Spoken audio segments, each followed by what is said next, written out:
When people look at it, it looks crazy. That's a very natural thing. Sometimes when we look at it, it looks crazy.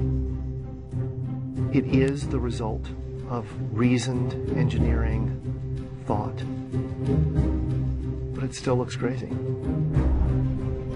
From the top of the atmosphere down to the surface, it takes us 7 minutes. It takes 14 minutes or so for the signal from the spacecraft to make it to Earth. That's how far Mars is away from us. So when we first get word that we've touched the top of the atmosphere, the vehicle has been alive or dead on the surface for at least 7 minutes.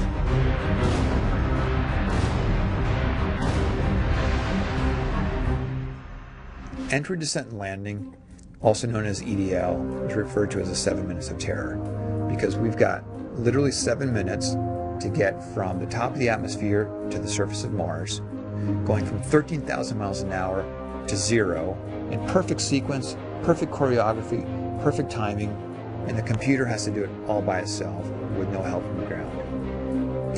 If any one thing doesn't work just right, it's game over. We slam into the atmosphere and develop so much aerodynamic drag. Our heat shield, it heats up and it glows like the surface of the sun. 1,600 degrees. During entry, the vehicle is not only slowing down violently through the atmosphere, but also we are guiding it like an airplane to be able to land in a very narrow, constrained space. This is one of the biggest challenges that we're facing, and one that we had never attempted on Mars. Mars is actually really hard to slow down because it has just enough atmosphere that you have to deal with it. Otherwise, it will destroy your spacecraft. On the other hand, it doesn't have enough atmosphere to finish the job. We're still going about 1,000 miles an hour. So at that point, we use a parachute. The parachute is the largest and strongest supersonic parachute that we've ever built to date. It has to be able to withstand 65,000 pounds of force, even though the parachute itself only weighs about 100 pounds. When it opens up that fast, it's a neck-snapping 9 Gs. At that point, we have to get that heat shield off. It's like a big lens cap blocking our view of the ground to the radar. The radar has to take just the right altitude and velocity measurements at just the right time, or the rest of the landing sequence won't work. This big, huge parachute that we've got, it'll only slow us down to about 200 miles an hour. And that's not slow enough to land. So we have no choice, but we've got to cut it off and then come down in rockets. Once we turn those rocket motors on, if we don't do something, we're just going to smack right back into the parachute. So the first thing we do is make this really radical divert maneuver. We fly off to the side, diverting away from the parachute, killing our horizontal velocity and our vertical velocity, getting the rover moving straight up and down so it can look at the surface with its radar and see where we're going to land. And we head straight down to the bottom of a crater right beside a 6-kilometer high mountain.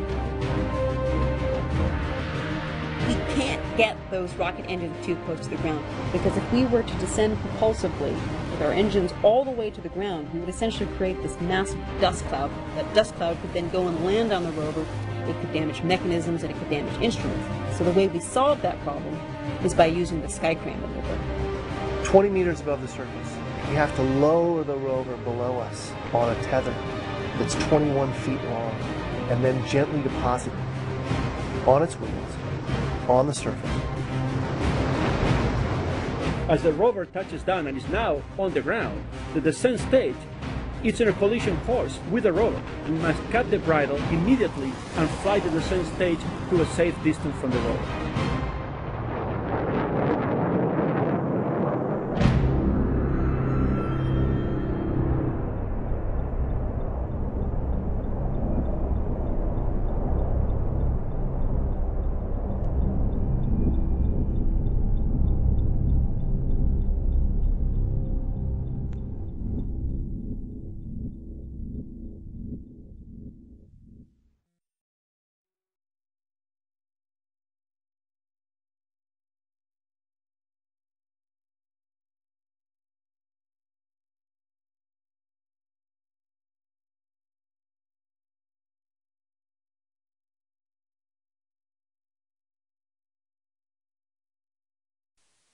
NASA's newest rover is named Curiosity for a good reason. The Mars Science Laboratory will be equipped with the biggest and most advanced set of instruments for scientific study Mars has ever seen. While roaming around on the red planet, MSL will use a rock zapping laser and drills to see what chemicals are present in the soil and rocks. By studying these chemicals, scientists may finally be able to answer the question, can life exist on Mars? Follow the rover on its search for Martian science.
Hello and welcome to Mars. It's all about learning. We're coming to you live from Mission Control at NASA's Jet Propulsion Laboratory in Pasadena, California.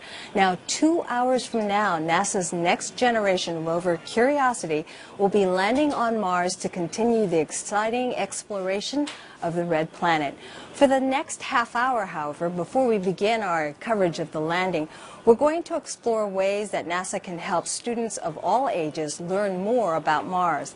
And to kick us off, we're delighted to welcome one of NASA's finest, Leland Melvin. He is the agency's Associate Administrator for Education. He's also a former astronaut that's flown 2 shuttle missions to the International Space Station, and he's also one of our favorite people.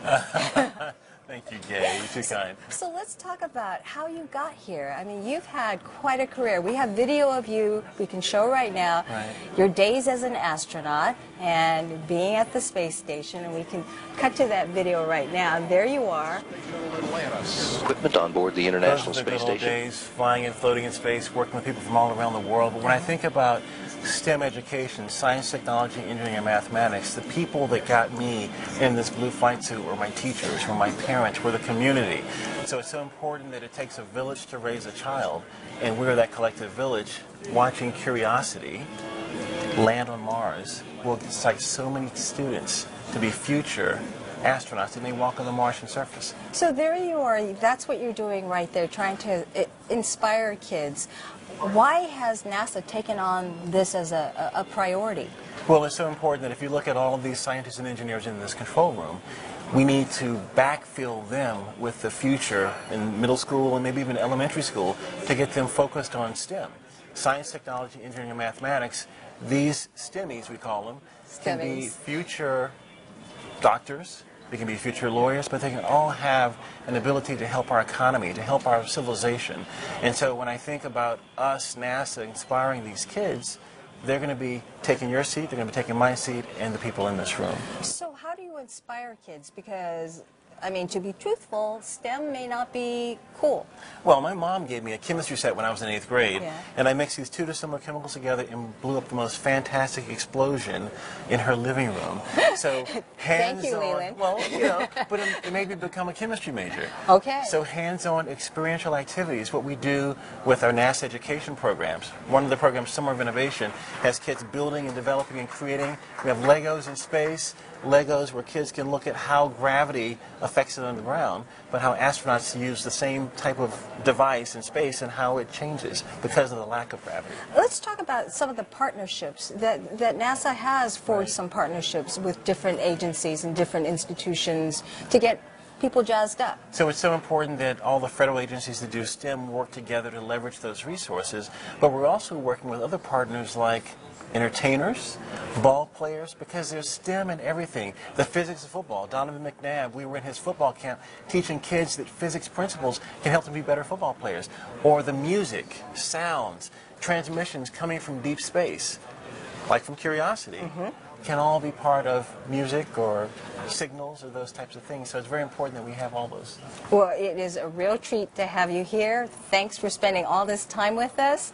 And I know that you're looking forward to seeing Curiosity land on Mars. Okay, all you kids out there that are watching this at your launch parties, go Curiosity. Good shout out. All right. Thanks, Gary.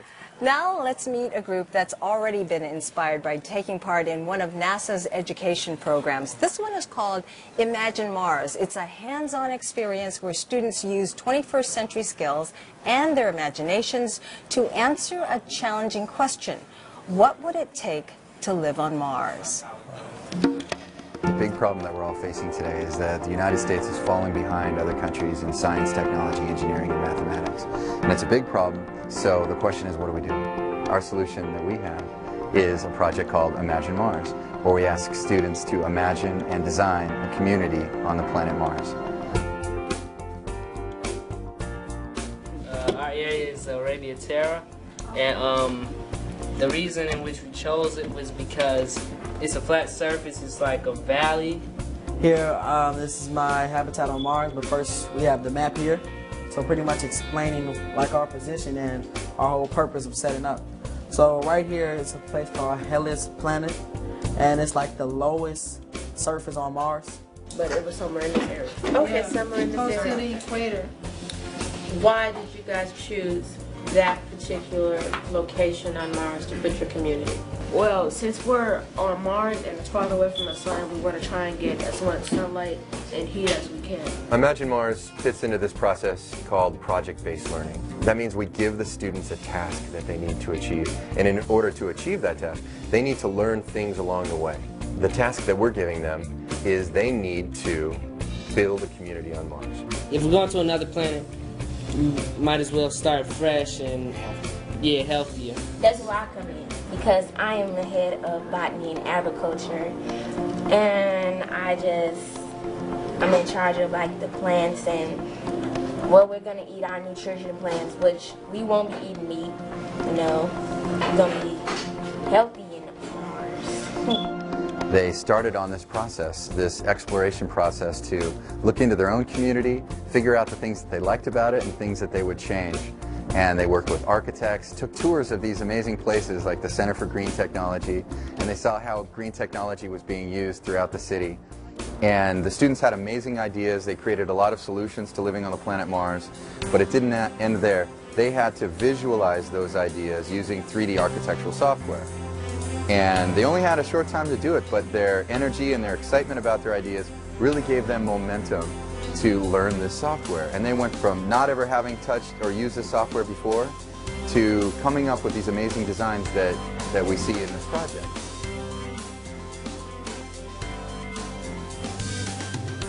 This was exciting. This was something to do for summer that wouldn't have happened without Imagine Mars. And it was something that they can go back to school and report during the summer, this is what I did, and they can write a paper on it, and they can apply the knowledge straight into the classroom, which is really great because it emphasizes, as I said before, careers that normally wouldn't be exposed to kids, technology, science, and all the other careers. And the kids now are talking about being architects, some of them being doctors, some of them being scientists themselves or engineers. So it's really just a great career opening. If you look at their project and the amount of time that they actually were working with the software, I mean, there's a major transformation in their knowledge and in their skills, and it just goes to show you what can happen when you give students a unique and engaging opportunity to learn.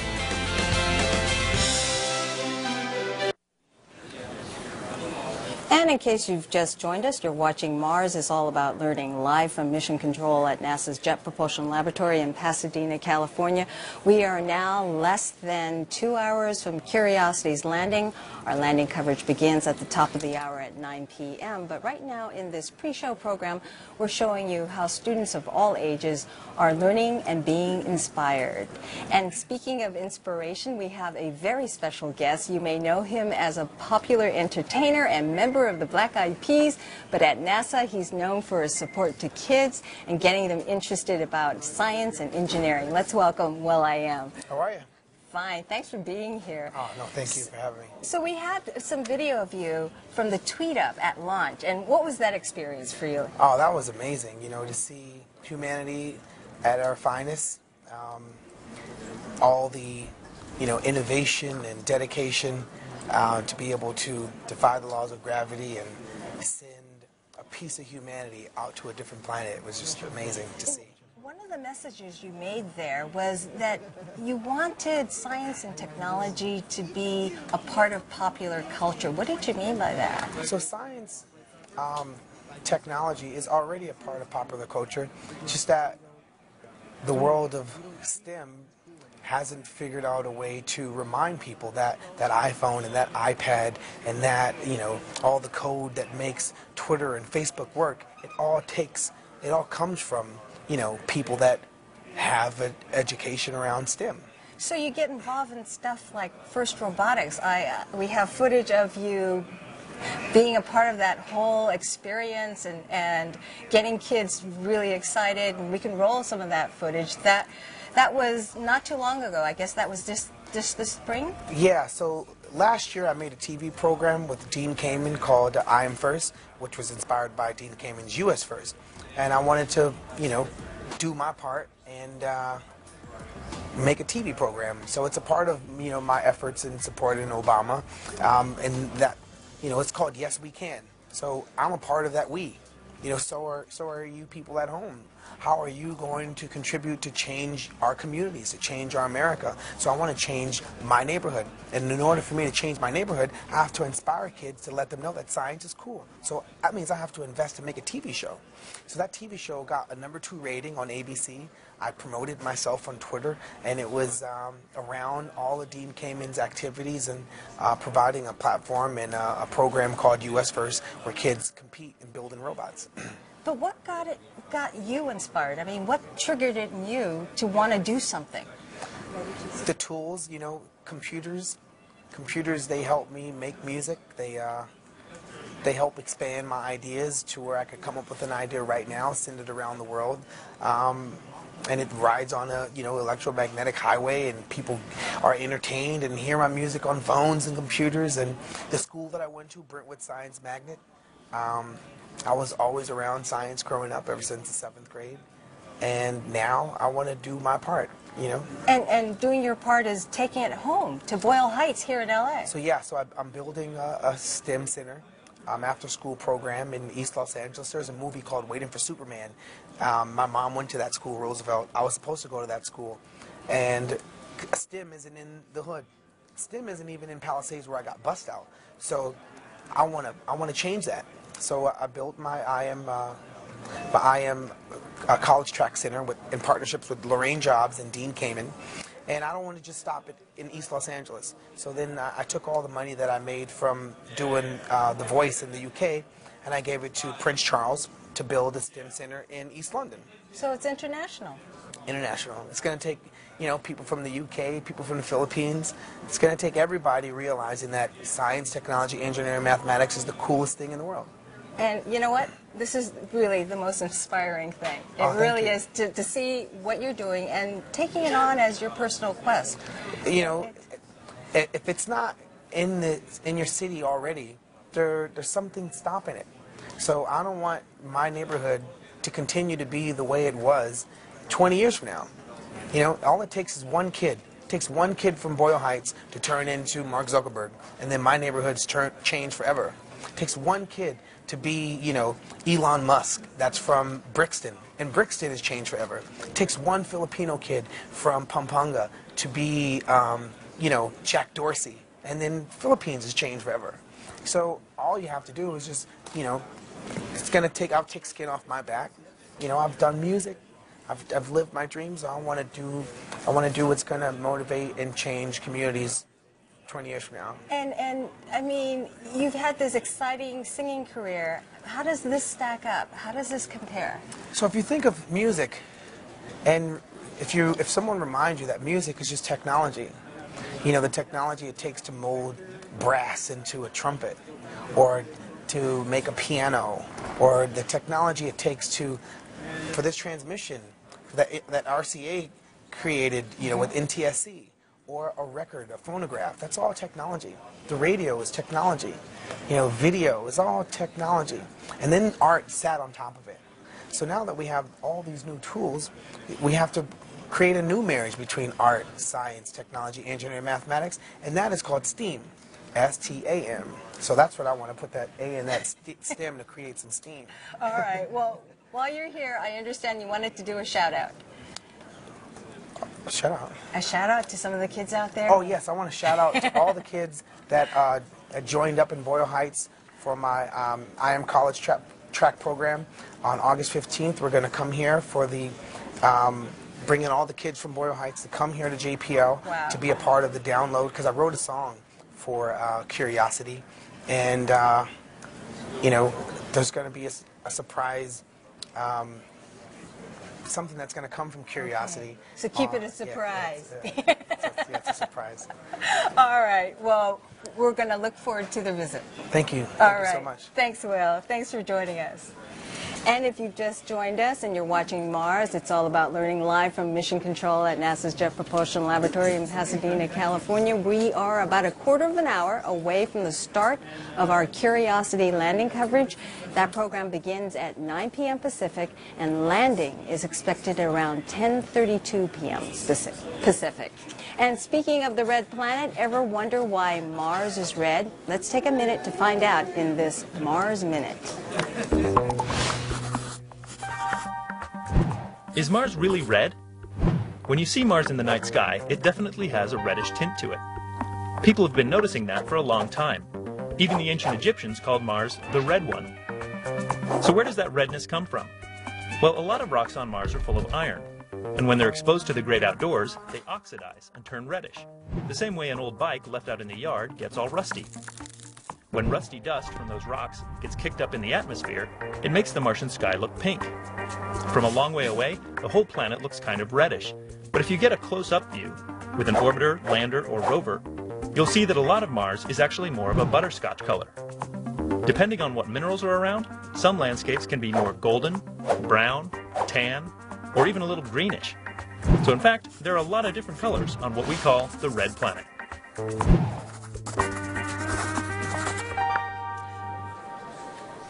Throughout the evening, you may hear this mission referred to as MSL, short for the Mars Science Laboratory. Now, that's the original name of the entire mission that includes the rover, its science lab, and the spacecraft that's carrying the rover. The rover's name now is Curiosity, and the name was the winning entry in a national naming contest, and it was submitted by a then 12-year-old sixth grader, Clara Ma from Kansas. And Clara joins us now, and she's much bigger. She's taller than me now. But welcome. First, let's talk about how you came up with the name Curiosity. I think I first thought of the name Curiosity when I was reading about it in A Time for Kids magazine, and curiosity was the first thing that popped into my head. And I had no idea why, but and I didn't really think about it much before it had. But afterwards, I thought about it so much and what the word curiosity really means to me, and how I really believe 100% of the things that I wrote in my essay, and how it's really human nature to always wonder what's out there, what's beyond this world and this planet.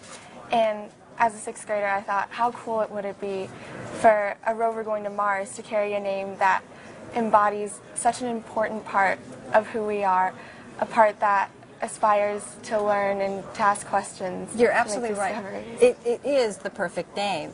And this whole experience since naming the rover, what has that been like? We have footage of you coming here to JPL when you were 12 and seeing the rover and seeing it in the Mars yard, and we can roll that footage. What has this experience been like for you? This experience has been absolutely life-changing. I mean, I wrote the essay when I was actually 11, so it's been almost 4 years now, and I've kind of grown up with it. Just getting to meet all of these amazing people, these scientists, engineers, they inspire me so much, and this experience has really changed just the person that I am and also the person that I want to become. So, last question, reflecting over all of this, what will you carry the most with you?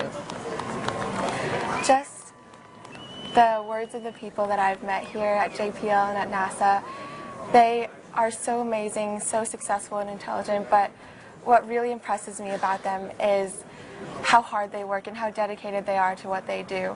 And seeing them do what they do, it makes me believe that I can someday accomplish what I want to do, however impossible it may be. I mean, just take a look at Curiosity's landing tonight, 7 minutes of terror, and it seems pretty crazy, but... Well, you're on your way, and you can reach beyond the stars in your career. All right, thank you for joining us.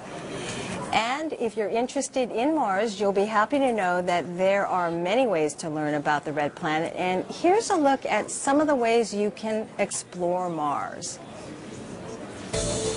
How exciting would it be to be part of a group of students who actually use a spacecraft to conduct their own science investigation at Mars? It sounds like science fiction, but it's science fact. It's called the Mars Student Imaging Project, and it's open to student classrooms grades 5 through college. One group of middle school students even discovered a cave on Mars. Dream of exploring Mars one day? Students can use their imagination to design their own community on Mars in the Imagine Mars project. Got a question about Mars, maybe a homework assignment, and you need a little help? Try asking Dr. C. For instance, you can ask him how big Mars is, and he'll give you the answer. Mars is only half the size of Earth. If you're a teacher and looking for lesson plans and activities to assist you in the classroom, check out the downloadable Mars Activities. It's where you'll find a wealth of ideas about how to engage your students. If you want to explore Mars on your own, you can be a Martian. At this internet site, you can explore many aspects of Mars, or you can contribute to a better understanding of the red planet by participating in what's called citizen science, by helping to create a Mars map, count craters, tag rover images, and more. If you just want some electronic playtime, there's Mars 3D, actual images of Mars taken by NASA spacecraft in 3 dimensions. Speaking of 3D, check out the brand new Explore Mars website where you can roam around in 3D. If you have an Xbox, you can try your own skill at landing on Mars. As a free download, students can also learn to be a rover driver and make their own discoveries in a new NASA Mars experience with Kodoo, a new visual programming language accessible for children and made specifically for creating games. Want to fly to Mars aboard Curiosity? Try out Eyes on the Solar System. And don't forget, you can get the latest on Martian discoveries anytime, anywhere, on Be a Martian mobile apps on all devices, Android, iPhone, and Windows Phone. Plus, look for Mars information on your favorite social media sites, Twitter, Facebook, and Google+. There are many ways you can learn about the red planet and all about the NASA missions there. Mars, it's all about learning. With us now is Doug Ellison, one of JPL's visualization wizards, who's going to tell us more about Eyes on the Solar System and some of the other great applications we have. So give us a tour, Eyes on the Solar System. So thanks, Kay. What Eyes on the Solar System is a tool that lives on people's computers via their web browser. It lives at eyes.nasa.gov. Any reasonably modern PC or Mac can go and use it. And it puts the planets, their moons, asteroids, comets, and loads of our robotic envoys that have been exploring them over almost 50 years of exploration right in your fingertips.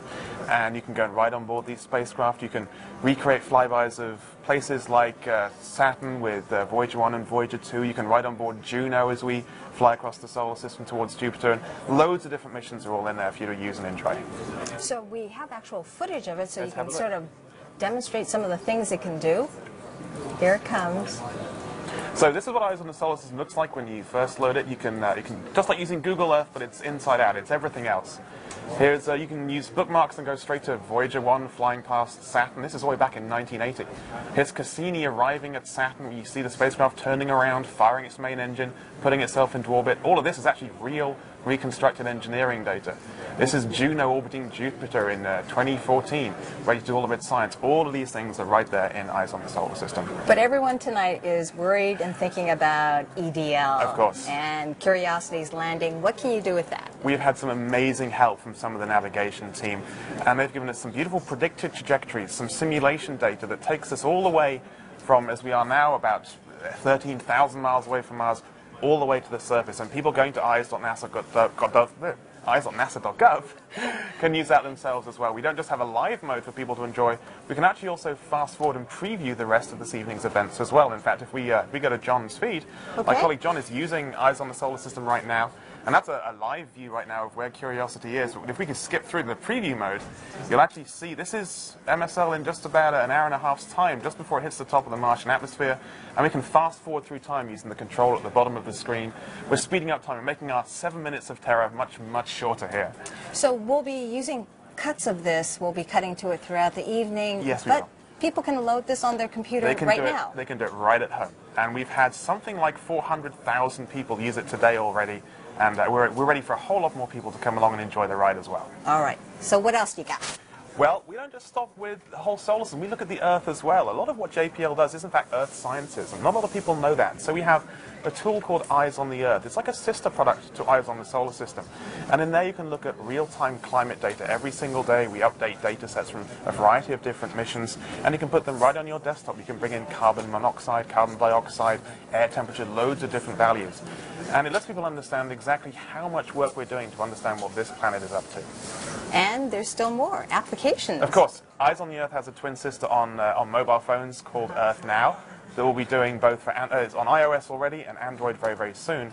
And I think the most popular application we've done recently is called Spacecraft 3D, which is... And this is the one. Here it is. So, this is the one I wanted to see.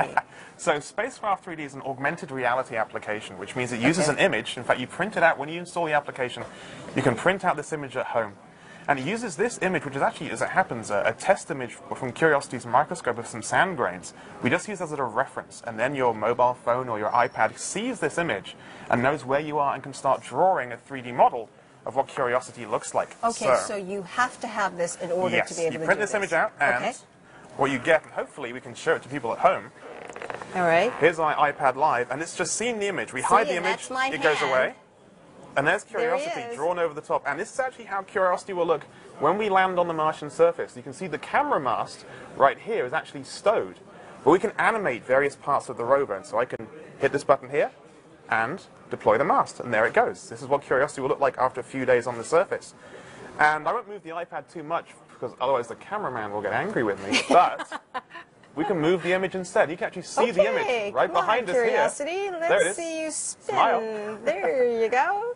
And we can animate other things as well. We can even bring the robotic arm out as well. Here it goes. There's the robotic arm coming out. We can get really close and look at the instruments on board the end of the robotic arm.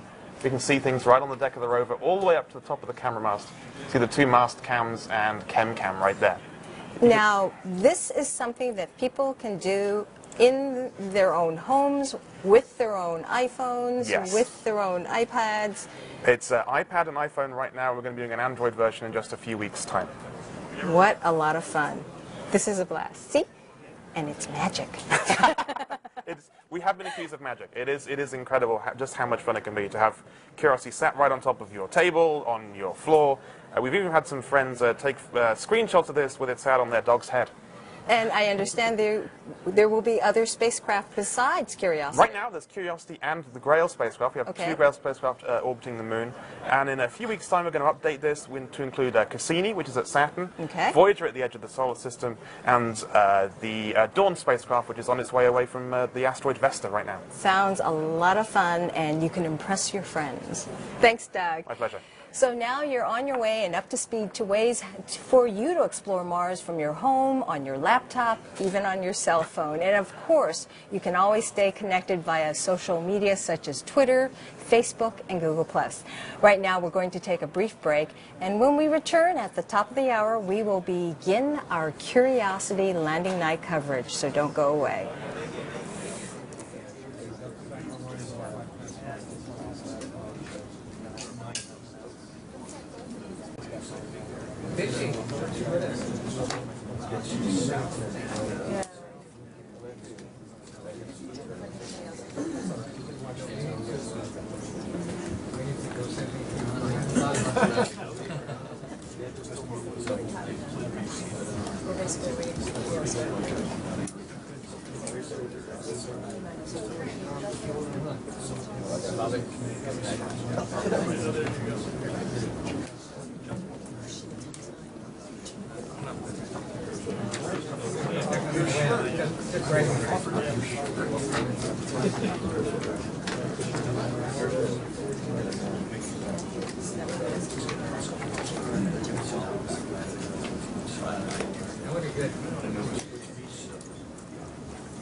Good evening from NASA's Jet Propulsion Laboratory. Less than 90 minutes from now, the rover Curiosity will begin a harrowing 7-minute descent into the Martian atmosphere, moving at a speed of over 13,000 miles per hour.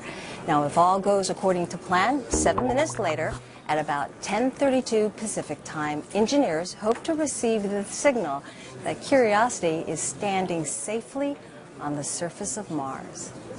Hello, I'm Ye Hill, and it is a pleasure to be here on this exciting evening. Let's start by setting the scene.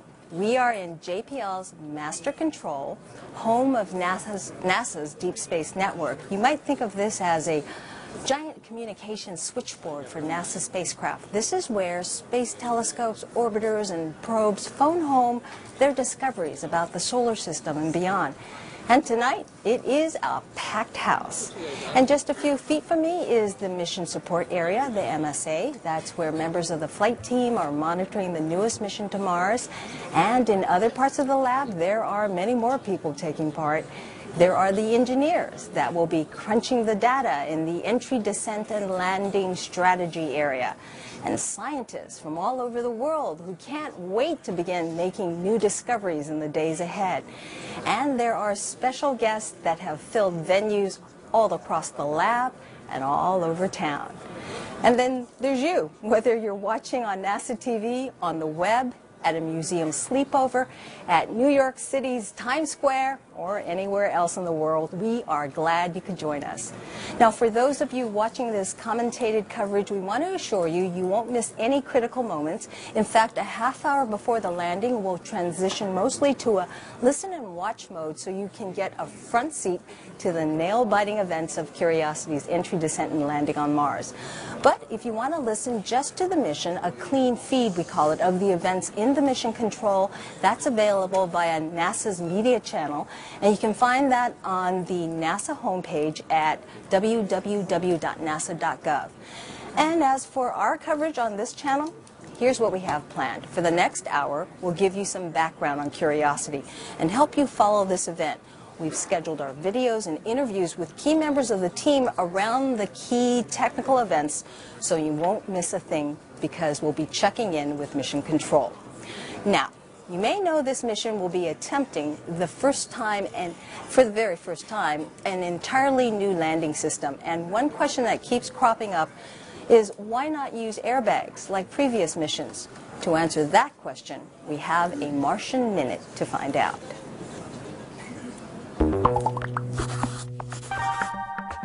How do you land on Mars? Very carefully. Your spacecraft hurtles toward the planet at thousands of miles per hour, so you'll have to hit the brakes in a hurry. First, your capsule needs a heat shield. It protects the spacecraft inside from the heat and friction of entry into the atmosphere. Friction slows you down over 90%, but not enough to land safely. Use a parachute to slow down even more. Still, falling at over 100 miles per hour, you need the right system to land safely. Here are some options. With a small to mid-size rover, use a cushion of airbags along with retro rockets. Impact at 30 miles an hour and bounce to a stop. with a large lander, use retro rockets and landing legs to touch down going about 6 miles an hour. Or with a large heavy rover, use a big jetpack to slow down to under 2 miles an hour. Then gently lower it on cables to land on its wheels. Any way you do it, you'll need skill and hard work. There's nothing easy about landing on Mars. Indeed, there is nothing easy about landing on Mars. Historically, the odds of success is only 1 in 3. So we're in for a nail-biting evening. And to help us with our nerves and to tell us what's going on, we'll be checking in with Alan Chen. He is the mission's EDL operations lead and our guide and the voice of mission control. Alan, how are we doing? We're doing great so far. Everything is looking great. Well, one thing that a lot of folks don't understand is that the mission control folks can't possibly drive the rover. They can't joystick this spacecraft. Can you explain why? Sure. It takes 14 minutes for those radio waves to get from Curiosity all the way back here to Earth. Another 14 minutes for us to send any commands up back to Curiosity. So there's no way we're going to joystick this. She's on her own. She's got to do everything on her own, and it's almost do or die time. Okay, so if she's on her own, then what are you folks doing in mission control then? At this point, all we can really do is just watch and report on what's going on, and tell everybody here what's going on, and tell the rest of the world. That way we'll be in a position to tell the surface how things are going when we get down to the surface, and we'll know that we have a safe rover. Okay, can you show us what you look at then to kind of understand what's taking place and where we are in time and place? Sure. If you take a look over my shoulder here, you can see that we're monitoring telemetry that's coming from Curiosity. I've got my countdown pole, and I've got the mode that the spacecraft's in, the little messages it's sending us. Once we're in EDL, we'll have data relayed through Odyssey, and we'll get the visualization over here that'll show us exactly how Curiosity is doing on our way through the atmosphere. All right, and Ellen, I understand we've got a couple of polls coming up. Can you explain what we should expect? That's right. We're in the middle of a transmitter off poll right now. What we're doing is making sure we're ready to not talk to or not command Curiosity anymore. We haven't sent a command in quite a while, but just in case there's anything left that we might want to tell Curiosity, we want to make sure that no one has anything left and that she's okay on her own. All right, well, we'll listen in with you then and just give us any tips and highlights as you listen in. Will do. There. Got it. Yes, go. Okay, copy that. And mission. And missions go. Roger, copy mission. Okay, we do have a window for uplink transmitter off, so we're going to pause for the opening of that window. Stand by. Flight GDSA. GDSA flight go. Can I get nav on a local net? Sure, go for local 1. Copy. We have a short window here where we can command the transmitter off, so we're trying to make sure we complete that poll before that window closes. Yeah.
Sounds like the poll's been completed.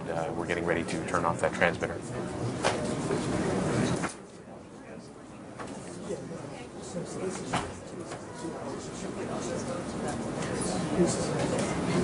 Okay.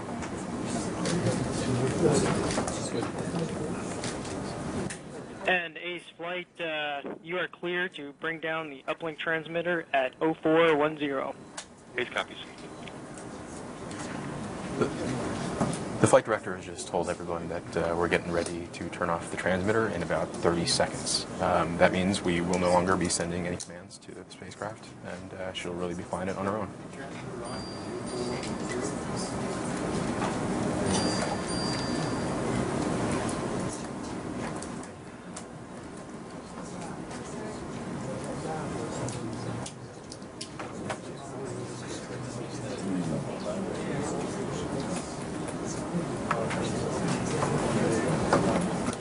The flight director has instructed the ACE, the person who talks to our deep space network, that it's okay to turn off the transmitter. So that's what we're standing by for, that the ACE is talking to the DSN right now.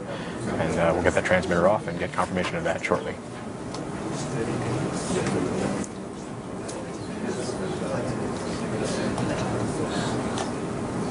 Flight Telecom.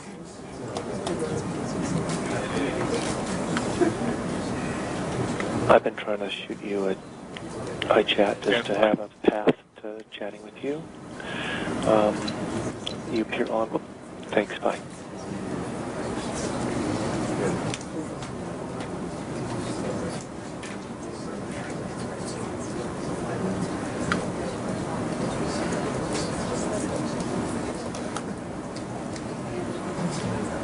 For those of you out there following along on Eyes on the Solar System, you might note that Curiosity is now within the orbit of Deimos, which is one of Mars's moons.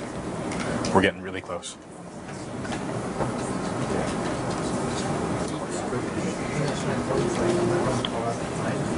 So just a reminder that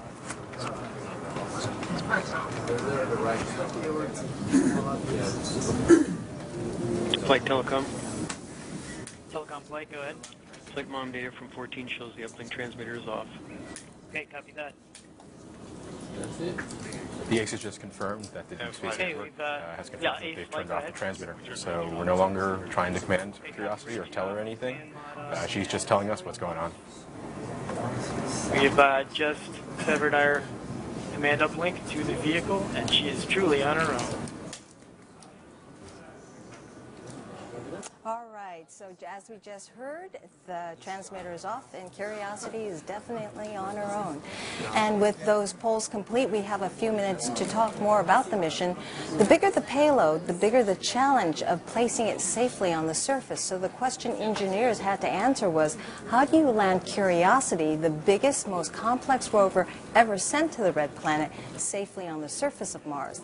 That takes a whole new way of doing things, as you'll see in this Martian Minute.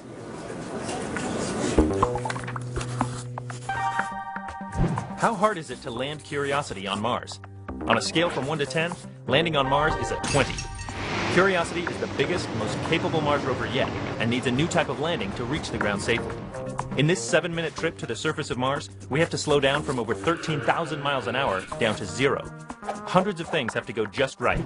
Curiosity must hit the atmosphere at just the right angle, endure extreme heat from friction as it descends through the atmosphere, open its parachute at just the right time, use radar to know exactly how high it is, free itself from the parachute, perfectly fire 8 rocket engines to slow final descent, drop down dangling on 4 cables, lock its wheels into place just before landing, and cut the cables right at the moment of touchdown. And even if we do everything right, Mars can always surprise us. It's a big challenge, but a big opportunity to help unlock the mysteries of Mars. Joining us now is NASA Deputy Administrator for NASA, Lori Garver. Thanks for stopping by, and it's such a wonderful occasion. How do you see this mission fitting in with NASA's overall goals? Well, it is, of course, intrinsically part of NASA's mission to explore, and there's nothing more inherently human than exploration. We're an exploring species, and we live in an exciting time where we can actually do this. Our vision is to reach for new heights and reveal the unknown, so that what we do and learn will benefit all humankind. This mission with Curiosity really, of course, is not only reaching for new heights, but will reveal the unknown. And that benefit comes in the tangible ways of driving technology and innovation, but also in the spiritual and emotional of recognizing we live in a time when we can explore, and humanity, uniquely as a species, explores for reasons beyond just survival. And that is what we're doing, not only for NASA with this mission, but for America and for the world. Well, the way these missions work quite often is one mission sort of builds the footsteps for the next mission. And how does this build footsteps perhaps for human exploration? Well, this is, of course, a giant leap, as you've been talking about all night. We're really driving technology and innovation with this, not only as an engineering challenge, but as a way to advance the science and recognize whether or not life could have existed or could in the future on Mars. For us, being able to land something in larger and larger measures with this capability will come the ability to land humans. We are going to learn about the science of where we should best go when we send our valuable payloads of astronauts, but also how to do it. So it's critical, and plus we have, of course, experiments like the radiation experiment to help us understand how we'll have to protect our astronauts when we go. And I've heard you speak in the past about how many of the things NASA does gives us new technology that can be applied to everyone. And is that something that you're looking forward to seeing? Of course. Our missions help drive technology for future, more difficult missions, but also for us back here on Earth. And the ability to withstand radiation is something we need to learn about on Earth. But we have gotten amazing benefits from the space program, from health to materials, and we have on this mission, I think, just barely scratched the surface of the benefits to us here in this planet as we go beyond.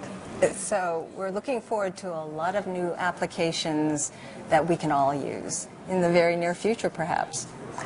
Absolutely, and we have also looking forward to, I think, the ability to do something that has never been done and challenge not only the brain but the heart as we explore. Lori, it's a real pleasure to have you here, and I'm sure you're excited just as much as we are to watch this all happen and unfold. Thanks for taking time for us. Thank you. I couldn't be more excited. All right. Thank you. So we know we have a big rover, a rover that's already made some big technological advances, but the mission really is about learning more about Mars. What's the next big step in Mars science? Let's find out. One of the most challenging aspects of this mission happens before we even land, and it's picking the right landing site for the mission.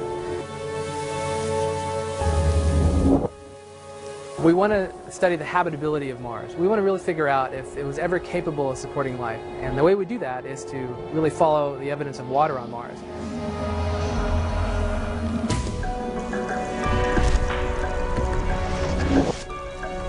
One of the most interesting things about Mars is that it's changed over time. What we see on Mars today is very different from what occurred in the distant past. And water is the real interesting thing that we're looking for, the history of water, how it's changed over time.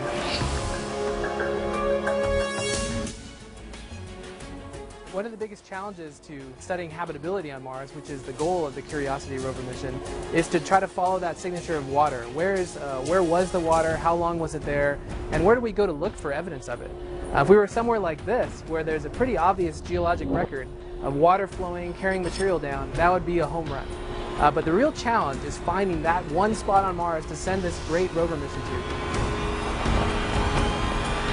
Why do we like layered materials? Because just like this outcrop behind me, they give a record of time, of how things change over time. By studying different layers, you can rebuild the geologic history of Mars.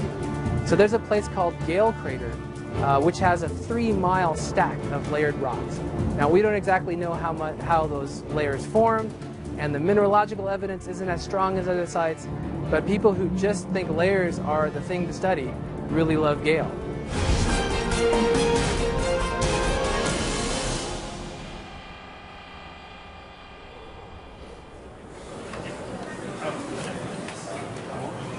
John Grotzinger of Caltech is the project scientist, and he joins us now, and I bet you're probably the most excited person here. We're ready to go. We're ready to go.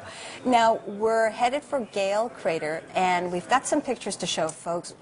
Tell us about this place. Why this place? Gale's a really cool landing spot. It's so neat because it sits on the boundary of a major topographic feature on Mars, and because it's on that boundary, that means if there was water flowing across the surface, it would run down and form a puddle inside the crater there. And so we're excited because it's low on Mars and water flows downhill, and if you don't know anything else, that's what's good. Let's say how low. I remember you saying that this is actually lower than Valles Marineris? It is, Gay. It's lower. It's a couple thousand meters lower than Valles Marineris, and the neat thing about it is that you've got a chance then to trap fluids that might be moving around. So here's Gale Crater, and in the middle of it is this way cool thing, and we have a picture of the ellipse that shows it. Mount Sharp. Tell us about Mount Sharp. Yeah, Mount Sharp is it's a really neat feature, and you can see it there in the graphic. And basically, from the landing ellipse up to the top of Mount Sharp is taller than the elevation of Mount Whitney, which is the largest mountain in the lower 48 states. And so we hope to land in the ellipse, do some work around there, and then eventually begin this long, slow climb up the flanks of Mount Sharp looking for evidence of habitable environments. So Curiosity is going to be climbing Mount Sharp, but right where we are planning to land, there's some cool things there as well, some alluvial fans. Yeah, this was a really great surprise. We knew about it when we picked the landing site, and we were so excited because it gives us something to work on right away. And so what you can see in the graphic is that alluvial fan is a feature that just transports broken bits of rock that are in water, in a flow of water, and it spreads them out down into a lower area. And so the blue colors are lower in elevation, the red colors are higher, and so ancient sedimentary materials were transported down right into our landing site. And so this gives us a really good chance, we think, of finding some evidence of water-rich environments right where we land. So we can be exploring some way cool stuff very soon. Yeah, we're excited about it for sure. All right. Well, I'm going to let you get back into the control room. I know you're really excited, and good luck, Curiosity. Thank you. All right. And as we're hearing, landing on Mars is full of challenges. The same is true of communications during landing. It is a complex dance of celestial mechanics that has to take into account the positions of 2 planets, 3 spacecraft, all of which are in motion, going in different directions. Sound complicated? Well, it is. Here's a video to try to break it down into simple terms.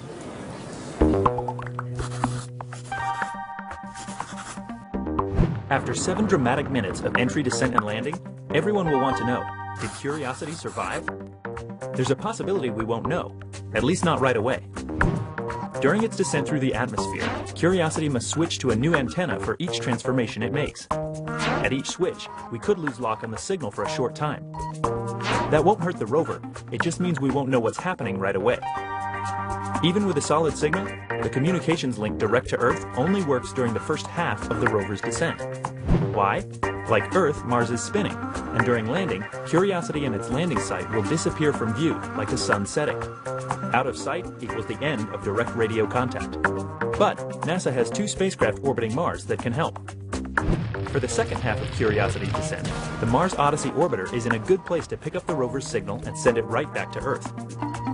To best hear Curiosity's signal, Odyssey must rotate about an hour before landing. That sounds easy, but engineers are asking Odyssey to perform a maneuver it's never tried before. Will it work? Probably, but it's not a sure thing.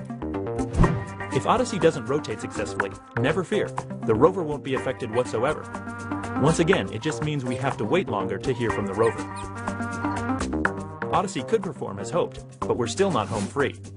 Engineers always think of what-ifs. For instance, what if the rover lands on a slope? If so, the low-flying Odyssey orbiter might not be able to pick up its signal. Even if everything goes according to plan with Odyssey, there's a final challenge: time. The rover may be standing safe on Mars, but Odyssey has to be quick in getting the signal. Odyssey is moving fast. It will only be in the line of sight to hear from the rover for a few minutes, perhaps no more than 5. So the Mars Reconnaissance Orbiter plays the role of backup. It will also fly overhead to capture what happens and then store the landing data it collects on board for playback to Earth a few hours later. Engineers then have to decode the data, which takes several hours. Sometime in the middle of the night for Curiosity's mission team, it's possible that the orbiter could tell us the rover's fate. Or there are other scenarios where the rover might be perfectly safe, but we might not hear from it for 3 days. That's all to say, Curiosity's landing is filled with drama, and will need lots of patience. No wonder they call this rocket science. And you're watching live coverage of Curiosity's entry, descent, and landing on Mars. And we are a little more than an hour away from the projected time of Curiosity's landing.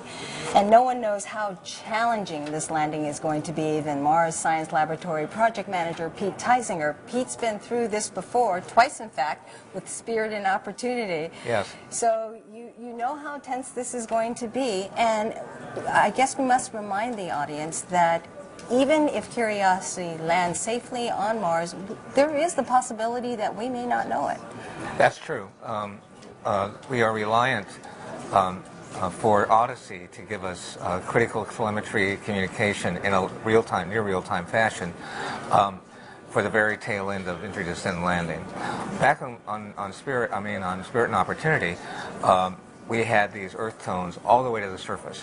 But on Curiosity, the landing site is below the horizon as seen from Earth. It has just set a couple minutes ahead, and so Curiosity will kind of fall over the horizon just after the parachute deploys. So Odyssey is key for us learning right away whether or not we've landed successfully. We'll keep our fingers crossed. Now, a lot of people don't realize that Curiosity was built and tested right here at NASA's Jet Propulsion Laboratory, and we have pictures of Curiosity in the clean room the days that it was being packed up and sent off for launch. Oh, yeah. So it's a little faster than it really happened. Just a couple of minutes faster, yes. Well, how do you want to do this? All right, so this gives you an idea of the rover and its size. You can see all the folks in their bunny suits and all the technology that went into this rover. And to give you an idea of some of the technology here, we've brought on here to the desk a wheel of Curiosities. Yes, you almost have to look through it, right? You almost have to. How are you? It's quite large. And let's compare that to Spirit's wheel, and compare that to Sojourner's wheel. In fact, if you look at Spirit, the bottom of the electronics enclosure on Spirit is right at the top of Curiosity's wheel. Wow. So, major step forward. But this puts quickly into perspective what you're dealing with. This is an entirely different rover, which meant that you had to address it differently. Your landing had to be different, your landing system. That's right. Spirit and Opportunity were geologists, rover geologists. We are now wanted to have a roving chemical laboratory, and that meant that the science instruments were much larger, much more complex, and much more sophisticated. That meant that the rover had to be larger. In addition, the scientists wanted it to last longer, so we had to design it to last 2 years rather than the 90 days for Spirit and Opportunity, even though they've lasted longer. And also the scientists wanted to row further, 20 kilometers. And so all those things put technological demands on the development. For the sampling, they also wanted to do sampling for the chemical instruments, and the sampling required a drill and processing of that sample. They wanted to go to better landing sites, and so we used guided entry so we could get it to a smaller ellipse. There are a large variety of technological achievements. And speaking of that, because you had to think out of the box and think of a new way of landing this rover, you've come up with new technology, and the ellipse now, you can actually target things much better than previous missions. We have a graphic that shows a comparison of the ellipses. Yes, you can see on the graphic the size of the Pathfinder ellipse and how large it was, and the size of the Mir and the Phoenix ellipse, and then the size of MSL ellipse.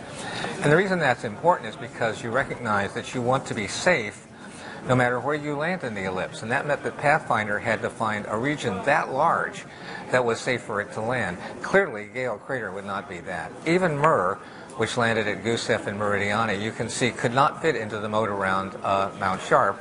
As a result, even though at the time of Mir, Gale was considered a nice landing site, we did not have the landing system that allowed that to happen. Now with MSL, we have the guided entry, the Sky Crane approach, and you can see we're able to get right next to Mount Sharp, and that lovely sedimentary strata that John Grossinger has talked about. Wow.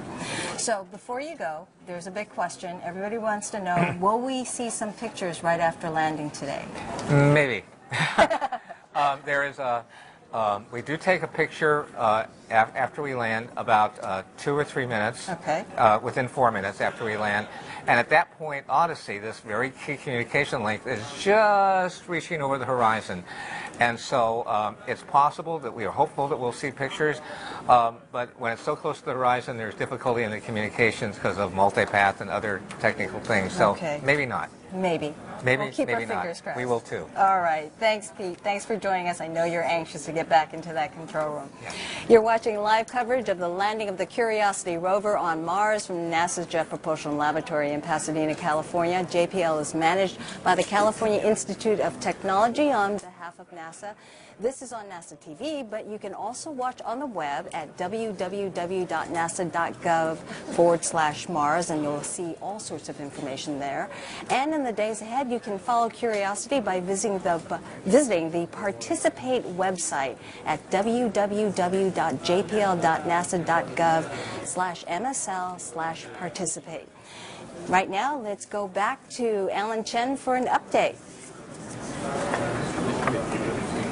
Okay, just wanted to let you know about a couple things that have happened. We've checked in with the relay orbiters. They are green for EDL support. Odyssey is right now in the middle of a turn, so they're not communicating with Earth. We expect them back around 10 p.m. Pacific, somewhere between 10 and 10:10 Pacific.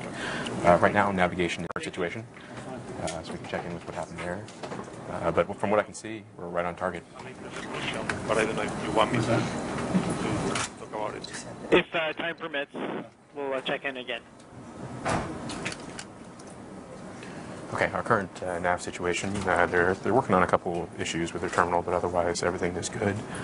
We are pretty much right on target, right where we need to be. So we've had a clean ride so far, and we'll come back to them later to see if anything has changed.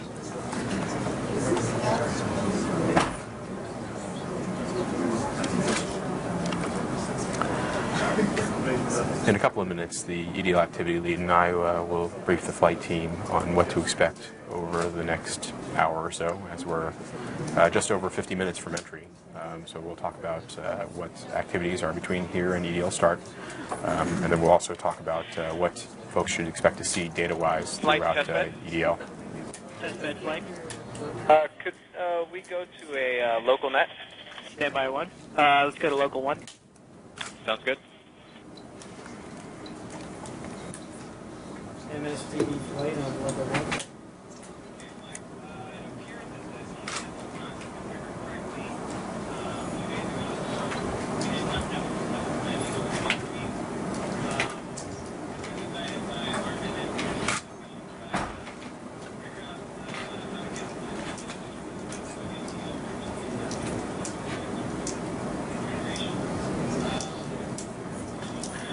That's right. Go for it.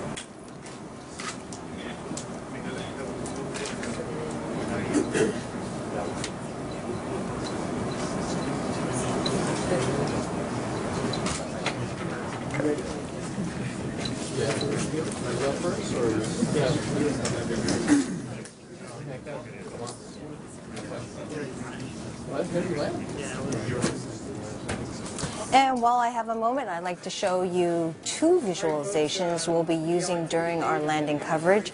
One of them is what we talked about just a little bit earlier. It's the Eyes on the Solar System, which is a computerized simulation using predicted data to illustrate mission activities. It gives you a sense of what things will look like from different vantage points, including the view from the spacecraft, from the surface, and more in real time. You can ride along with us to Gale Crater, in fact, using Eyes on the Solar System on your own computer by visiting eyes.nasa.gov. And then during entry, descent, and landing, we hope to have a real-time visualization, a simulation also based on telemetry from Curiosity via the Mars Odyssey orbiter. We have that displayed only if we have a communications link with Odyssey during landing. Even then, there may be data dropouts as Curiosity switches antennas during her different configurations. The screen will pause for just a short time with the last known state of the spacecraft, and you'll also see the location and orientation of the vehicle and the velocity, altitude, and the amount of fuel on the descent stage on the dials that you see along the bottom, all reported in real time by the vehicle on its way to the surface. So there you have it. 2 visualizations, one based on predicted information, and the other will only be available if we get that real-time telemetry from Odyssey. And one more time, let's go back to Alan, back in Mission Control. The EDL activity lead right now is giving a briefing to the flight team on what to expect between now and through EDL. Shortly thereafter, I'll give a briefing to the team on what to expect from an EDL comm perspective, what kind of data we expect to see during EDL. So we can listen in right now to the activity lead. This will result in the navigation filter not syncing to the cruise sensor data anymore, and the navigation filter will now propagate exclusively on the DMU until the TDS is powered on and running. UHF will be powered on but not transmitting at this point. Following that, at 10:09 local time, the HRS bent anchor will execute. Here the BCBs will be placed in manual mode in preparation for firing pyros and for completing EDL, so the charge FETs will be off and the discharge FETs will be on. Pyro firing cards will be powered on and the pyro bus will be armed. Cruise stage devices will be powered off, and the flight software will stop talking to the cruise PAMs, all in preparation for cruise stage set. The first set of pyros that we'll fire at this time will be the HRS bent pyros, and that will happen at 10:11 local time, so approximately 2 minutes after starting that anchor. 2 minutes following that, at 10:13 local time, we'll begin our preparations for cruise stage separation, where the communication system will be configured for X-band tones. So the following actions will be reported by the EDL ops via tones, where we'll initiate the descent stage thermal batteries, again via pyros, open up the power dead phase relays between the cruise stage descent and the rover, fire the PV1 and 2 pyros that enable the descent stage prop system. Following that, we'll do cruise stage separation by executing the pyro sequence that performs that. And from that point on, EDL ops will take over.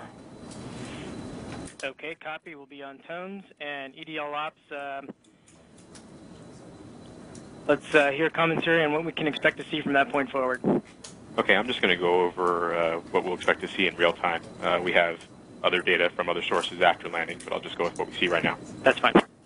At about 11.5 minutes before entry, which is about 1.5 minutes before cruise stage set, that's when we'll lose telemetry and switch to tones. All we'll have is tones for the next 13 minutes or so. There may be a brief interruption in those tones around cruise stage separation, as the cruise stage may block the transmission of those tones from the spacecraft.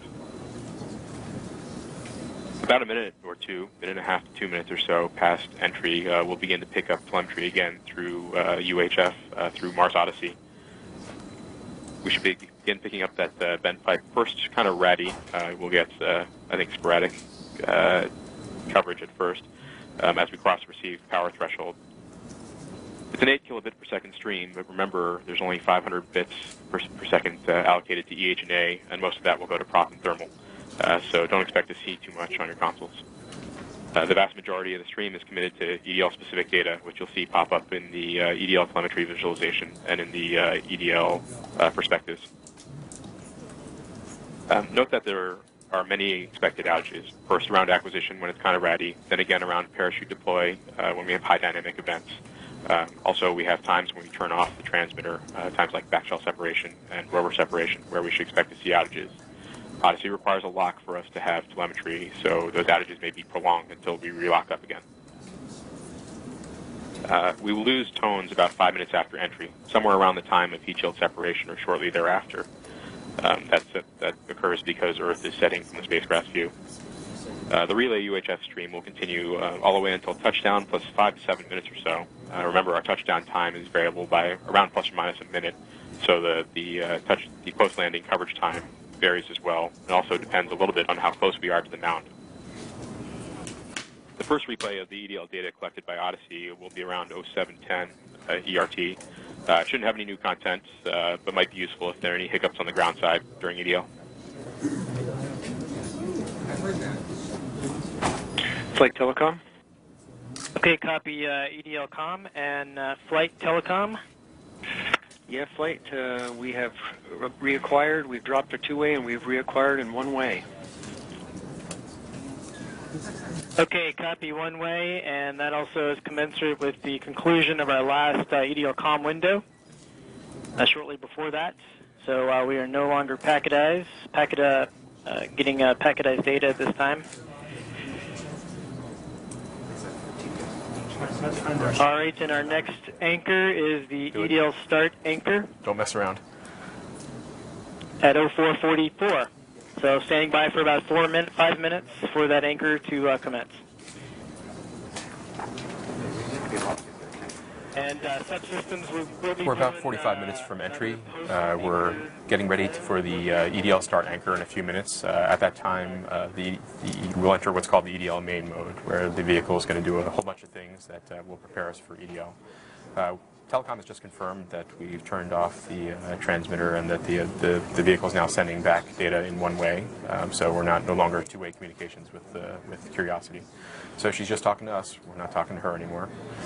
We just conducted a couple of briefings to inform the flight team of what to expect over the next 45 minutes to an hour or so, both from what activities they'll see, what monitors will trip on their stations, kind of alarms that might go off that are expected, and then also what to expect from an EDL-COM perspective in terms of what data we will actually get back in real time. So the team is prepared. They've heard this briefing a couple times. We just want to make sure that everyone remembers.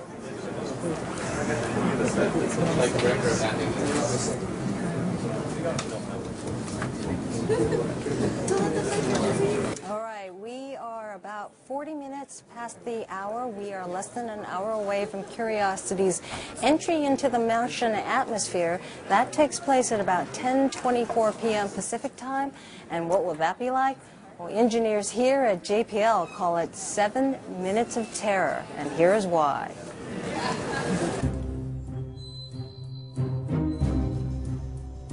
When people look at it,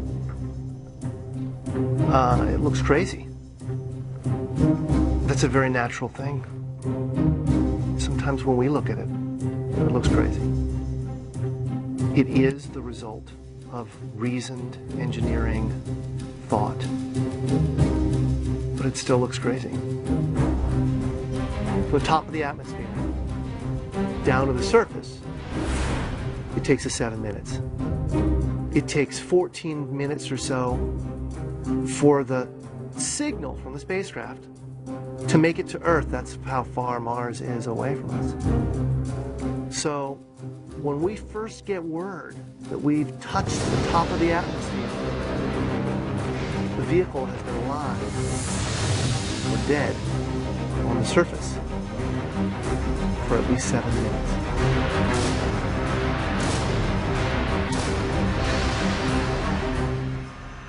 Entry, descent, and landing, also known as EDL, is referred to as the 7 minutes of terror because we've got literally 7 minutes to get from the top of the atmosphere to the surface of Mars, going from 13,000 miles an hour to 0 in perfect sequence, perfect choreography, perfect timing, and the computer has to do it all by itself with no help from the ground.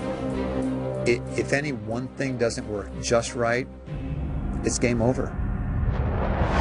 We slam into the atmosphere and develop so much aerodynamic drag. Our heat shield, it heats up and it glows like the surface of the sun. 1,600 degrees. During entry, the vehicle is not only slowing down violently through the atmosphere, but also we are guiding it like an airplane to be able to land in a very narrow, constrained space. This is one of the biggest challenges that we're facing, and one that we have never attempted on Mars. Mars is actually really hard to slow down because it has just enough atmosphere that you have to deal with it. Otherwise, it will destroy your spacecraft. On the other hand, it doesn't have enough atmosphere to finish the job. We're still going about 1,000 miles an hour. So at that point, we use a parachute. The parachute is the largest and strongest supersonic parachute that we've ever built to date. It has to be able to withstand 65,000 pounds of force, even though the parachute itself only weighs about 100 pounds. When it opens up that fast, it's a neck-snapping 9 Gs. At that point, we have to get that heat shield off. It's like a big lens cap blocking our view of the ground to the radar. The radar has to take just the right altitude and velocity measurements at just the right time, or the rest of the landing sequence won't work. This big, huge parachute that we've got, it will only slow us down to about 200 miles an hour. And that's not slow enough to land. So we have no choice, but we've got to cut it off and then come down in rockets. Once we turn those rocket motors on, if we don't do something, we're just going to smack right back into the parachute. So the first thing we do is make this really radical divert maneuver. We fly off to the side. Diverting away from the parachute, killing our horizontal velocity and our vertical velocity, getting the rover moving straight up and down so it can look at the surface with its radar and see where we're going to land. And we head straight down to the bottom of a crater, right beside a 6-kilometer high mountain. We can't get those rocket engines too close to the ground, because if we were to descend propulsively with our engines all the way to the ground, we would essentially create this massive dust cloud. That dust cloud could then go and land on the rover. It could damage mechanisms and it could damage instruments. So the way we solve that problem is by using the sky crane maneuver. 20 meters above the surface, we have to lower the rover below us on a tether that's 21 feet long, and then gently deposit it on its wheels on the surface. As the rover touches down and is now on the ground, the descent stage, it's in a collision course with the rover. We must cut the bridle immediately and fly the descent stage to a safe distance from the rover.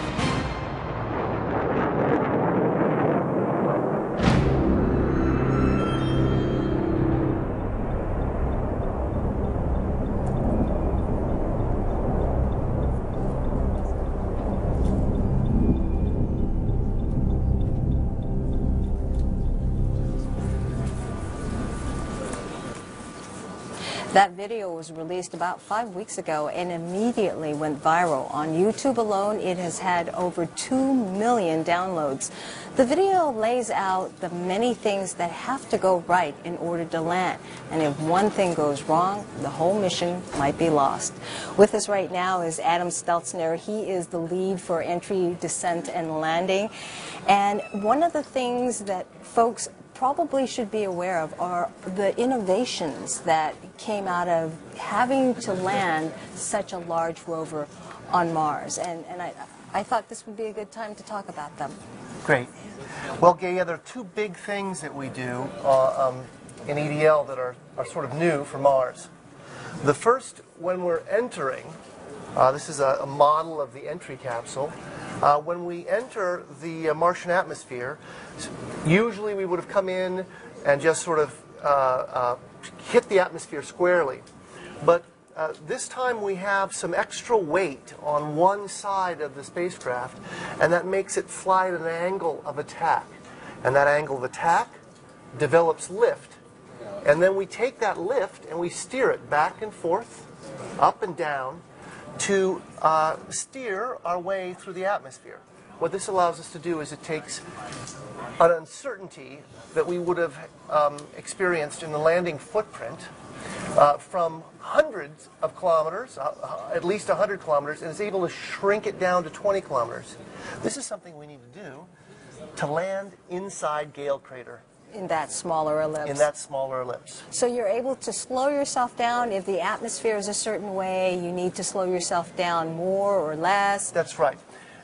If it had been a warm day, we might have a problem with flying too long. If it had been a cold day and the atmosphere were dense, we might slow down too fast and end up short. So this allows us to adjust for that atmospheric variation and adjust for variables at the entry point if we aren't navigated to the exact correct entry point. All right. Innovation number 2. Innovation number 2 is the sky crane. Everybody notices that. It looks a little bit unusual. The sky crane really is composed of two pieces. We've got the rover and the descent stage. And 20 meters above the surface, these two things separate, and the descent stage and the rover together connected by cables not shown here, slowly make their way down until the weight of the rover is taken up by the Martian terrain. When that's happened, the descent stage recognizes that the rover is no longer being held by it, cuts itself free, and flies away to a safe distance. And that's the way we want to see it later tonight. Flying away to a safe distance and leaving Curiosity here with her wheels down on the surface, ready to begin her surface mission. All right. Well, thanks for walking us through it. I know you are anxious to get back into that control room. So let's go back to Alan Chen right now. Okay, we've just entered the EDL main mode. The vehicle's making irreversible preparations for EDL. There's no going back at this time. Cruise fault protection systems have been disabled. Those are the systems that kept us from doing things that we wouldn't want to do during cruise, things that wouldn't be safe. During EDL, we're about to do a whole lot of things that would be considered unsafe during cruise. It's also making some changes to the telecom system as well to prepare to send the EDL real-time data that we'd like to send. So far so good. Everything looks nominal. The flight director will conduct a short poll to assess the spacecraft readiness upon completion of the actions. Sounds like he might have already. I might have missed it. We're going to do a subsystem poll. No, we're going to walk through the subsystems to make sure that we're happy at the completion of transition to EDL main. So we'll listen in for that.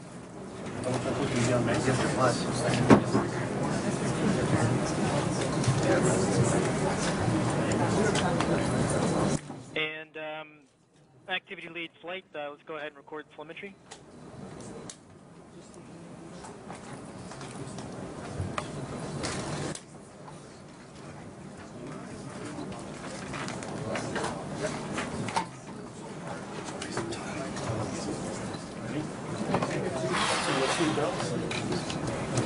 I'll read it off to you. GDS flight. Go ahead, flight. Yeah, could you come have a look at the missions workstation, please? Copy that.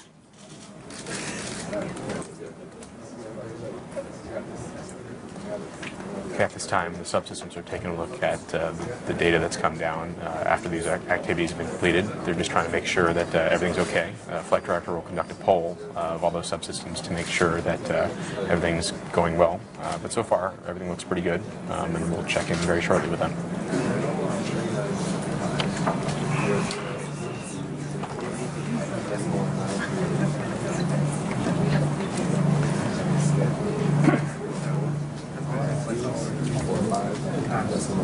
Finally,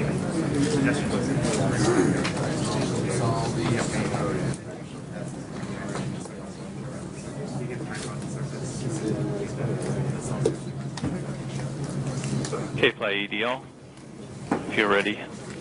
I'm ready.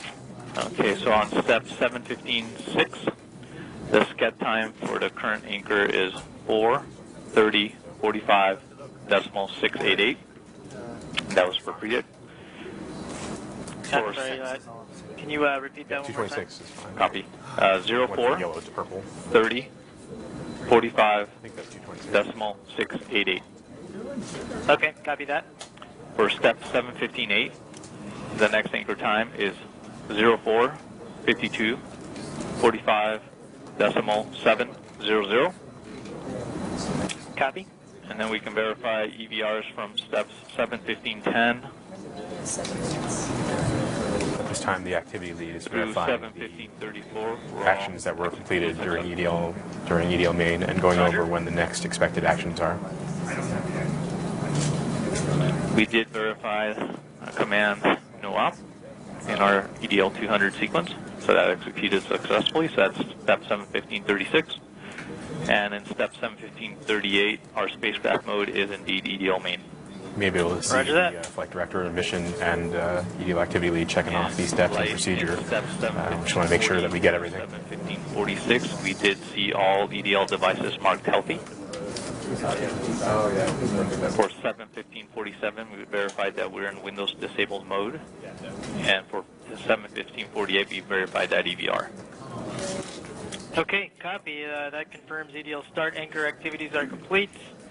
Let's do a quick subsystem poll. Deltas only systems. Flight systems changed the spacecraft mode. It's now EDL main. The new CBM background ID is EDL Reserve TWNC. In terms of changes to the hardware configuration, the backup REPA is powered on, and the cruise stage cap heads are now powered off, and otherwise systems is nominal. Copy that, power. Flight power, significant changes on the power configuration. As mentioned by systems, REPA Bravo is now on. We saw an increase in current of about 300 milliamps for that. Cat bed heaters on the cruise stage have been turned off. Power subsystem is nominal otherwise. Copy, thermal. Flight, this is thermal. The Marty heater has been turned off as expected for EDL main. The only other state change for thermal is that soak back from the DRCS cat beds into the valves continues. The temperature on the warmest DRCS valve is about 34 C, which is just a couple degrees above the max set points. Okay, copy, prop. Flight, this is prop. We are nominal on the descent stage and cruise stage propulsion systems. The only change across EDL start anchor is the turn off of B-side cat bed heaters as expected. Roger, avionics. Flight avionics, there's no change in the avionics state, and we're still green across the board. Second Chance contingency software is now armed and ready to take over and then vets of a prime computer reset. Roger, flight software.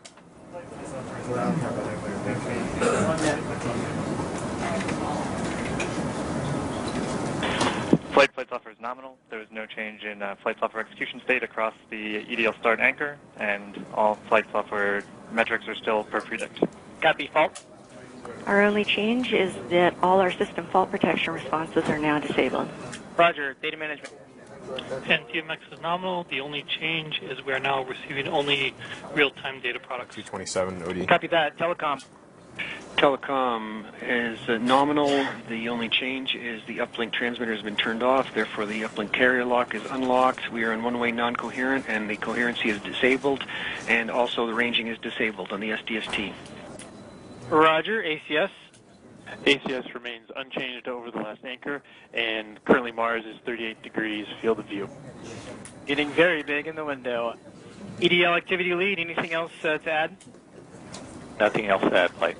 Copy, mission? Nothing else, Flight. Okay, copy. That completes our post-anchor poll. Everything is good. Post-transition to EDL main, everything looks great. EDL phase lead, I believe has something to say. Thank you, Flight.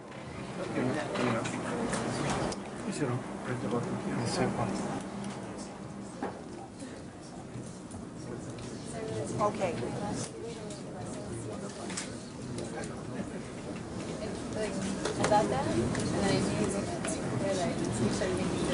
Thank you, Flight. I'd just like to thank the cruise team for bringing us over 350 million miles, 2 unplanned nav filter parameter changes, and 1 heck of a lot of professionalism and dotting of the I's and crossing of the T's. Curiosity is in fantastic shape to perform entry, descent, and landing, and she's there because you guys got her here. So, thank you very much. And good luck. See you on the other side on Mars.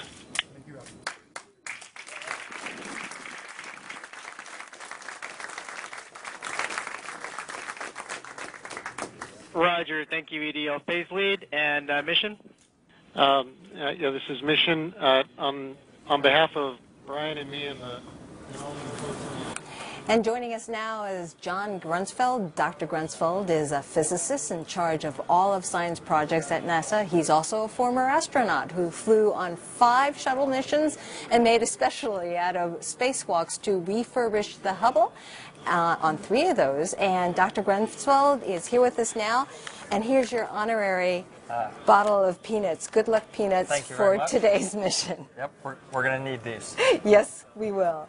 So let's talk a little bit about this mission and how does going to Mars again, why is that so important to NASA, and why do we need to go back to Mars? Well, Mars has a very special place in our solar system as the closest analog to Earth. And so there's a couple of different ways. One is the science answer, which is because it's close analog, especially going to Gale Crater, we can understand the history of Mars, and I'm sure John Grotzinger has told us all about this, as if we were going down into the Grand Canyon and measuring, the geologic history. So we can compare the Earth to Mars at the same time as the solar system formed, as these planets formed. And of course, to answer the really important question, which is a human question, are we alone in the universe? And so, although the Curiosity rover isn't designed to look for life, it's look for signs of past habitability, and this will give us that answer. But it's one other thing is, we live in a solar system of riches. Jupiter, Saturn, the moons, the Earth, of course. Mars is the only place where someday humans could live on a planet kind of like Earth. And so it gives us the vision of what might be the future. So it's putting all the pieces together. And this is one of those pieces to build ourselves up to the next one, the bigger one. That's right, the bigger one. So we're going to take a break and tell you a little bit about the peanuts. And I don't know if you've seen what's going on in our control room here as well as in the MSA. Well, I hear lots of munching. There's a lot of munching, and we're going to let you partake here. Thank you. This is a tradition here at JPL. It goes way back to the Ranger days. And what had happened was we had 6 missions. They all failed, but we kept on trying and kept on trying. And then Ranger 7 did it. It was able to achieve what it was meant to do at the moon. And somebody was eating peanuts at that time. And somebody figured those must be good luck. So since then, on every mission, we dare mighty things by munching peanuts. Yep. And of course, Ranger 7 set us up for Neil Armstrong and Buzz Aldrin. That's right. To land on the moon. That's right. In the same way, I think Curiosity is going to set us up for a time where women and men in the not too distant future will land on the surface of Mars, and they'll be astrobiologists and geologists, and they'll be able to build on Curiosity's mission. And you are a physicist, so what are you most looking forward to that Curiosity will discover? The lessons from Hubble are that when Curiosity is roving and sending the data back to scientists on Earth, the biggest discovery is probably not going to be the one that is, some particular molecule that we're looking for in the rocks or a particular mineral. It's going to be something that nobody's ever thought of. It's going to be the real discovery space. And that's what I think Curiosity will give us. So you don't even know what it might be? Nobody knows what it'll be. And Mars has a history of surprising us that way. All right. Well, thank you for joining us. Thank I'll you. let you go back in the control room. Okay. This Go is Curiosity. Go Curiosity. Thank you. And if you just joined us late, you're watching live coverage of the landing of the Curiosity rover on Mars from NASA's Jet Propulsion Laboratory in Pasadena, California. JPL is managed by the California Institute of Technology on behalf of NASA, and we will be back in a moment with Rob Manning, but we'll take a break first. Okay, we're only 22 minutes to entry. Things are continuing to go well. You might have seen here that we've passed out the traditional peanuts. We need all the good luck we can get here. But things are continuing to look very good. We're right where we expect to be, and everything is going fine on the spacecraft. Curiosity is reporting things are going fine. Right now we're standing by for for Odyssey to tell us that they'll be around to broadcast what's going on for us during EDL, to relay that telemetry we get from Curiosity. So we're waiting for them to come back to Earth, to talking to Earth, and hopefully we'll be able to see all the way to the ground and past with Odyssey. 12 minutes cruise stage.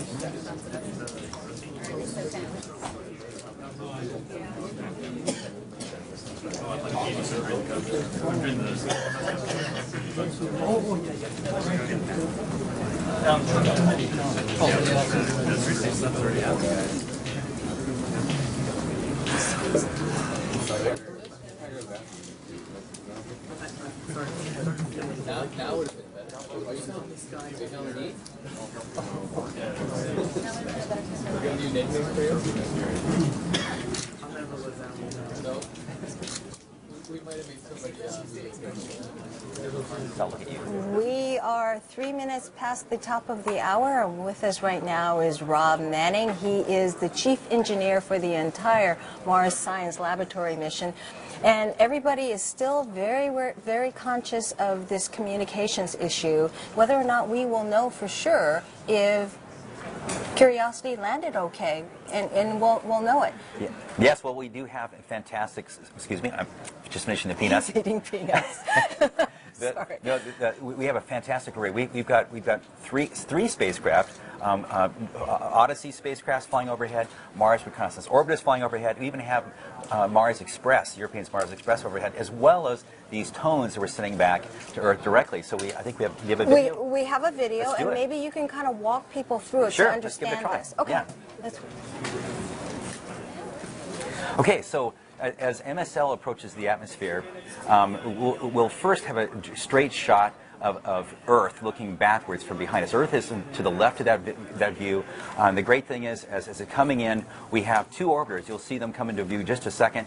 First, MRO from the south working their way north, and this is about the time that MRO is recording information that MSL is sending out to the world. At the same time, Odyssey, which is coming in from the top part of the view, is listening to what MSL is doing. And right now, MSL is sending information through Odyssey, and Odyssey is repeating that information straight back to Earth. And that's what we're seeing in this room tonight. And you see where Odyssey is, where it is on the horizon, and how far it is. And that's one of the reasons why we have a very, very narrow window when we can... This is a pretty tricky dance. It's been very well choreographed. People like Brian Schratz have done a fantastic job of making sure that all the coordination is happening. But it's it's easy for this not to work. One of the problems is the antenna is moving around. It gets blocked by equipment as it falls apart. The vehicle comes apart. It is something that you can't rely on in a guaranteed sort of way. So if the signal stops, we stop being signaled, it doesn't necessarily mean that there's anything wrong.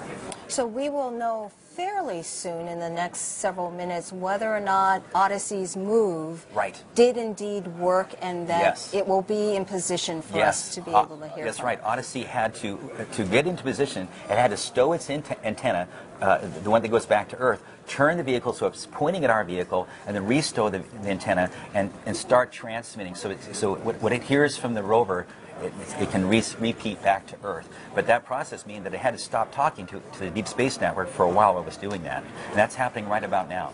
So the point is that people shouldn't get too excited if we don't hear from the rover That's landing? right. We've had problems with communications all along. I mean, in fact, one of the reasons we put so much effort into this is so that if we do have a real problem, we can use this information to deduce what may have gone wrong.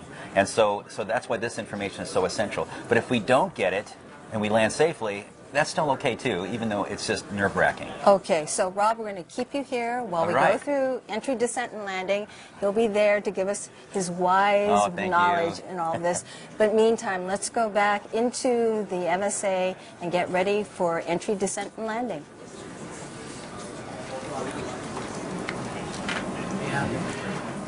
Things are looking pretty good right now. I'm getting a report right now from Odyssey that they're in position. They're going to be there for us for EDL. So they have reacquired to the Earth, and we're good to go. So we will have coverage throughout EDL, through a little bit from about a minute and a half after entry, through touchdown, and then some. So hopefully we'll see all the way to the bottom and see a successful landing.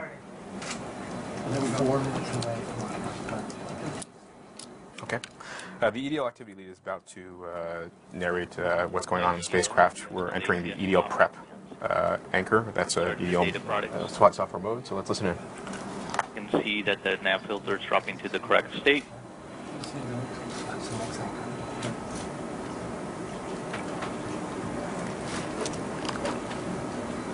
IVP has stopped, and the EDL prep anchor is complete. Okay, copy that.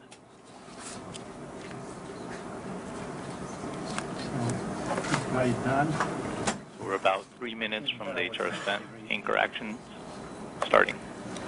The EDL activity lead has told us that we've turned off the attitude control system, the cruise attitude control system. We don't need it anymore.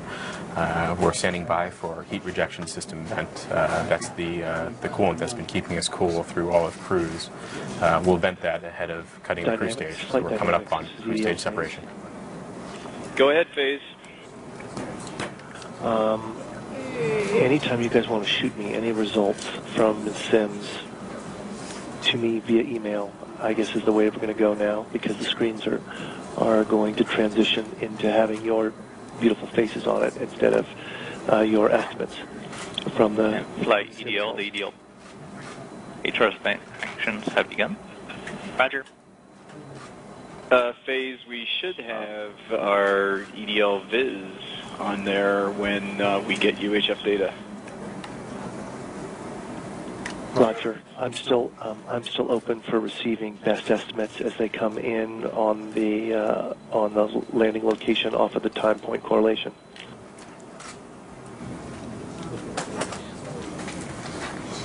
Copy, I understand, and we are on it. You will get it in the usual communication window. Flight EDL, the expected warnings for the Electra hail mode are received. Copy. The EL team is running some final simulations to show where we think we're going to end up based on the latest navigation data. Things continue to look good. It puts us right in the middle of the ellipse. Flight, we can confirm the BCB actions have been commanded, and through EHA we can confirm that the discharge vets are now in manual discharge. The vehicle's power changes in preparation for cruise stage separation. It's going to cut loose the cruise stage and all that solar array that's been powering us through all of cruise. Pyro firing card are now powered on. Go ahead, EDL Com. So we're ready to switch the displays over to the 1010 marker, which will show EDL data manual tones. Are you ready? Standby 1. Yes, we are ready. Copy that. All right. And we can confirm through EHA now that the BCBs are in manual charge mode.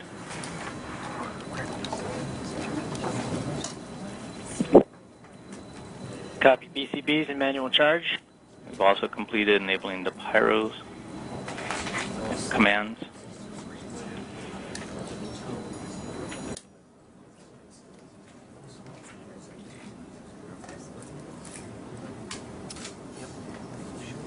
We are in the process of powering off the cruise stage hardware.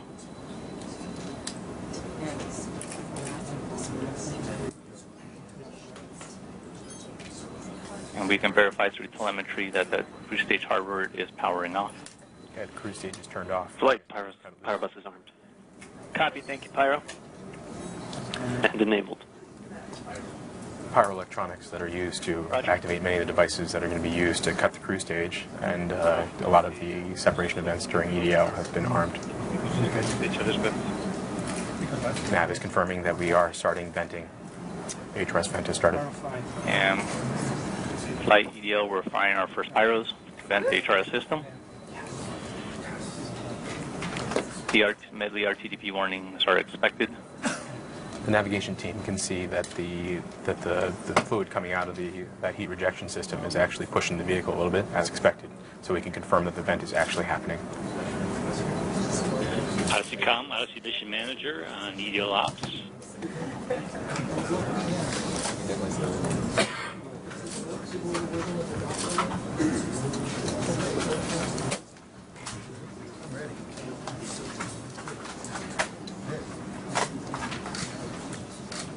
EDL Com, this is Dynamics on EDL Ops. Go ahead, Dynamics. Is our display configured correctly for you in the MSA? Affirmative. I see it. Waiting for X-band tones. Very nice picture. And we're expecting tone start at 5:13:17 UTC. Copy. We're under 2 minutes from cruise stage separation. Odyssey Com, Odyssey Mission Manager on EDL Ops.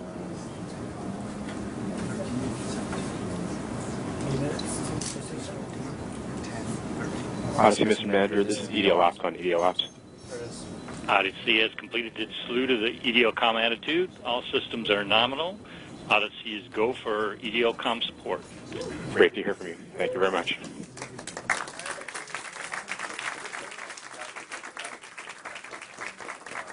We have a cruise stage step about to happen. For all of EDL, so we will have their coverage. Things are looking good for them, and they're looking good for us. We're about 1 minute to cruise stage separation. Tones. We're seeing the transition to tones now. The system should be configured shortly. And we're seeing carrier only. The vehicle's changing to tones at this time. So we're switching from telemetry, we've lost telemetry, and we're going to move to just tones. EDA acquisition. And we're seeing heartbeat. We are receiving heartbeat tones at this time.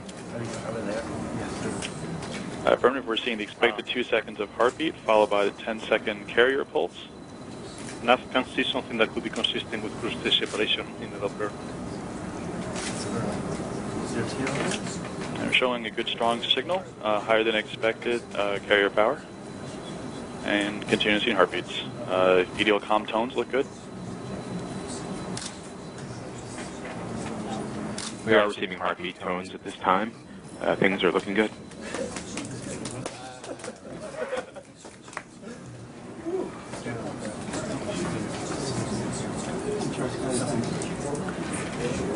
We see that we are priming the entry RCS thrusters.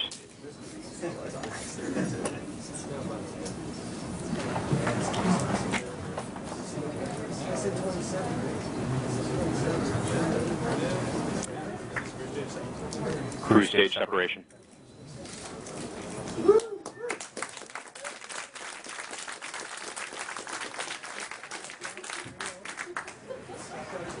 In about 1 minute, Curiosity's EDL software will wake up and begin final preparations for entry.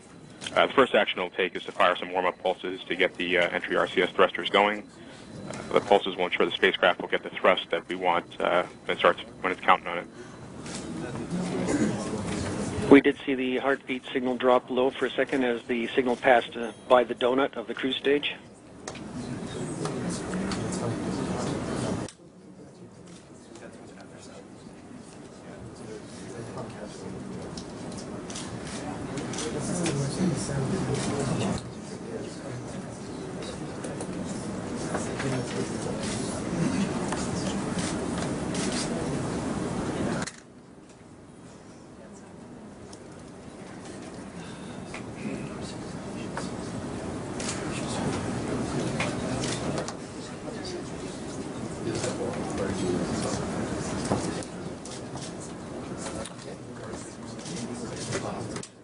We are seeing RCS warm up.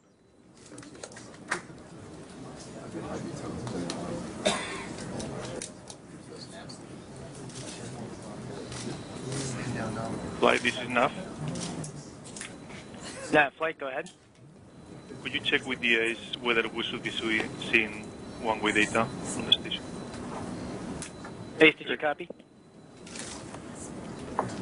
Curiosity is reporting that it is spinning down and turning to entry. Flight HS, we've been one way for a while now. Roger that. But currently we're just seeing the tones, obviously. Roger.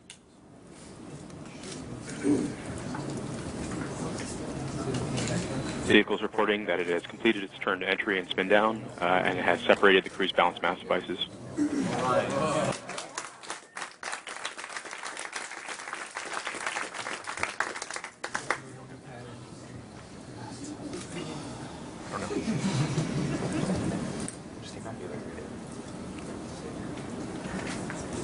Okay, at this time, the vehicle's just sending heartbeat tones, just as we expect. It should be quiet for the next several minutes, hopefully. We are about 7 minutes to entry. At this time, Mars is actually pulling Curiosity in, and we're speeding up. We should be traveling around 5.4 kilometers per second on our way to about 5.9.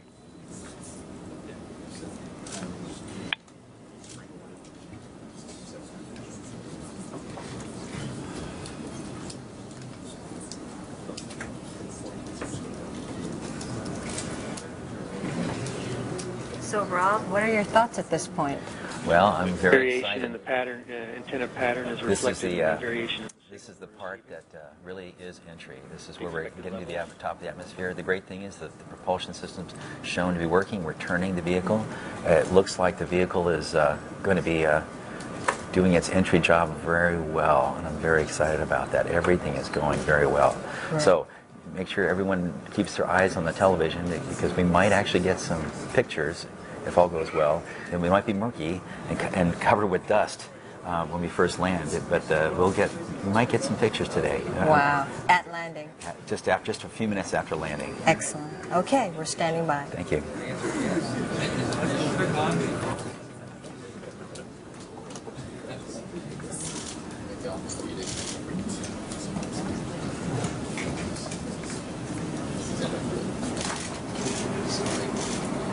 We're just under 6 minutes to entry.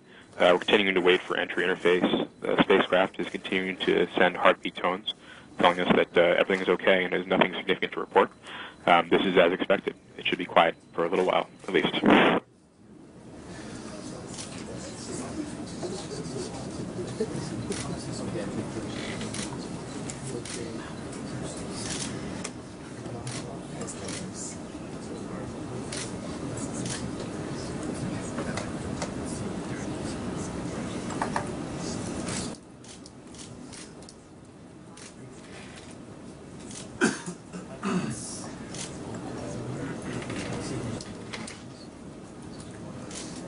We're now 5 minutes to entry. Continuing to receive heartbeat tones. Everything is good. At this time, Curiosity should be up to about 5.5 kilometers per second.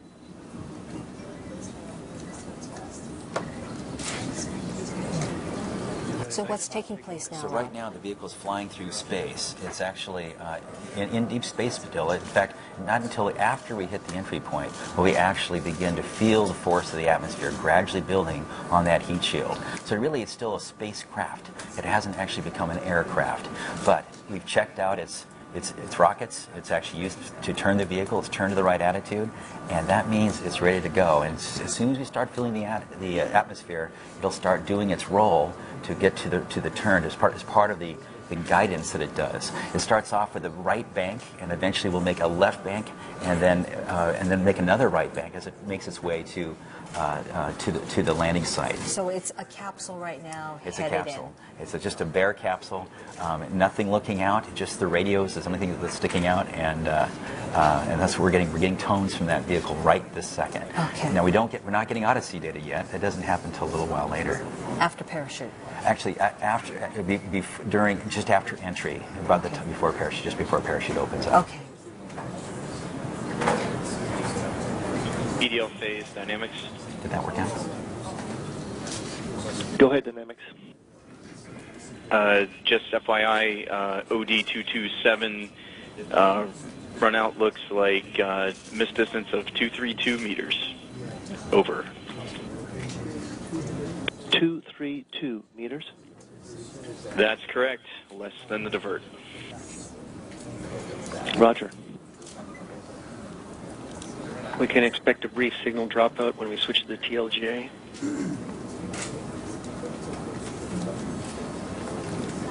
We're at 3 minutes to entry. At this time, MRO should begin picking us up. But remember, we won't get that data for a while. It's got to store it and then send it back down here for us to decode. We're still seeing heartbeat tones. Everything looks good. The spacecraft should be up to 5.6 kilometers per second.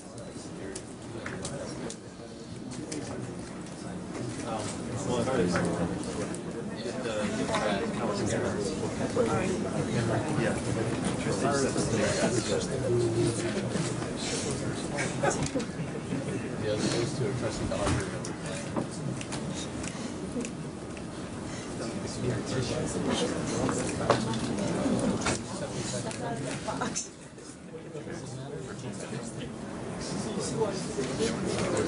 have 228. It's right on top of 227. See that? No. 2 minutes to entry.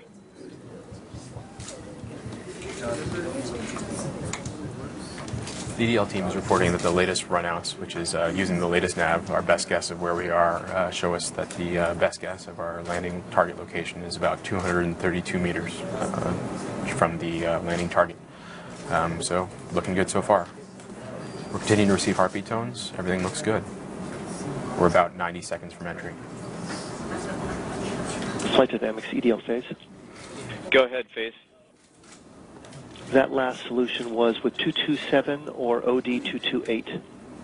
That is OD227.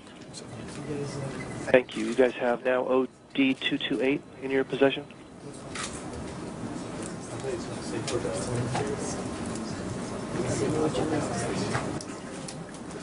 There will be no 228 for us, phase. That's just fine because the difference is 1 minute to entry. Within spitting distance. Affirmative.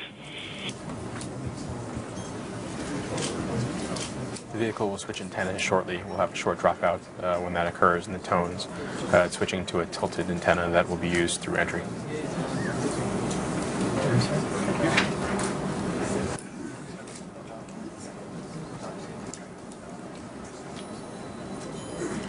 Right, 30 seconds to entry. As we come up on entry, we'll expect a 2 or 3 second outage in the X-band signal as we switch from the ELGA to the TLGA.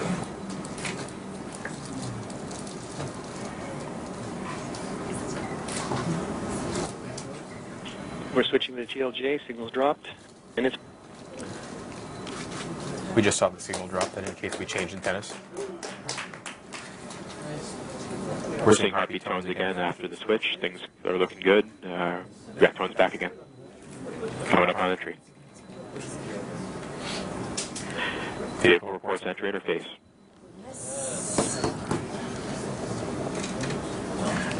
At this time, it will begin pressurizing the propulsion system to increase the thrust of the system. It'll use that for all the maneuvering in the atmosphere we're about to do.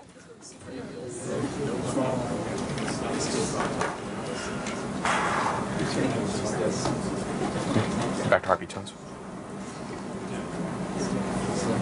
We are standing by for guided start and the start of guided entry.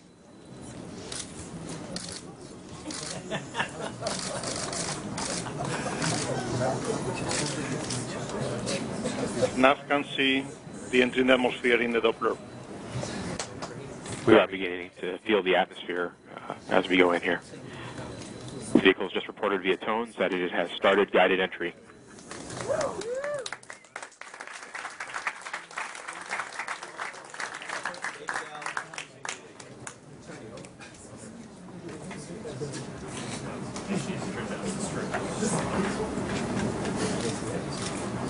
At this time, the vehicle is beginning to steer its way to the target. It is starting its first bank reversal.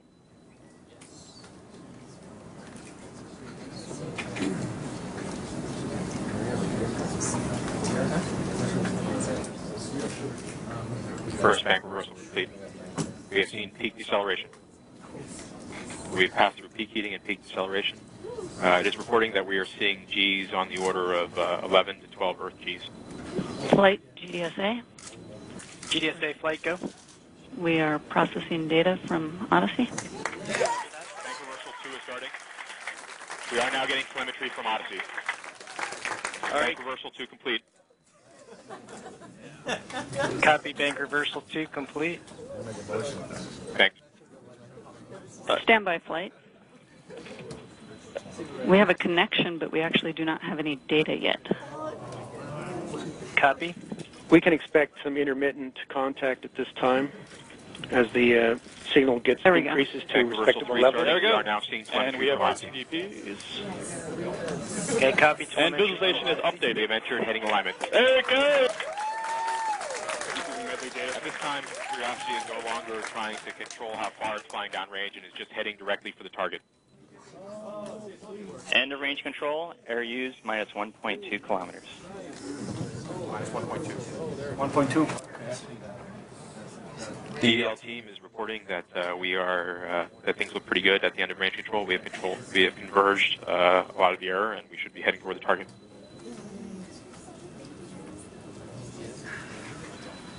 Flight EDL, TDS warning is okay. Copy. Power on. We are seeing a tone from indicating that we have seen heating on the heat shield through the MEVI instrument. Everything looks fine. This is as expected.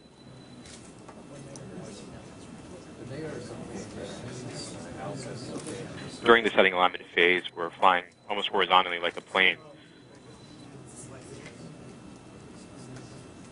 We're going about Mach 2.4 at an altitude of 17 kilometers or so. Way better.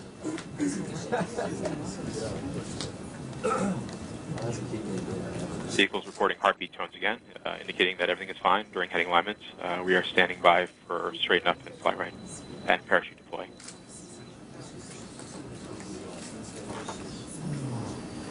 Vehicle's continuing to decelerate. We're down to about Mach 2. As a reminder, we should have parachute deploy around Mach 1.7. We're at 15 kilometers altitude. We've begun entry balance mass jettison. The predicted mid distance downrange is 1.597 kilometers. EDL Ops, Odyssey Systems on EDL Ops.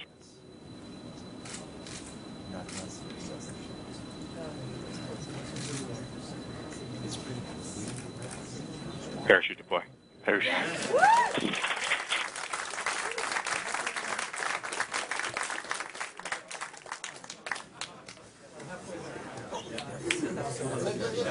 Thrusters have been re-enabled. We will control our attitude on shoot. We are decelerating. Wrist mode under our parachute accelerated and descending. We are at 150 meters per second. Dynamics phase. Come back again with wrist mode dynamics. Wrist mode is nominal. We are 9 kilometers and descending. Leads active. Valid range. Net filter converged with a velocity correction of 0.7 meters a second. We've acquired the ground with the radar. An altitude of 8 kilometers. Speed chill has separated. We've found the ground. Expand tones due to earth occultation as expected. We're standing by to prime the Emily engines in preparation for powered flight. We're down to 90 meters per second at an altitude of 6.5 kilometers and descending.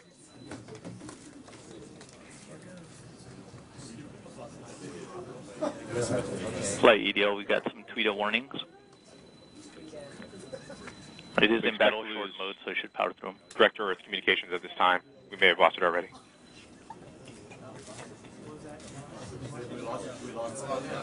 We're down to 86 meters per second at an altitude of 4 kilometers and descending.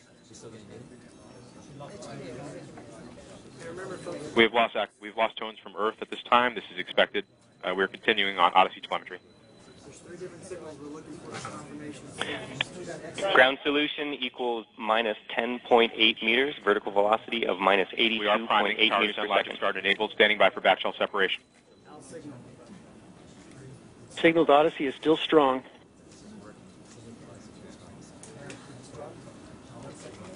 We are in powered flight.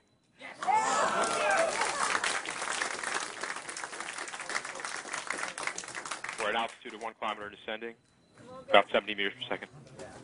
Signal to Odyssey remains down to 50 meters per second, 500 meters in altitude.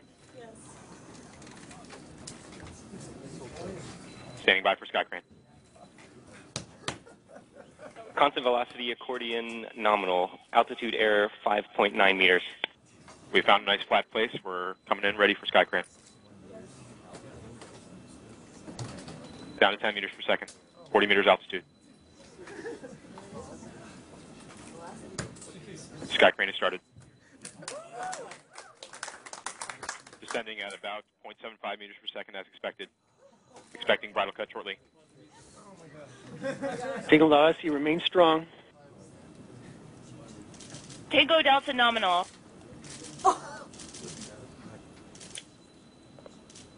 Yep. EDLCOM configured. RIMU stable. UHF telemetry. RIMU stable. UHF is good. Touchdown confirmed. We're safe on Mars.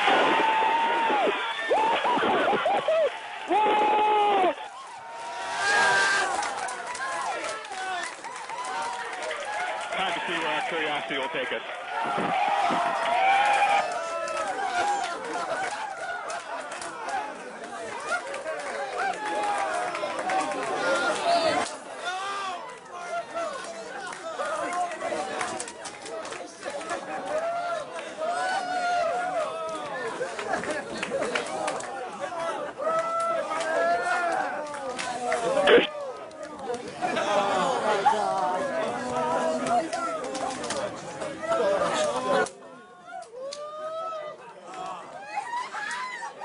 At this time, flyaway should be complete. Descent stage is at a safe distance.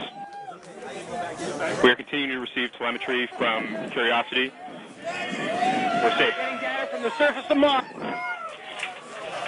ASCAM sequence is kicked off, waiting for images. Heads up, folks.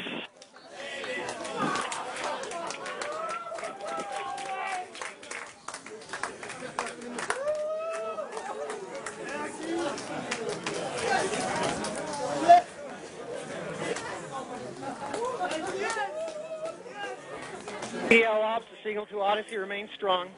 Flight EDL images are starting to come down. We're beginning to get images we got from images Odyssey. coming down, folks. EDO comm configure stand by for images. Rear has thumbnails coming down. Odyssey data is still strong. Odyssey data is very strong. Odyssey is nice and high in the sky.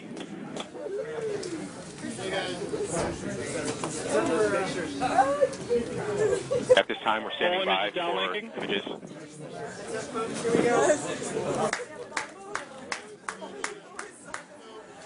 Thumbnails are complete. Got thumbnails. Full image complete. Full image complete.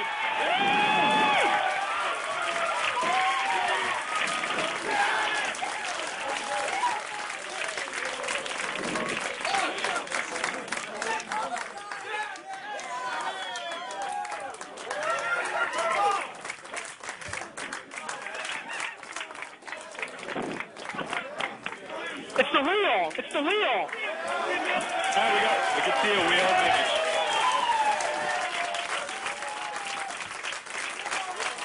We are wheels down on Mars. This is actually adjusting Oh my God. We'll do a proper hug on the other side.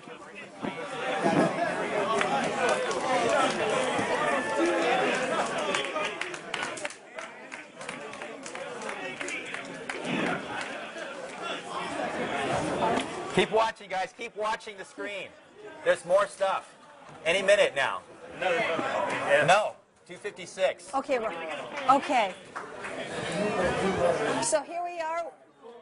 We're going to start. Go ahead. Okay. So we have landed at the time we thought we would, and we now have our first image. We have our first image. We've got us a 64 by 64 thumbnail. The front, a rear has-cam image. You can see the shadow there. I'm not sure exactly which our orientation is of the vehicle, but we're looking through it. Now, I think in just a few minutes we might get even a larger 256 frame pixel image of that same end. So we're looking at the shadow. See, the horizon is actually in the distance. You can't really tell that. So we're looking actually at the shadow of this late afternoon sun. So these are the rear has cams. These are the rear has cams. And it does have a dust cover on it. It does have a dust cover, but it's the cover is a problem. It's the fact there's dust in the air because we've just blown dust all over the place with our descent engines. Fantastic.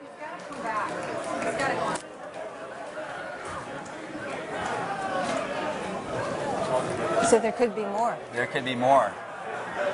If we wait, we might get. Oh yes! Ah! This is the high res. This is the 256 by 256 image.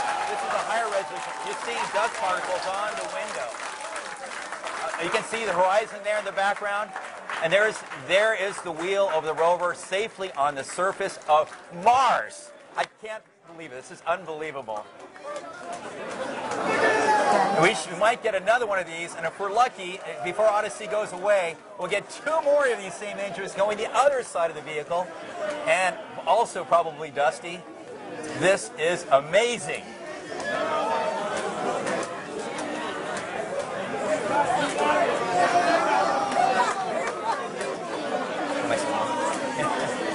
So that is one of Curiosity's rover wheels exactly. On the surface of Mars. Yes. Whoa! Wow! Now we have another image coming down. This is a view looking the other direction. It's still being processed. You'll see it in just a second here. This is another thumbnail image. Is that a shadow? That's the shadow of the rover. Curiosity rover on the surface of Mars. Thank you. The Odyssey transition is about to end. It's about to set below the peak of Mount Sharp very shortly. So this is about all the data we're going to get, but things look great. Congratulations. Thank you very much. Thank you.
guys, if anybody in the MSA is listening, you should check out our target location on this current fly-through.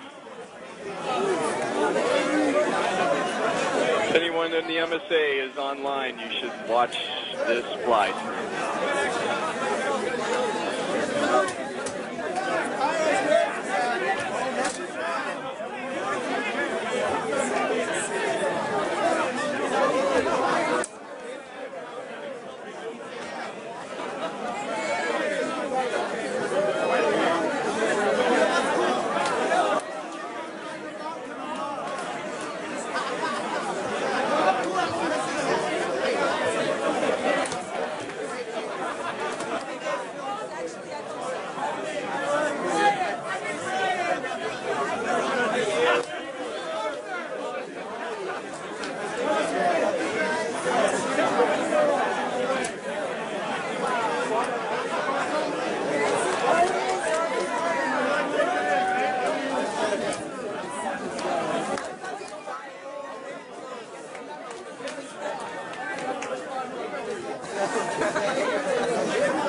All right, well, we are very pleased now to have with us the administrator of NASA, Charlie Bolden.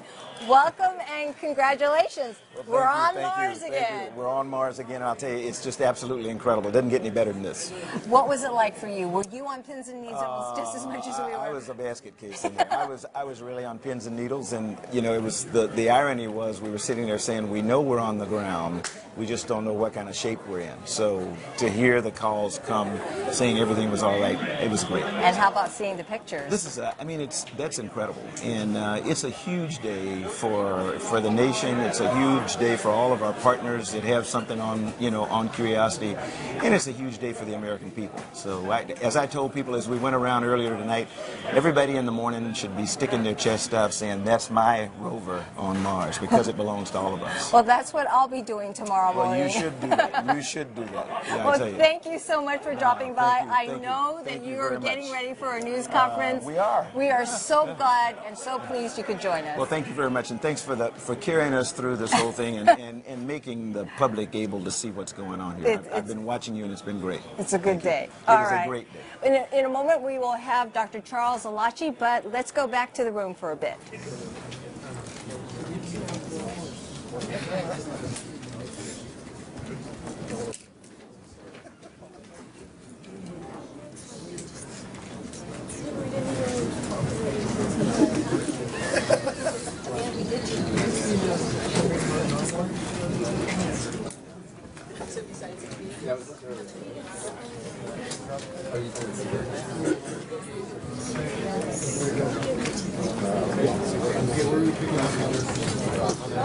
Dynamics, this is Phase. Okay, folks, we're on page 91 in the procedure. Roger, hold everybody there so we get a chance to get over together. All right, it is my distinct pleasure to welcome with us President Obama's science advisor, John Holdren. Thanks for joining us. It was such a pleasure to have you join us for this big landing. Well, I'm very happy to be here tonight. Very happy to have seen this incredible accomplishment with this Mars landing. What does this landing mean for the nation? Well, it's an enormous step forward in planetary exploration. Nobody has ever done anything like this. We are actually the only country that has landed surface landers on any other planet. But this lander is vastly bigger, vastly more capable, much more complicated to bring in. Many new technologies had to work in perfect succession and perfect synchronization for this to happen.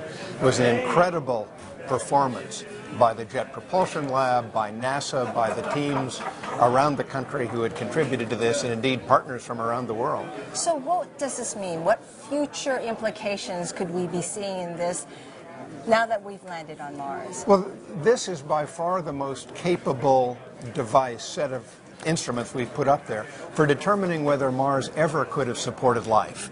And of course, the question of whether there was ever life on Mars is an enormously important scientific question, almost a philosophical question, relating to our place in the solar system and our place in the universe.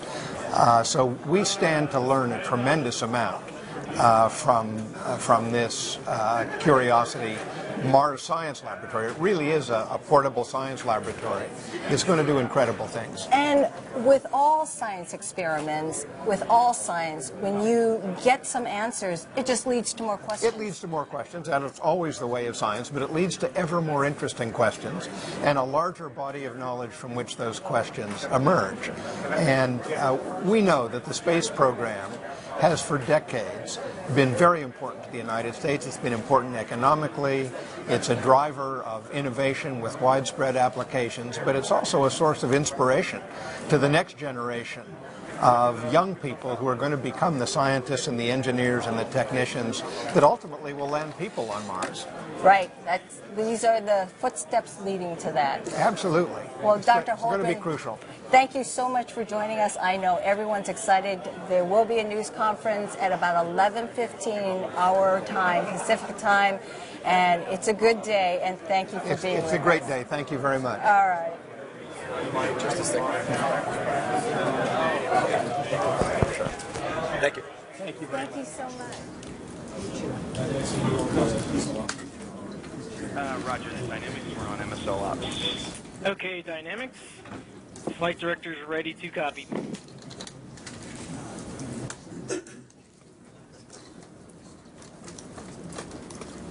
We have a touchdown time of 10:14:39, which is in PDT.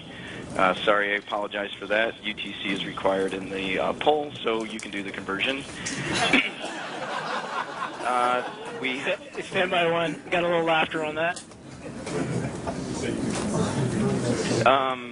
Let's see, step 730.013. So we have a touchdown velocity vertical of negative 0.607398 meters per second.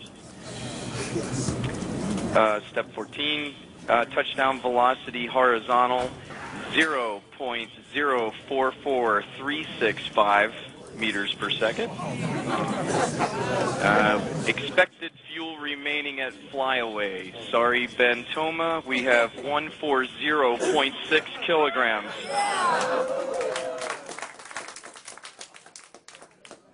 For step 16, we will need photo confirmation of descent stage location. Step 17, offset between rover z-axis and gravity vector of 4.37 degrees. Yes. And finally, in step 18, we have our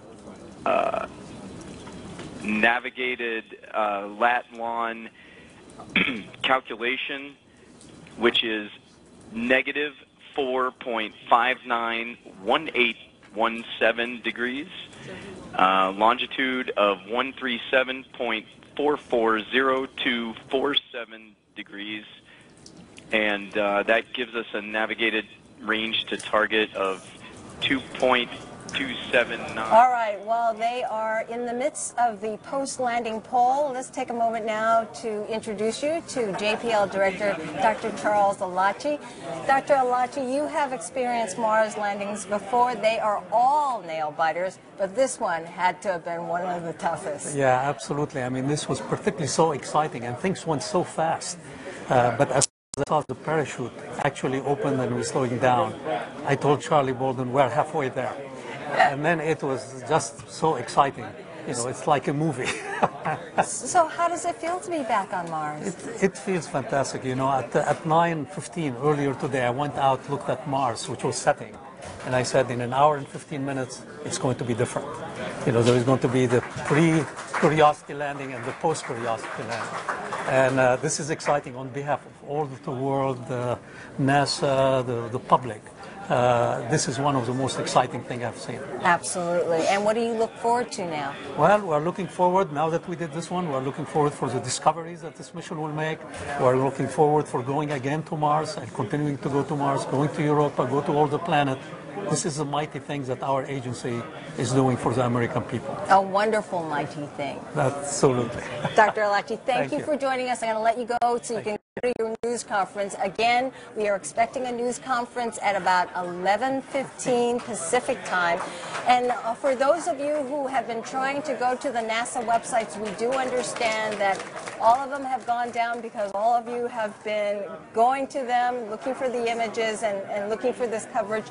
There is one available. We have a super of the one remaining website that is available. Let me read that to you. It's mars.jpl.nasa.gov/MSL/raw. This is where you can see the images that just came back from Mars. Let's go back to the room.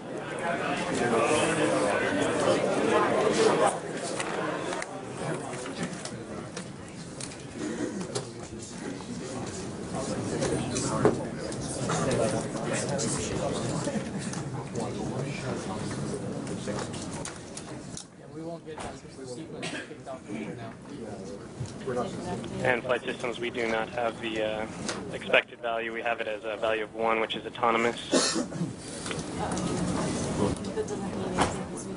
And Flight EDL, the sequence was changed late to execute a little later, so we missed that.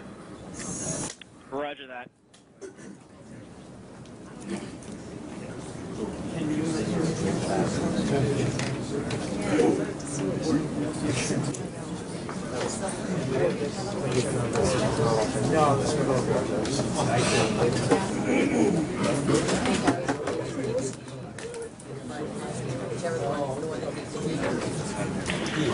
And power flight. Go flight. Yeah, steps 27 through 33. Copy that. power subsystem is currently nominal for step 27. For step 28, the channel power 4007 last data point reads 1.56 amps. For step 29, buzz voltage last data point was 32.18 volts, roughly 93% of state of charge. For step 30, battery 2 current, last data point read is 1.57 amps. Step 31, power 4018, voltage reads 32.2 volts. Step 32, Pyro 0120 reads 2491 ohms. Step 33, Pyro 1120 reads 259 ohms.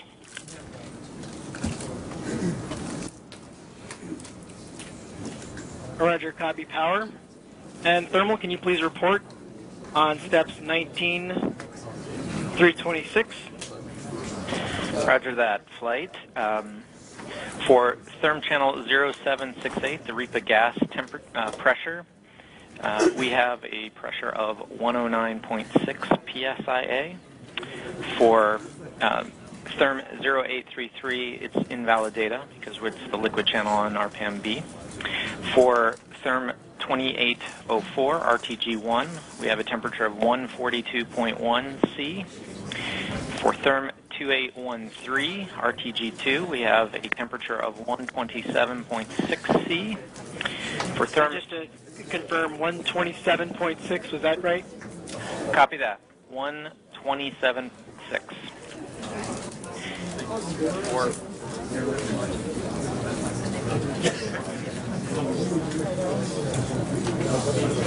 Well, we have good news. We are told that the website www.nasa.gov does have its images back, so several of the websites crashed because of all the people who are trying to see these first images from Mars from Curiosity. So once again, look at the screen. We do have the NASA.gov website back and also the JPL RAW website back up. Meantime, with me now is Lori Garver back again in the seat. So how's it feel for you? You went through the whole experience. Well, we all did, right? We were joking that maybe Michael Phelps was the only one who could actually hold his breath that entire time. But there isn't anything more exciting. It's one of the reasons we do it. And I just congratulate the team. It's an amazing thing to have those pictures right now. Could you believe that? To have them so soon and what you could see them in them. I did not expect them to be as clear and good, to be able to see the definition of that.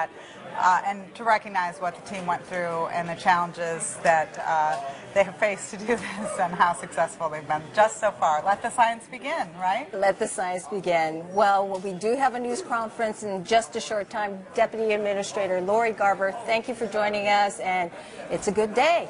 It is a great day for America, for the world, absolutely, for our future. So thanks. All right. Thanks for being here. And we'll go back to the room into the MSA.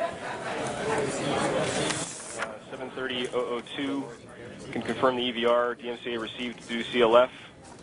I can confirm that MCFSW was receiving good DIMU packets via the MCFSW status, which read hex 1100. And also the absence of any warning EVRs indicating a problem with the DIMU. So as far as we can tell, DMCA was executing flyaway nominally. Okay, copy that. And your expected value.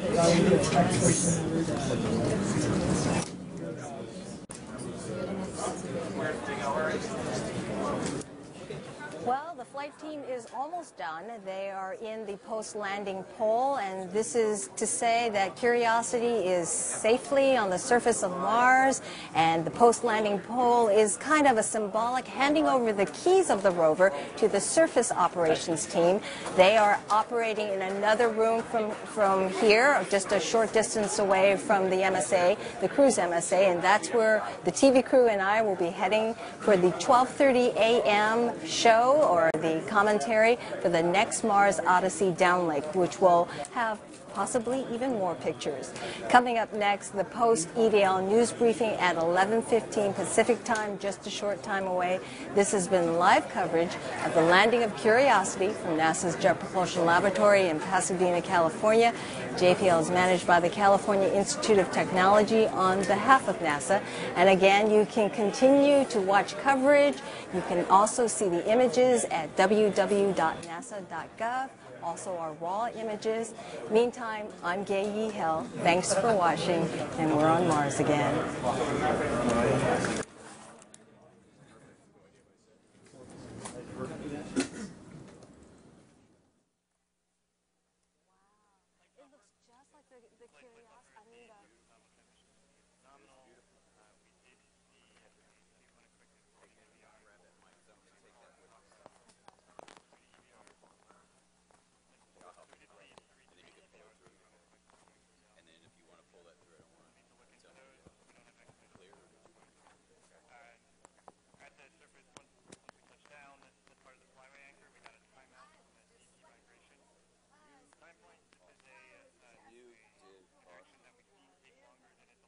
So Mike, packing it up, moving.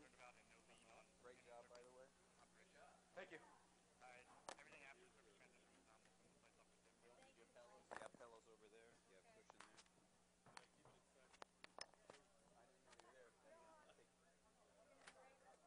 Excuse me? Gonna go join my team. Thank you. Thank you.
Seat.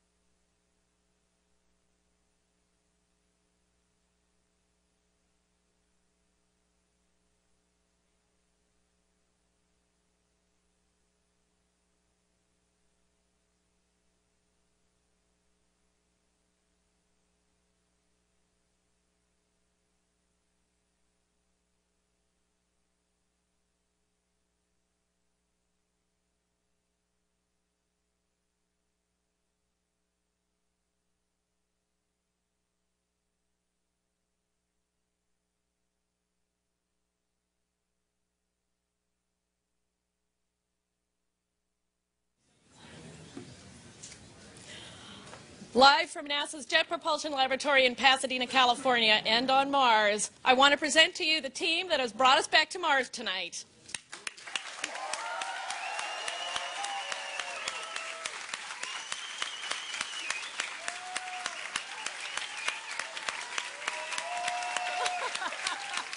Come on, guys.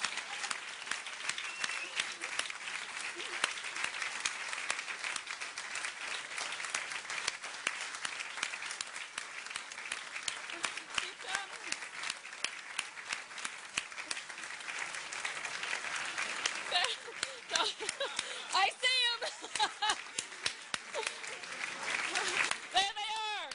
Woo! There we go.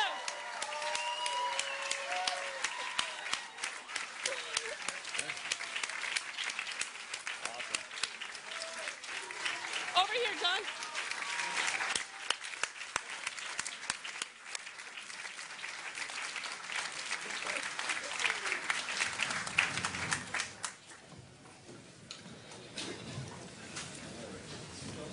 All right, let's give them one more round of applause now that we've got them all up here. Thank you very much.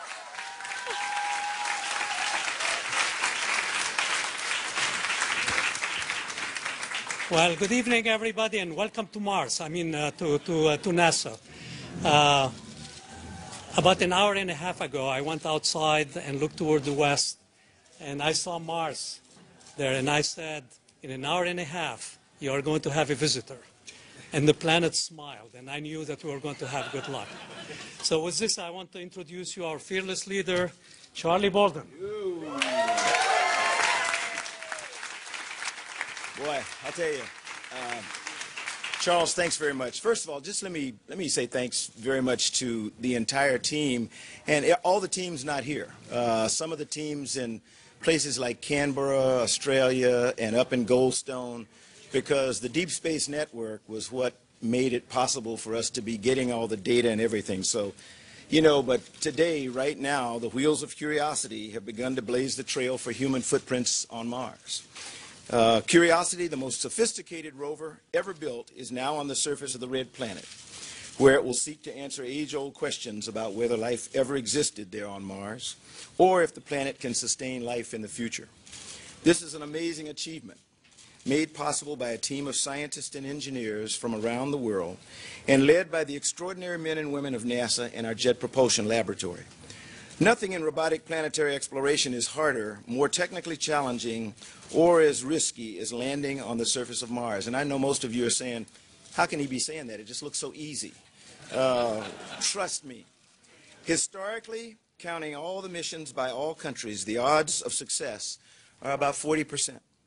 The recent U.S. record is better, with now 6 successful missions, including now 4 landings. And I'm going to stray from my script here for a moment, which is always dangerous. But tonight, and I'm probably not going to include all the countries, but tonight there are at least 4 countries, and I won't name them, who are on Mars.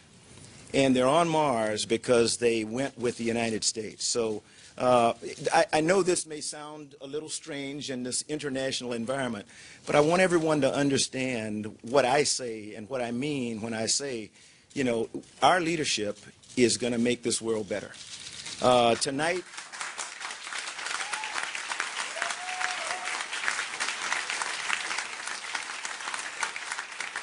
As incredible as our feat was tonight, we just succeeded one more time in raising the bar even higher.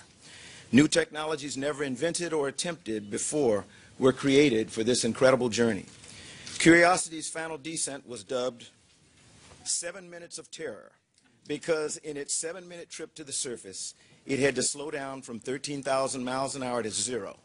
And I think you've heard this before. That's like driving 65 miles an hour on a freeway and coming to a complete stop in about 2.1 seconds. Hundreds of other things had to go just right, including a parachute slowdown at supersonic speed, 8 rocket engines to power a final descent and final soft landing by a new Sky Crane landing system. Curiosity will spend the next 2 years seeking answers to one of humanity's oldest questions, as it investigates whether conditions have favored development of microbial life on the red planet. President Obama has laid out a bold vision for sending humans to Mars, and today's landing marks a significant step toward achieving this goal. And now it's my pleasure to introduce to you a very dear friend of mine. He is the President's Science Advisor, the Director of the Office of Science and Technology Policy, and a guy who was sweating through this. And as he told me a little while ago, he thought he was going to throw up at one point. And he's probably mad because I told you that, but my friend, Dr. John Holdren.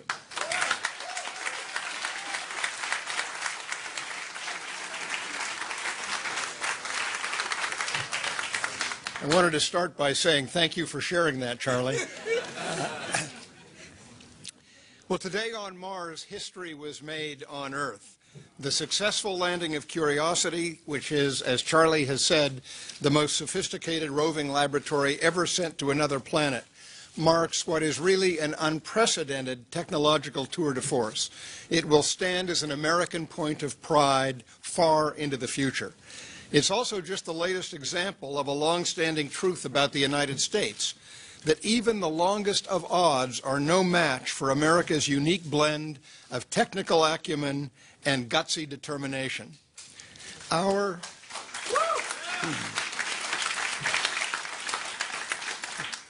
And that's certainly for all of the folks at JPL, at Caltech, at NASA, and our partners whose instruments, as Charlie has pointed out, were on this lander. Big thanks are due to all of them. Our continued preeminence and progress in space and here on Earth in other domains such as biomedicine and healthcare, clean energy, national security, advanced manufacturing, all of this depends on our continuing commitment to science, technology, and innovation, and the passion for adventure that has driven us to explore new worlds. By sustaining our investments in basic research and exploration, we ensure that America will remain at the forefront of the scientific frontier.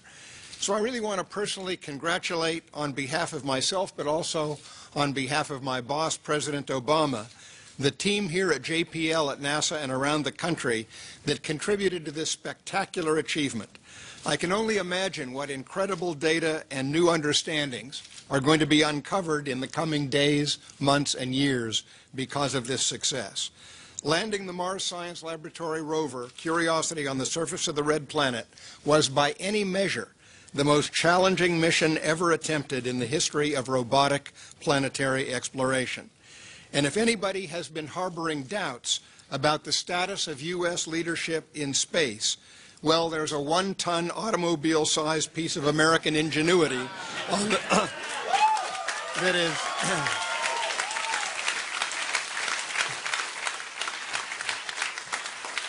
And it's sitting on the surface of Mars right now, and it should certainly put any such doubts to rest. President Obama has challenged America, as Administrator Bolden just said, to send humans to Mars in the 2030s. And Curiosity is going to provide critical information about the red planet and what our astronauts will find once they arrive. The administration is committed to a vibrant and coordinated strategy of Mars exploration and planetary exploration more generally, and continuing America's leadership here on Earth and throughout the solar system. So congratulations again, and long live American Curiosity. Thank you.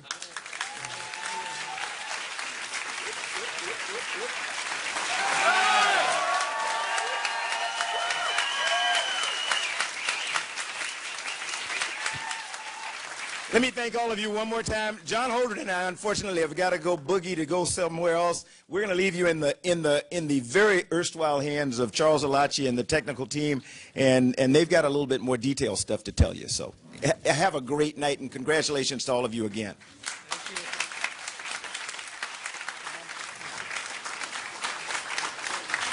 Okay, guys, before we start, we have a new picture of Mars. Come in.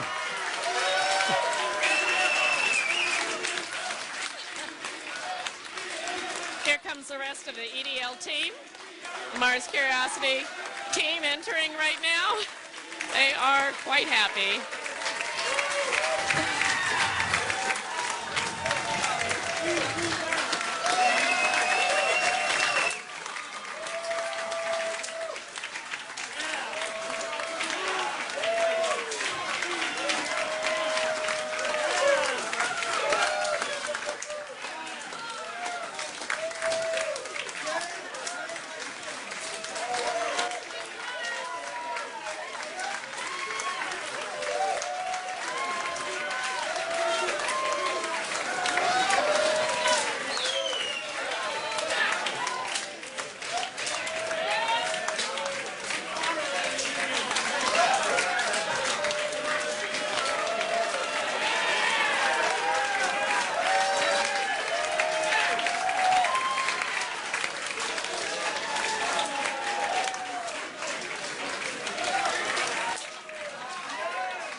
So what is your order that you are doing? We're going to sit back down and... But somebody put...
Okay, I think we need to get...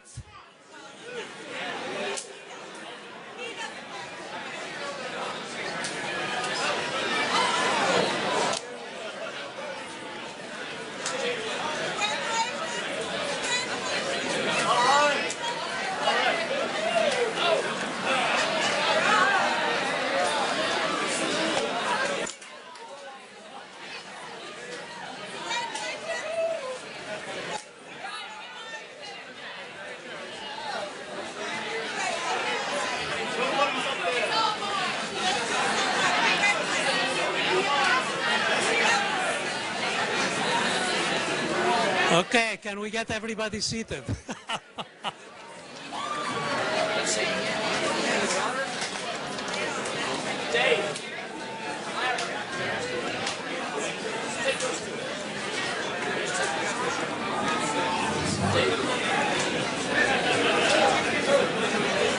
Okay, can we get everybody? I need to take control of this thing.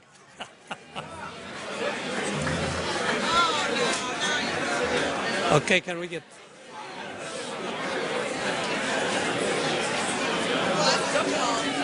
Yeah, can we have it stop people coming? Okay, can we stop, please? Can we get everybody seated?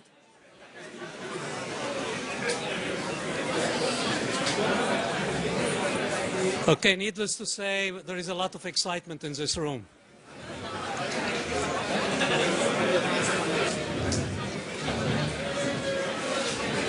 Okay, good night. Good evening, everybody.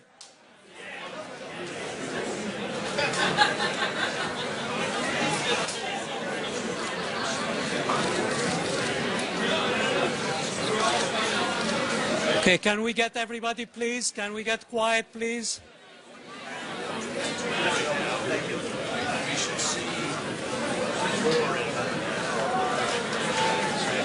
Please, everybody, can we get quiet? I'm sure all of you want to hear about how things went. Well, tonight was a great drama that was played. I felt like an adventure movie, but in reality, I kept telling myself, this is real. This is real, what's happening. And what a fantastic demonstration of what our nation and our agency, can do. I could only think of the words of Teddy Roosevelt as I was sitting there.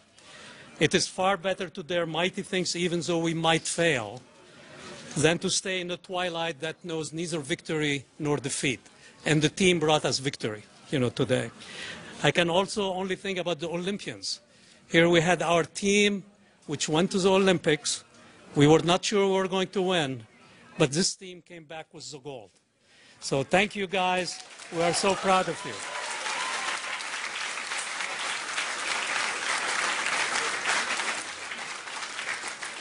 And just think what an inspiration to the young people in the world by watching what these young people and old people like me have accomplished. It's really inspiring. I just was talking to my daughter and she was crying, about it, how exciting this is how inspirational.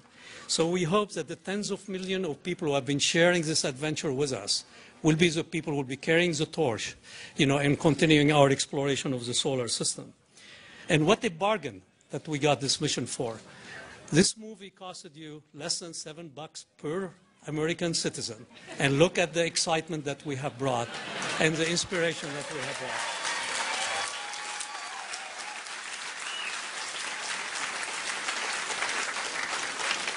And tonight we just did the landing. Tomorrow we're going to start exploring Mars. And next week, and next month, and next year, we'll be bringing new discovery every day, every week to all of you. And we are going to continue not only exploring Mars, but exploring the solar system and exploring the universe, because our curiosity has no limit. Thank you all, and I'm going to introduce John Grunsfeld, who is the head of space science at NASA.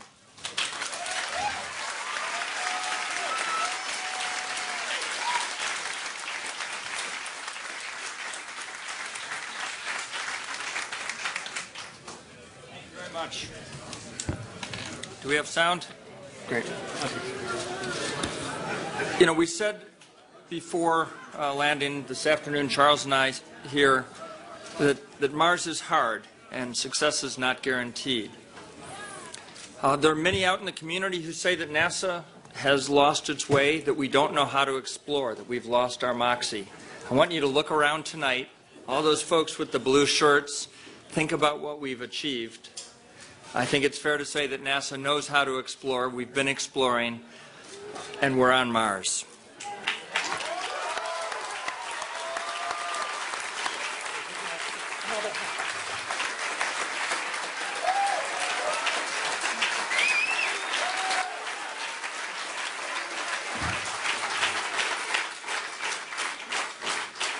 And while it certainly is an international collaboration, and we welcome the participation, this feat that you've seen tonight is something that only the United States of America can do, and the rover is made in the USA.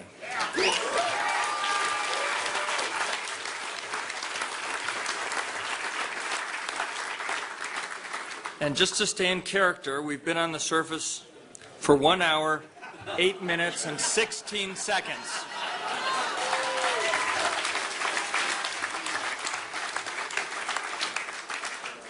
The last 8 months, and certainly for the 7 minutes of terror, has started to weave, an unbelievable story.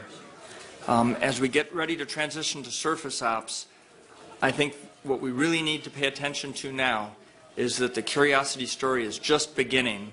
And with that, I'll turn it over to the team. Pete, that's the guy in charge of this project.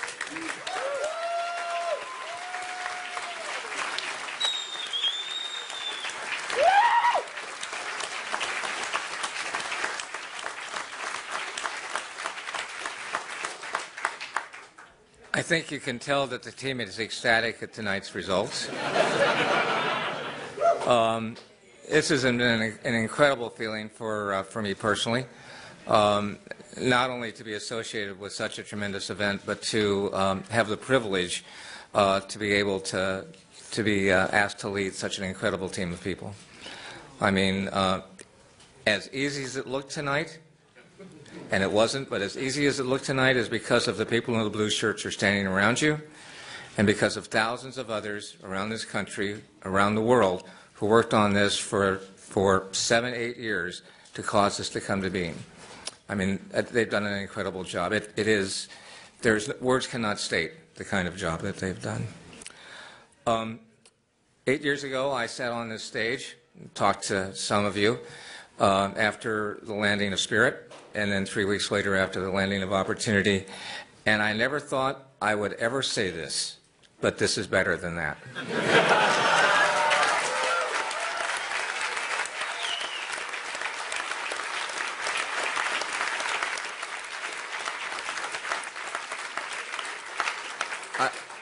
I want to thank everyone who worked so hard on this project directly. Some of the people who've left the project because their work has been done, but they're with us in spirit tonight and have shared in this success. I want to thank, and I want them to thank, all the support of them, their significant others, and their families and their friends. This work is very hard, it's very demanding, and without the support at the home front, it can't be done successfully. And I know that my wife is, without whom I could not do this job, is a wonderful person. I'm sure that the team shares that attribute with their families as well. But I especially want to thank, and I especially want to recognize the gentleman who's sitting to my left, and that's Richard Cook. He has put blood, sweat, and tears into this project. But believe me, we would not have been successful without him tonight. And when you look at his record, Pathfinder, 2 MERS, and this one unparalleled in the country today. I mean, just unparalleled.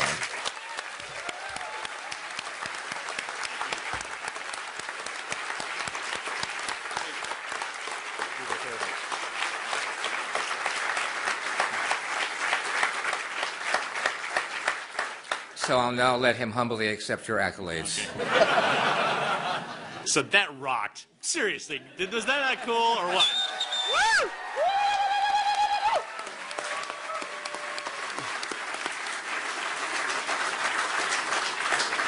I have been lucky enough to have done this now 4 times, and it never gets old. Seriously, it's just a great experience. And there are some people out there, Rob Manning and Dara Sabai and some of the other folks who have done this as many times, and I know they've all just had the exact same experience as I did tonight, which just gets better every time. It just is amazing. Pathfinder was great, but we were young and stupid, frankly. And now to have an appreciation for how hard it is and how much effort it takes from as Pete said, a team of hundreds and thousands of people around the world is it's inspiring, and it's a little bit overwhelming at times how much effort has been required and how much everybody deserves this great success we've had. I can't let Pete compliment me without returning it. And, you know, there is the guy who's been in charge of 3 of these things. There's pretty much, I think nobody else in the world has that record to be a project manager for 3 Mars landings. And so I think that he's going to have that, no matter what he does from now on, he's going to know that he's the only guy in the world that's ever done that. So, good job.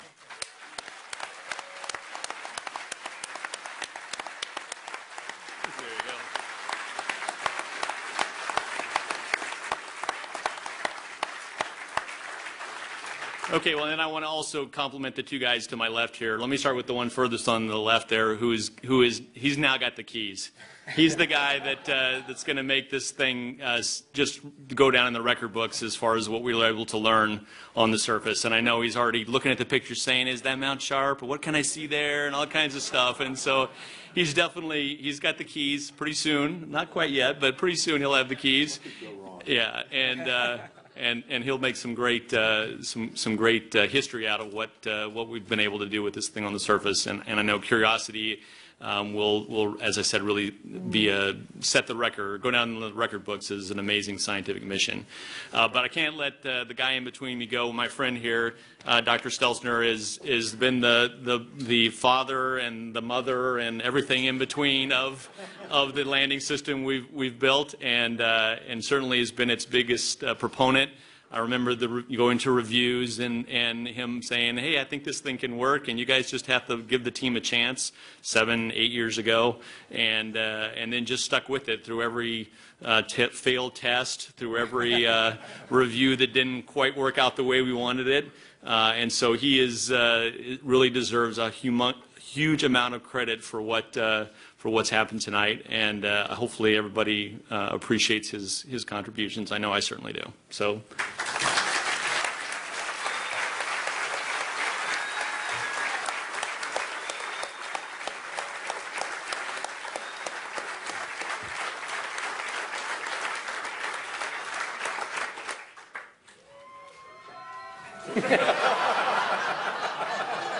Say something profound.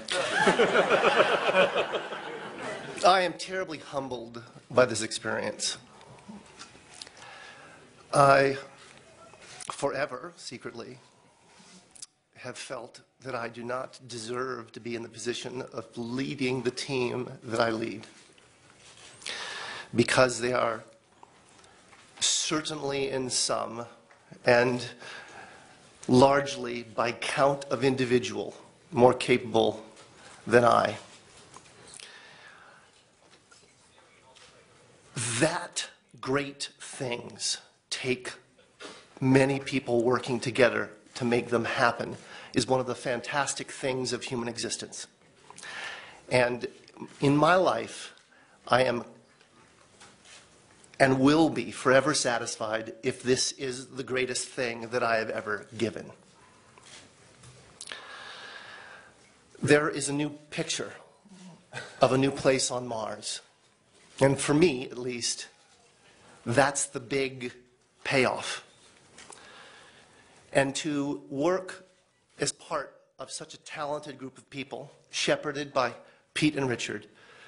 And I'm not just talking about the EDL team, I'm talking about the entire team, soup to nuts. The caliber of people here at JPL, the other centers who contribute. It's a tremendous honor, and it is a humbling experience to work with them. And I think that this nation is a truly great representation of a corner or a piece of humanity that reaches out and explores and conquers and engineers. We are kind of tool makers, agriculturalists, pioneers, and that's reflected in the activities and actions and results of tonight. So I want to say thank you to the blue shirts.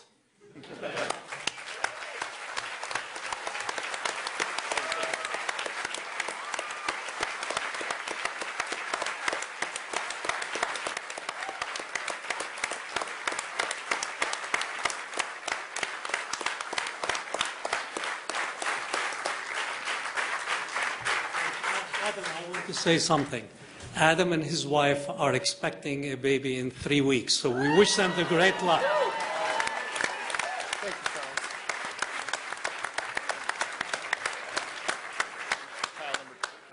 Child number 2. Yes, my second daughter comes in just a few weeks here.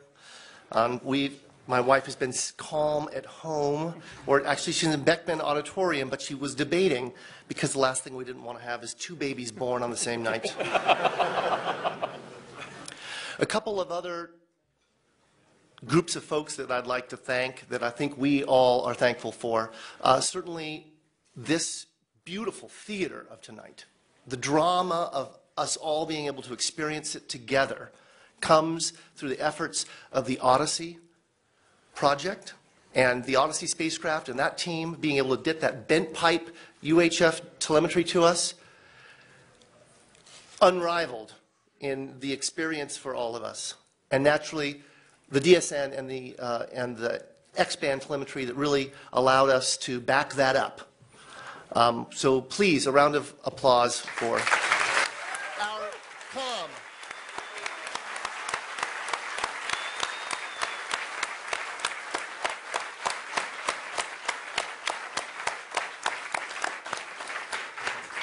And with that, really, I have nothing more to say. That picture says it all for me.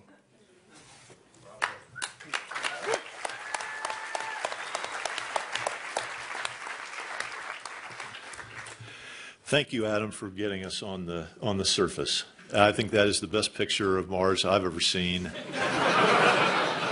And I can guarantee you in the days, hours and months and years from now, you're going to be hearing about an incredible science story, and I'm not going to bore you with that tonight.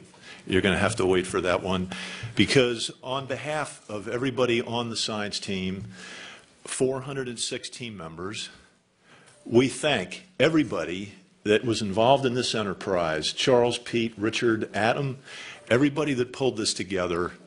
There were over 3,500 JPL employees. I won't count contractors and subcontractors, but I'm sure there were thousands more. 9 science instruments, 10 science instruments, 9 principal investigators, 7 countries, Germany, France, Spain, Russia, Denmark, Britain, Canada. All of us are the beneficiaries of your hard work. We've hardly even scratched the surface, and you're seeing it right there.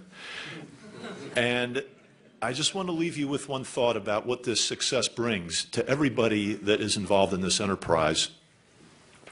There is no greater inspiration for middle school children that are going to math, science, and engineering than a mission to Mars. The number of hits on the website is unparalleled. The emphasis on the excitement that this generates is what we bestow upon our children. The money, $2.5 billion, we don't put it in the rover and send it to Mars. We spend it here on Earth. And Charles mentioned at the beginning that this whole enterprise, if you divide it by every woman, child, man in this country, comes out to be the cost of the movie. I know I speak on behalf of all my colleagues in science. That's a movie I want to see. So thank you all.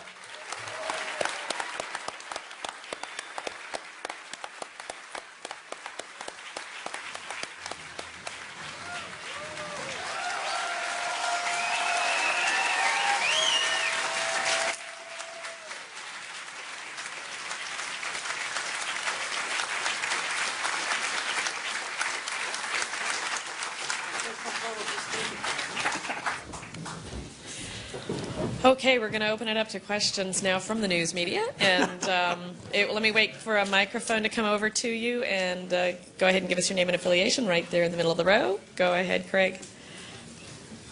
Hi, Craig Walt with America Space. Adam, tell us about the landing. All right, Greg. I can't tell you too much about it. I mean, it looks good. I'm being a little flip. In short, it looked extremely clean. We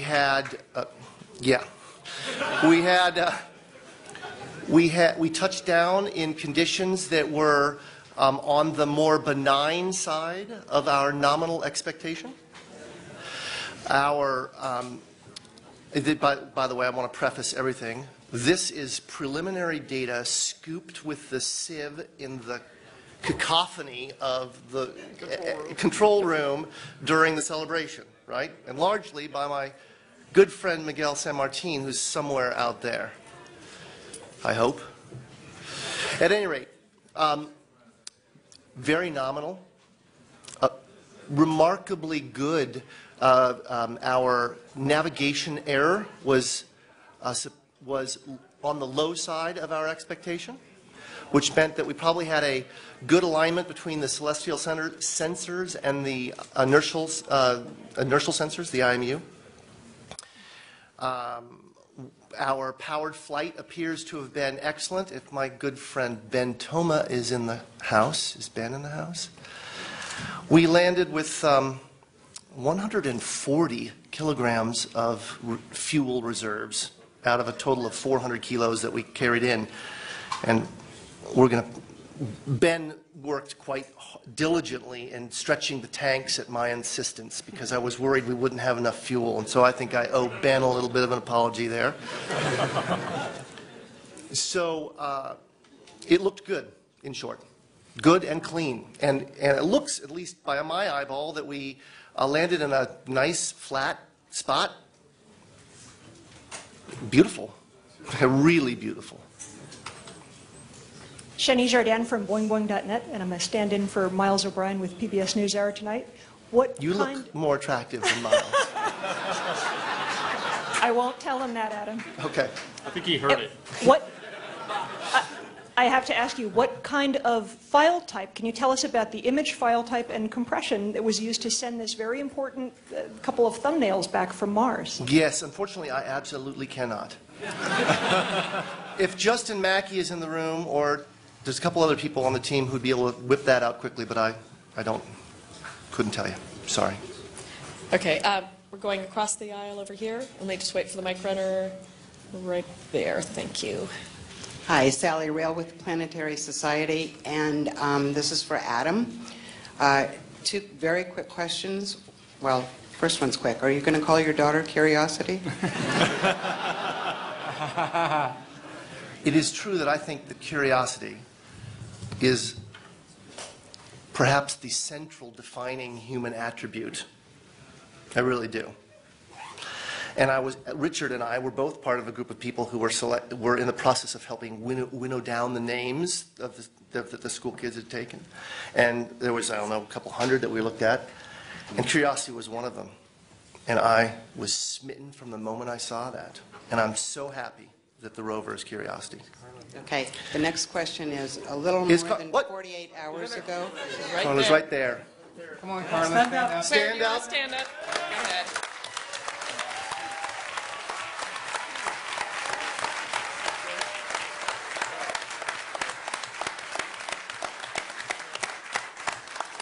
my daughter's name will not be Curiosity. Okay, the serious question. A little more than 48 hours ago, you told me you would tell me a secret. Once Curiosity landed. Can I have my secret? Yeah, what was this? A lot has happened in the last 48 hours. And to be very truthful, I do not recall what that secret was.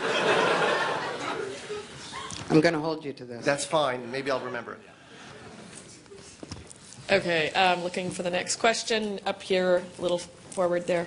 Thank you. Thank you, Olivier Sanguy and joyspace.com from France. So, thank you for ChemCam and SAMGT, which is a French participation instrument. We did a webcast in French, for people following, and I made a contract with Ustream saying, oh, there are not going to be a lot of people. Well, 40,000. And I said 4,000. Okay, sorry for that. Anyway, there is international cooperation and Curiosity. Of course, it's an American success for the landing. I would like to know how this cooperation goes with the other countries. I think you learned something. I mean, engineers are engineers. Data is data. Numbers are numbers in every country. But you do have your own habits. Mm-hmm. How did you manage with that? Was that fine? Was there tensions? Enrichment, cultural, perhaps? The question is with the other countries? Yes. Yes.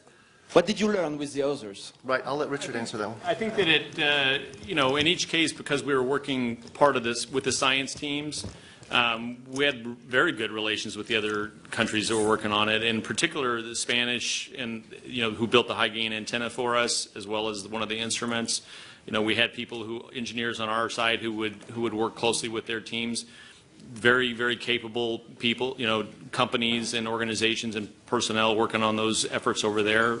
So we certainly had our problems. We had our problems even on the U.S. parts of this. I mean, this is a challenging development, and there were challenges on almost every piece of the vehicle. So I think that my experience with working with the overseas elements was very good. That they're quite capable, and I think that, you know, hopefully they'll gain the expertise they gain on this project, they'll be able to take that and to use it on their own endeavors in the future. So. Okay, we're going next over here. Leo Enright from Irish Television. The Unmanned Spaceflight website has coordinates for the landing that go down to something like 5 decimal points. I just wanted to confirm with you that that you do have them.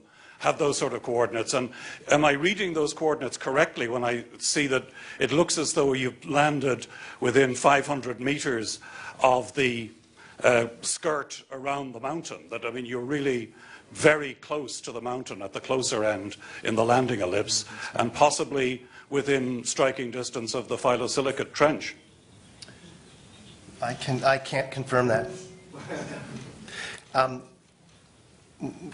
My estimate, I'm looking for somebody, yes, there's somebody in the audience here who has that in the tip of their noggin. We should have soon that estimate, but I don't have it to 5 decimal places. We wouldn't report it to that because we're certain that we don't know it to that. And I don't know what the unmannedspaceflight.com estimate is. Yeah, there's a team of people that are working on localization, including what information we got on the way down. You know, the nav filter, probably taking a picture at where, looking at the picture and trying to figure out from there where we are. I would imagine by tomorrow's press conferences, they should have a better idea where it came down, within a few hundred meters at least, hopefully. Okay, the next question's over on this side. I'm Chi Fei Fan from TVBS Taiwan. We also have a live event in Taiwan. This is actually a question from our audience, which is, I think she's like around 10 years old girl, and she wants to know if it is possible, if there's any opportunity that JPL would consider to open up the opportunity for students to operate Curiosity in Mars. And then especially students from overseas. I want you to know if the answer is yes, I want to say my name right now.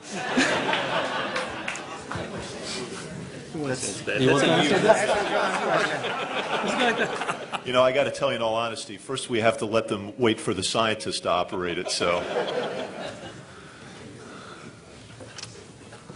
Okay, we have a question. Henry, you're next. Henry Bortman with Astrobiology Magazine. Can you tell us at what time Curiosity touched down, Earth received time, and at what time the first image came back? I can tell you the first of those is 10:39 p.m. The second of those I don't have.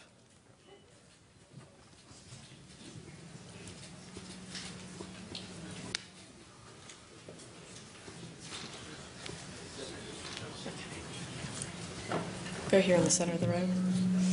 I'm the director from Scholastic. Both Charles and John said that this is very much of an inspiration to young people. Can you tell me what inspired you when you were growing up? What made you decide to join NASA and do all of this amazing work? Let me start.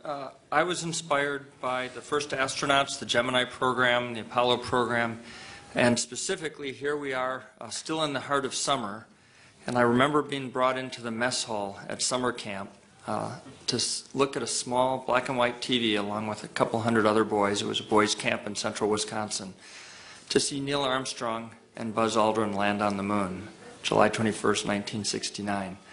And that stuck with me and inspired me to go on to become a physicist, a scientist, to study math and science throughout school, eventually to apply to the astronaut corps, to go to space.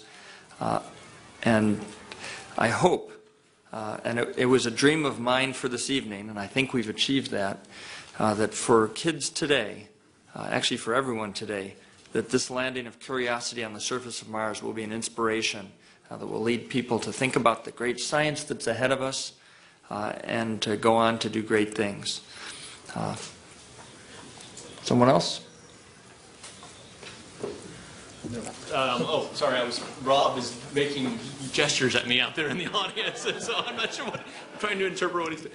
I mean, I think the thing, so the kinds of, I didn't have a specific activity or a thing, like John said, that inspired me, but so much as being able to do problem solving, right? And the thing that we do here, and NASA does, and JPL does, is we solve problems. And we solve problems that involve obviously very state-of-the-art activities, but also things that require large teams of people working together in a really intimate way that is really different, I think, than almost any other human endeavor. It's amazing to solve a problem as complicated as landing on the surface of Mars, where you're utterly dependent on a team of 100 or 200 or 1,000 other people to do their parts and to do it, to solve their problems and have all those problems work together. And it's just the scale of that endeavor, that problem solving, that is what got me attracted to working for NASA and for JPL. And I think that's, if I were to talk to my kids or to kids, to go in this field, that's the kind of thing that NASA and JPL does. And it's really, if you're interested in that sort of problem or in that sort of activity, this is the place to come and do it. Okay, go ahead. Raphael Jaffe with Aerotech News and Review up in Lancaster. What am I really seeing in that photo that is behind you? And I heard something about a second photo, shadow of the Curiosity being seen, and wheels, or a wheel of the Curiosity. So could you lead me through that photo? Maybe John or Adam or somebody. Thank you. Well, I can just tell you, I mean, yes, what you're seeing in the first picture that you said, that was the shadow of Curiosity there in the view. These are the rear HazCam views, so we're looking out the back of the rover. I don't think we got any of the front HazCams. That's front. Oh, is it front? Okay. Yeah, it is. Thank you. It's front. There we go. The other one is the rear, and that is the wheel you see in the lower corner there. We do expect to get more pictures back in this upcoming Odyssey Pass, which hopefully will be in about 25 minutes here, so we'll get yet more pictures. And these images were actually through the cover. And actually, if you go back to the other one for a second, can you switch to the other picture? You can see those little speckles around the black little dots or speckles around the outside, which is probably dust kicked up, during the landing event that's stuck onto the covers. And so it's good that we have covers because now we'll take those covers off, and hopefully those specks of dust will not be visible in the next set of pictures we get. Okay. Burkhard Bilger, the New Yorker. I may be imagining this, but the one time during the landing the temperature seemed to drop in the room was when Adam asked for OD 278, and they said, no, we only have 277. What was happening, or was it anything of significance? No. We are, as we're coming in, the navigators are continuing to make OD's orbital determination, where the spacecraft is, and updating, and they all have numbers, an estimate, an estimate, an estimate. And they get better as Mars grabs us, and the pull of Mars reduce some of the inherent uncertainty in that estimate. While that's going on, while EDL is happening, in the EDL war room in a different building, you were seeing it on some of the cameras, the flight dynamics team is running simulations to the ground with our simulation tool based on those updated ODs. And so I had seen that OD had 228 come up, and I was asking if they had that, because I had had it, and they didn't have it over there yet, and they hadn't started it. That was what that was about. Let me get a new question over here.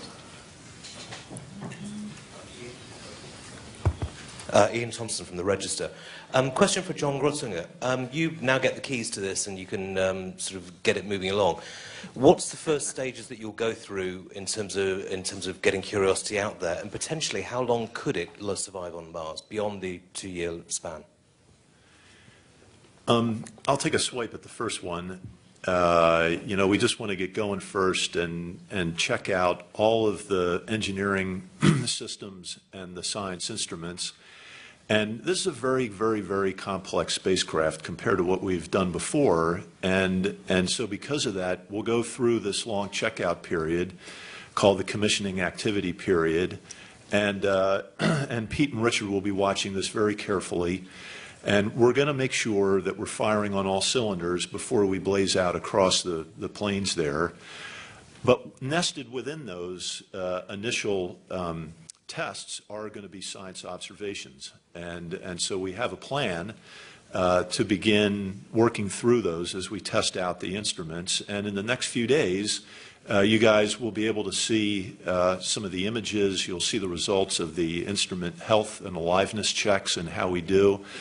But the best way to think about this mission is on the order of days, weeks, months, and years. And we can loosely bound things.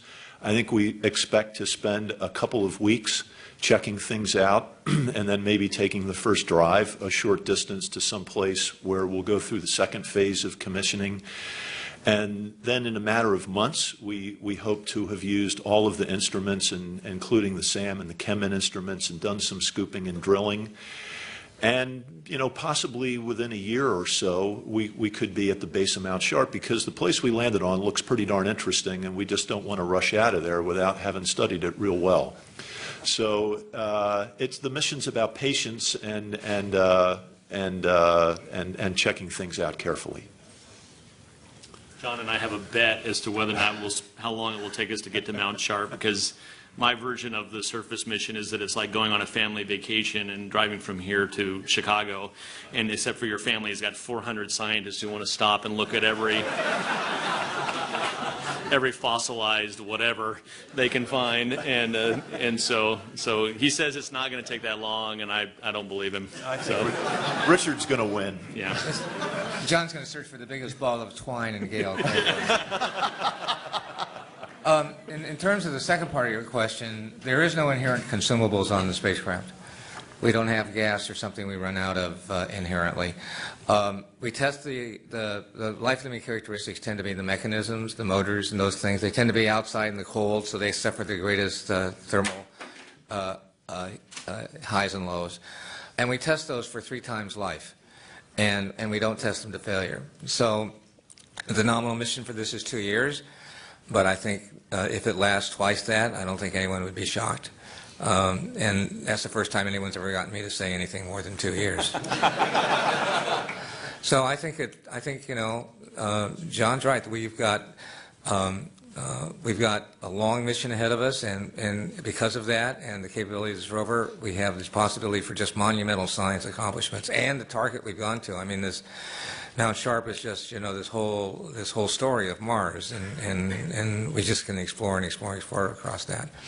The other side of that is, as I've said to the team, and I'll repeat it to the press here, is that we're in no hurry. Okay, we now have, as I said to the team, on 1032 tonight, we would have a priceless asset, a priceless national asset. Okay, and we are not going to, pardon the French, screw it up. Okay, and therefore we will take our time to understand its condition and understand if there's anything that happened during landing that we haven't uncovered yet. We will take our time to make sure that we understand how to operate in this new and challenging environment.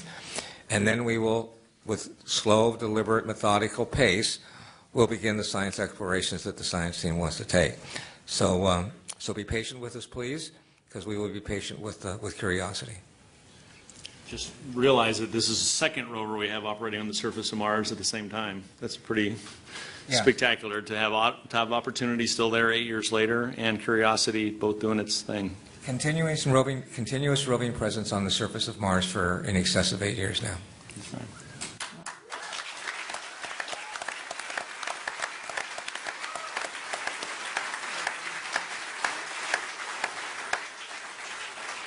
All right, with that, we're going to end tonight's news conference. We know that there is a next Odyssey Pass coming up at about 12:40, and we're going to let you all take your time, get back up there, and get back to work. And I want to thank everyone for joining us. Stay tuned for our next commentary session that we will begin at around 12:30 for that overpass of the Odyssey spacecraft, and then follow the mission. Stay with us at www.nasa.gov/MSL for more updates. Join us tomorrow for another news conference at 9 a.m. Pacific Time. Thank you so much.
Yeah.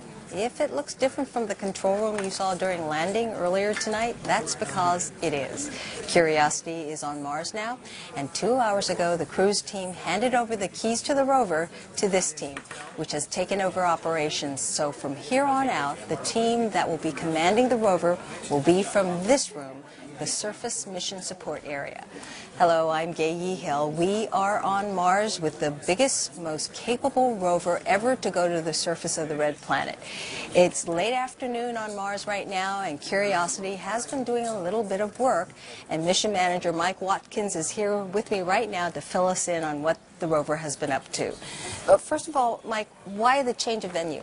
Okay. Well, first of all, let me say it's very much my pleasure. Given what happened a short time ago, right? It's a great night. So we're here in the Surface MSA, and the Surface MSA is the control room for surface operations, just like we had the control room where we're just watching for cruise operations. And basically after launch, while the cruise team was flying the mission to Mars, the surface team was getting ready for surface operations, practicing, learning how to operate the rover on the surface, writing new software for the surface operation, and doing all of that testing and training here in this room. And we wanted to have a separate facility so that we didn't get in the way of cruise, and cruise didn't get in the way of surface. So this team will take care of figuring out all the commands and sending those commands up to Curiosity from here on out. That's right. Everything's going to run from this room, and we're going to be here for about 3 months. And then if we get good enough at it, we're going to send a lot of our scientists back to their home institutions, and they can do a lot of it by remote telecon and by web services, things like that. But for the next few months, we're all going to be here, all hundreds of people operating the rover every day. So tell us what we're here for tonight, the downlink. We did have a downlink during the actual landing, and this is another one.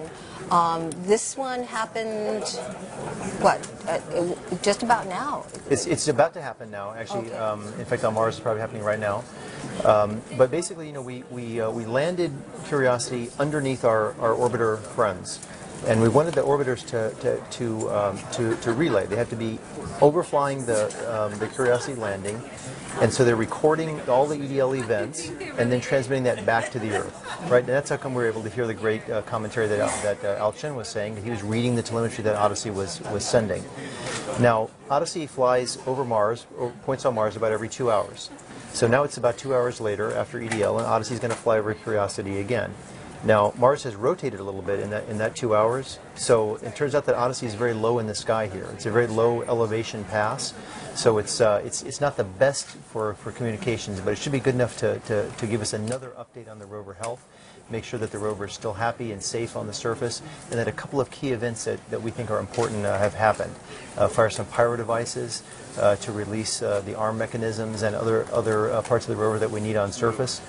Also deploy the HazCam covers, which allows us to take a little bit better images, very similar images to the ones we got down during EDL. And you mentioned that we actually have video and animation that shows the removal of the dust covers, and that's what's happening right about now. That's right. Do we have the... Okay, it may be coming or it may not. Oh. So basically we have two clear covers on the HazCam, so it may not be obvious to folks at home that the pictures that we've seen so far are actually taken through those covers. But if you look carefully, you see a little bit of dust around the edges, and that's actually dust that's been kicked up during the EDL event. It's covered at least partially obscured the view from those covers. So we get rid of those covers, and we can take those images again, front and rear. And we also have downsampled those. We've compressed those images a little bit so that we haven't seen the full quality of those photos yet. But we're going to send back a little bit higher quality photo on this pass. So get rid of the cover and send a better quality image down to the Earth. All right. I hear Jessica Samuels speaking right now, flight director, and we're going to take a break and listen in. It is a low elevation pass, and it is not necessarily expected to be a lot of data volume in this pass. We will be analyzing whatever data we do receive.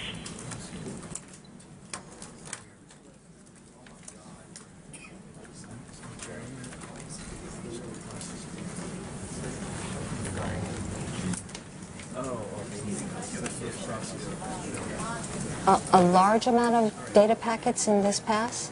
That's right, because it's very low on the horizon, so Odyssey is not actually in view of the rover for a very long time.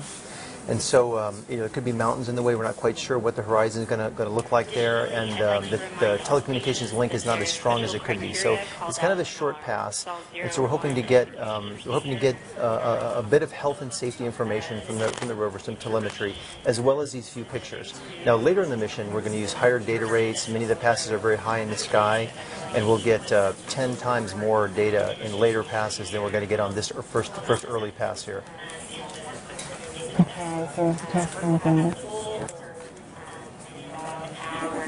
After we've gone through the quick look poll, where we'll expect more status.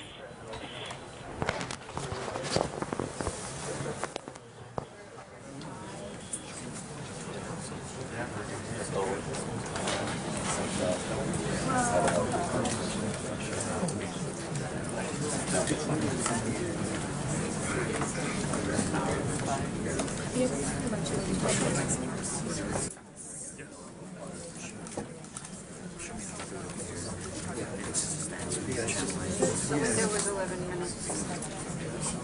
So we should have. We should start seeing turn back. No, because their pass was 20 minutes, so they had to keep their radio on for 20 minutes. Well, we're going to let Mike step away from the table for a bit and go check in on the status of this downlink. Yeah, I'll be right back in just a moment. I'll be right back. Just check in.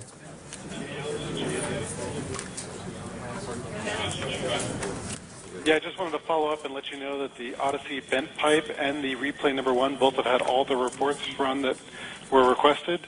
So those are all available, and we are ready for the data to start flowing for the Odyssey pass. Great, and if you could please report on net as soon as you see that data start to flow in, that would be great.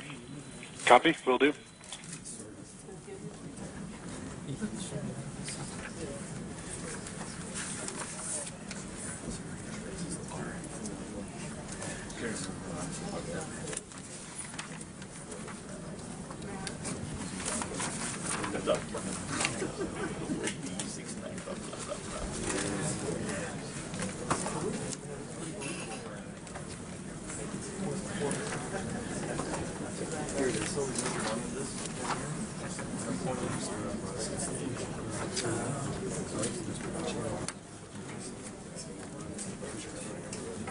We should have.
So Mike, we're waiting for this new downlink. This is all new information, correct? This is not a replay of EDL. That's right. It's all new information. We're still coming up about 10 minutes or so here. We're going to hear from the rover. It is all new information. It's what Curiosity has been doing after she landed and Odyssey went away. Carried out her first activities on the surface, like firing the pyros and removing the HazCam coverage, taking some new photographs for us. And all that new data is what we're about to get here in about 10 minutes or so. All right, and that was already preloaded Exactly. We're still in a preloaded sequence, just like EDL is preloaded. This first few minutes on the surface, first day on the surface, all of that is still in a script that's very similar to the EDL script. It does this unattended because, of course, we're still not in a position to talk to Curiosity yet. Now, tomorrow, we're going to deploy the high-gain antenna. It makes it much easier for us to send commands up to Curiosity, and also allows her to talk to us without the orbiters. She can talk directly to us on the Earth with the high-gain antenna deployed. So that's actually one of the first activities we do tomorrow. So today, we want to learn we want to see the state of the vehicle and to look at the health. Make sure that everything is ready to deploy that high-gain antenna tomorrow, and that nothing unusual has happened on the surface in the few hours since she landed. So the decision to have those thumbnails first thing up, right after landing, was that to just help you confirm that definitely the rover is on Mars, and you sent that first, and then you're sending additional images? It also helps us, yeah. I mean, for sure, it helps us, and of course we love to see those emotionally, to see, where's our new home on Mars, and what's the new Mars that we found in Gale Crater. But it also helps us look at the rover pose. It looks, let's look at the wheels. Are the wheels on solid ground? Do they look like we're tilted up? Can we see the horizon? Maybe we can see the Gale Mound, Mount Sharp off in the distance. But really, it's kind of, do we understand that the rover's in a safe-looking position to proceed with our next set of activities? And that's why we use the HazCam first. And those images are very small, very, very small thumbnails, 64 by 64. Right. What could you actually see in them? Well, the thumbnails are just enough to usually to see whether you can see the horizon or not, and do you see large rocks, or do you see something like that to see the wheels are being clear. We do take thumbnails from the front and rear HazCams, but we also we take full frame images and then we downsample them. So the ones that you've seen here are downsampled to 256 by 256 pixels, and the ones we're about to send down are 512 by 512. So it should be about 4 times more resolution in the ones we're about to get down. So if the pass is nominal, we might get just a rear HazCam. If the pass is a little better than expected, and the EDL passes were a little better than expected. The EDL coverage that Mars Odyssey had was a little bit better than the worst case. If we do get a good pass, we might get the front and rear downsampled images. There's no way to determine that now, that this is going to be a long passer? We know how long the pass is scheduled to be. We don't know exactly how good the quality is going to be and exactly how long it's going to be. Like I mentioned, the Odyssey pass during EDL did a little better than we expected, so if we bet on the come and say it's going to be good, then we might get a little more information, one more image than we expected, kind of at a minimum. We usually start off being very conservative and saying, well, we're planning for the worst case. So if it's the worst case, we'll get 1 image, and if it's a little better than that, we might get 2 images plus the thumbnails. So the pass takes place 12:30 on Mars, and we need the one-way light time to get back down here, and That's then right. also any sort of processing? That's pretty fast. Okay. So the pass occurs, takes a few minutes on Mars, and then that pass is completed, and then Odyssey sends that data down to the Earth, and it takes about 15 minutes light time, just like we talked about during EDL, and it takes just a few minutes to flow through the ground network here. So we should be seeing it about 10 minutes till 1 our time here in the MSA. All right. So in the meantime, we'll stand by and wait. Absolutely. All right. Thanks, Mike. Sure. Thank you.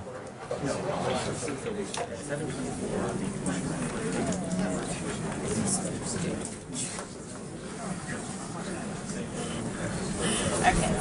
I'm going to hang up some minutes. We need to data estimates now, basically. So, I'll talk to you later. Bye. Yeah. The Meads catastrophic. Yeah, I hate it. Warning high, you guys is catastrophic. Yeah, it's not okay with me.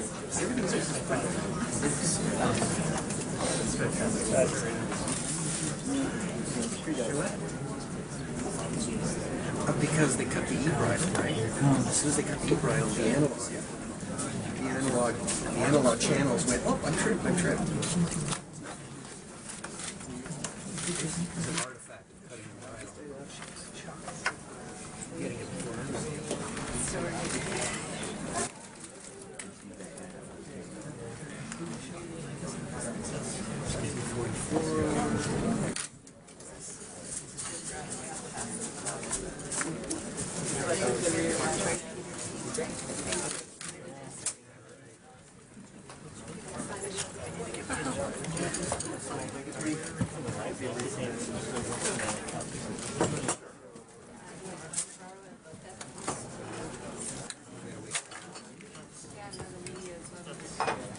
So, Mike, I see some activity here in the MSA, some sort of handing over, maybe like a baton. What's going on?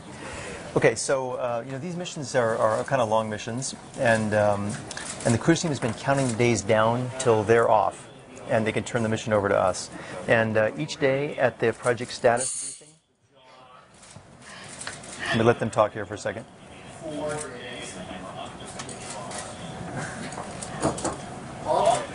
It might be on MSL Live. At least.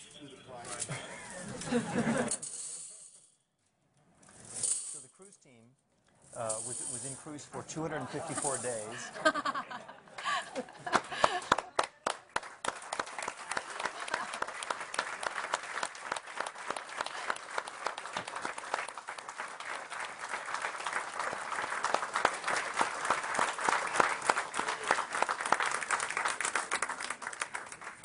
And to count Sol 0, Sol of EDL, we start you with 1.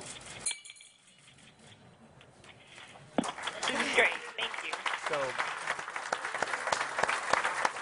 So the cruise team is flying Curiosity on this way to Mars. We very much look forward to keeping the tradition. Thank you for bringing us this tradition.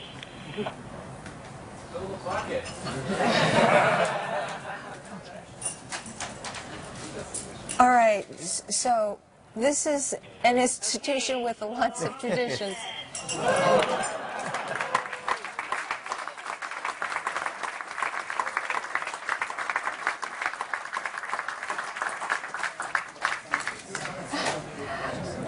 Okay. So the cruise team was flying Curiosity on its way to Mars for 254 days, and each day at the end of the day, to celebrate another successful day of getting to Mars, they would move a marble into this pot, and so they've completed that now, and they got all the way down to had no marbles left on EDL night, and they brought those over. Plus all the rest of the days that are in the surface mission, 667 sols on the surface mission.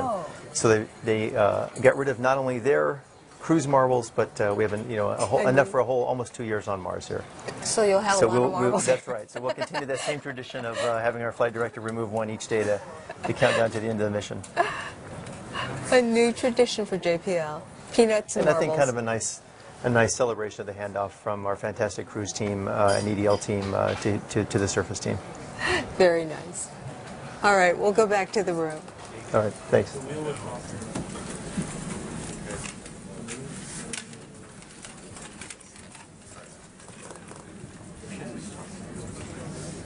think so. Usually they're in real time wave transmitting.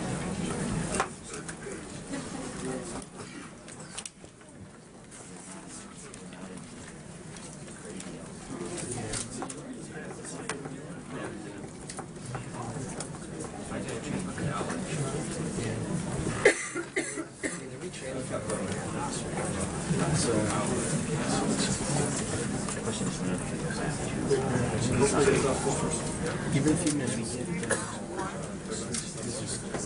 Slow up this here. Maybe shut it down.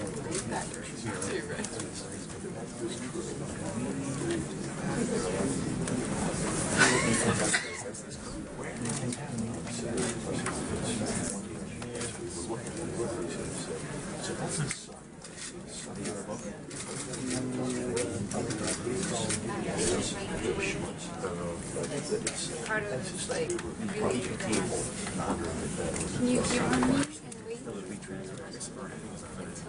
official time that Odyssey says? Oh, what did they say? What's it? Oh, 50 seconds? Yeah.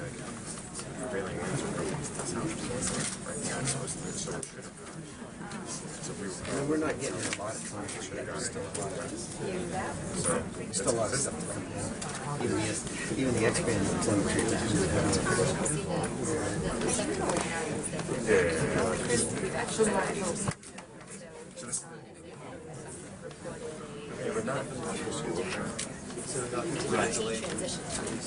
yeah, that's what I mean.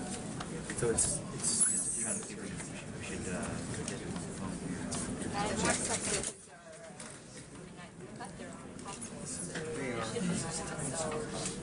We're waiting for the official time when they said they were going to start getting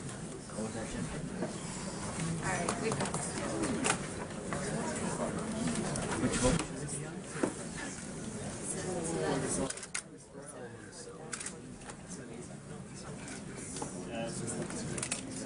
Would they be on the Mars court? The DPT. Hey, Odyssey, this is MSL Telecom. Sorry to bother you. Hey, sorry to bother you. I'm just wondering if we're kind of expecting to see our first overflight UHF relay data coming down about now. I was wondering if you had any knowledge. TDL, we have data. Just started to see.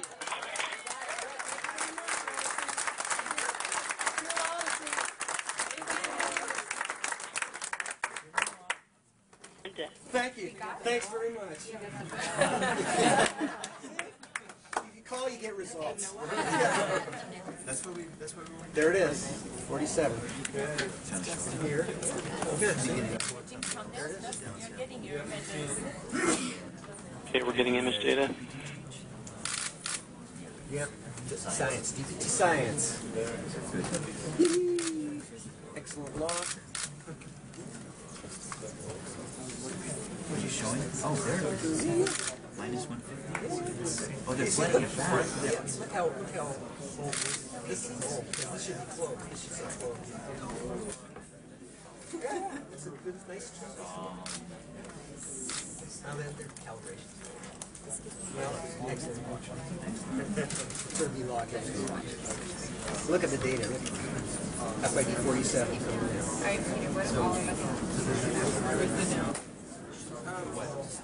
Just get an account. We'll call Bob Williams and get an account.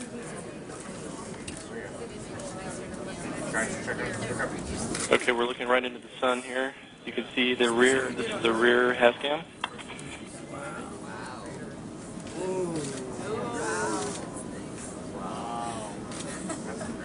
Wow, a curved surface with dots on it. Ooh, a mountain.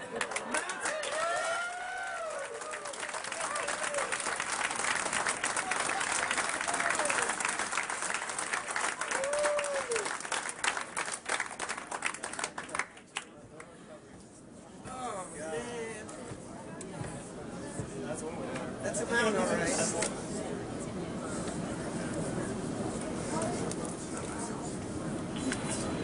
So we're looking directly into the sun here, and that's why we're seeing the saturation here in the sky.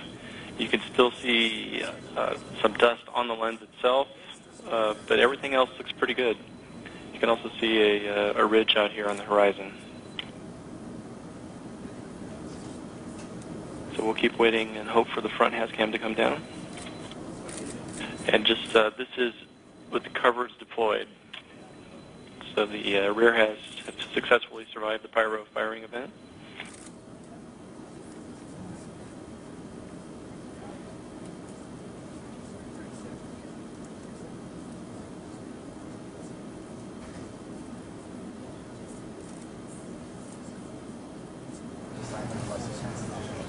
So as we've just heard, the images have started to come down, and with me now is John Grotzinger, the project scientist for MSL.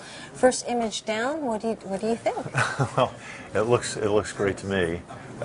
Beautiful sunset on Mars there, looking out the rear HASCAM at what probably is the crater rim, Gale Crater Rim. Yeah. And we should get the front HASCAM. We know it's rear HASCAM because it's got the wheel in it there. So is this a different exposure? Ah, okay. So you can see there's flat plains with some gravel in there. And so this is much better resolution, more pixels than the first set of thumbnails that we got at landing. And this is without the dust covers. So I got the dust covers off, so you don't have any of that schmutz on it there.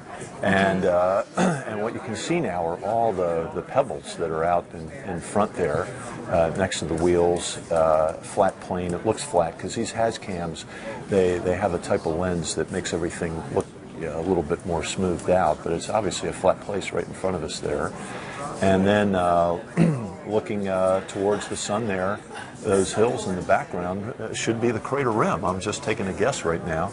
Now, with the thumbnail, the front cameras, we saw a shadow, and could you actually see Mount Sharp in the distance? Well, I think we're still waiting. I haven't seen one yet.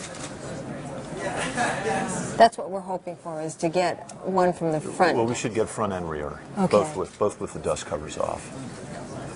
Well, definitely the resolution's much better. Oh, very, And- very, very nice. And you can see, you know, it's sort of the typical kind of a view that you get when you land on a Martian landscape many missions before, where you see these, what are probably windswept plains with lots of gravel, large chunks of rock there, and they're sort of glinting, so they've probably been polished by the wind and carved into facets. So if this is the rear cameras, which direction is the rover pointing then? Is it pointing towards the mountain, or could you tell? Well, we're waiting to see the front HazCam to that's how know you that know. for sure. But Okay. yeah, we think so based on the images that came down with the dust covers on. It looked like, you know, we had a sense that the front HazCam might have the rover oriented looking towards Mount Sharp. Okay. Let's stand by and hear some. Go around and get the full quick health look assessment from each of the subsystems. But congratulations, everybody. It looks like we've started executing Sol Zero, and we've got some nice new images to look at on the surface, and great job. So, thanks.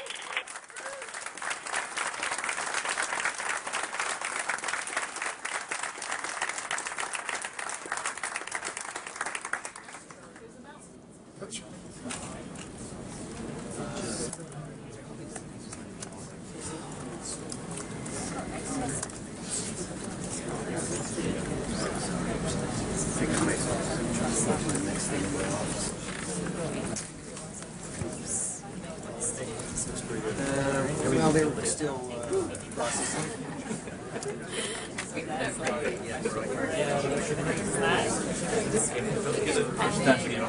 Yeah, I was just over there. Okay, I gotta go through my office.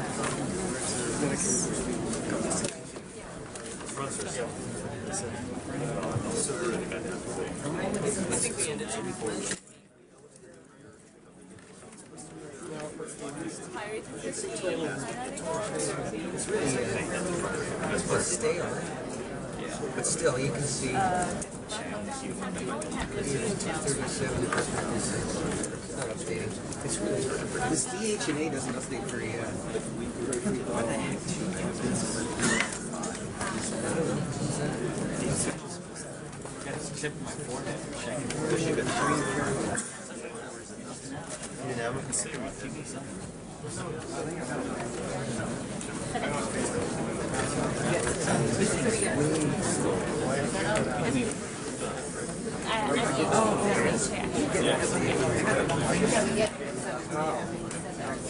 What are you using? Oh, there we go. 4.6. You only got the one You think it's 4.6? total volume frame size 5.12. 5.12? That was a lot more than Wait, did you say 5.12? you wouldn't know that.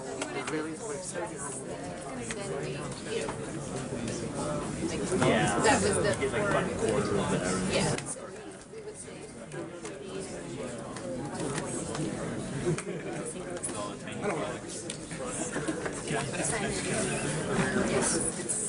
So significant. It's all working. You were right. I'm never not going to listen to you before you said it was going to work perfectly. I did? You said they do. That doesn't sound like me. No, you did. I'm all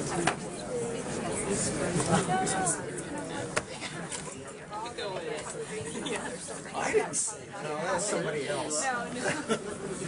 Oh, I'm way more pessimistic. Good APM. You got it? That's it. Yeah. Those are the drop-outs. That's the carryover. That's the carryover. This is, remember what my first was? Yeah, exactly what it is. You know what's even better? Yeah, if you look back, you see, when I did the descent stage, the descent stage was the Monaco, so I assumed conservative, right? But it came out a lot better. We didn't see any dropouts. We didn't go through any nulls in the descent stage Monaco. We stayed right in lock the whole time. You see? Now we can. This is where they start accusing telecom of never touching the market.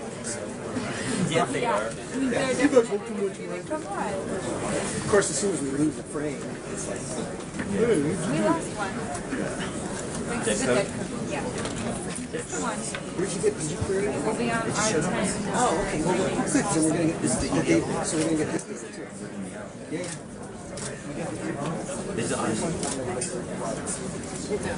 All right, now we gotta start bringing these guys up to speed. Yeah. Well, not only that, but you have a piece of the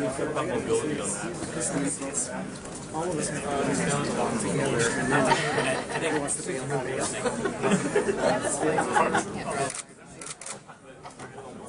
We can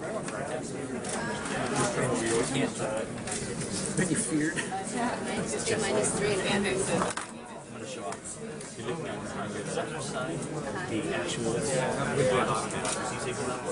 over here on your right, it might actually be a little scary to scoop. Yeah, it's got big chunks. There's a. It's better than the Pedic, because the Pedic we had to be conservative. It came out better. So Jennifer, sorry, we have a little bit of particular still left on with the cover on. We ruined it. We're shreds. He's across the street doing the open loop. Oh, he does. That's to bring out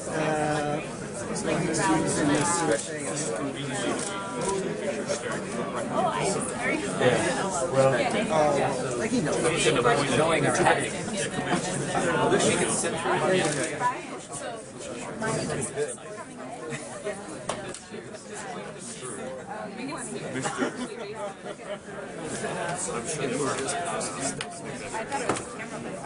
Well, my camera's in there.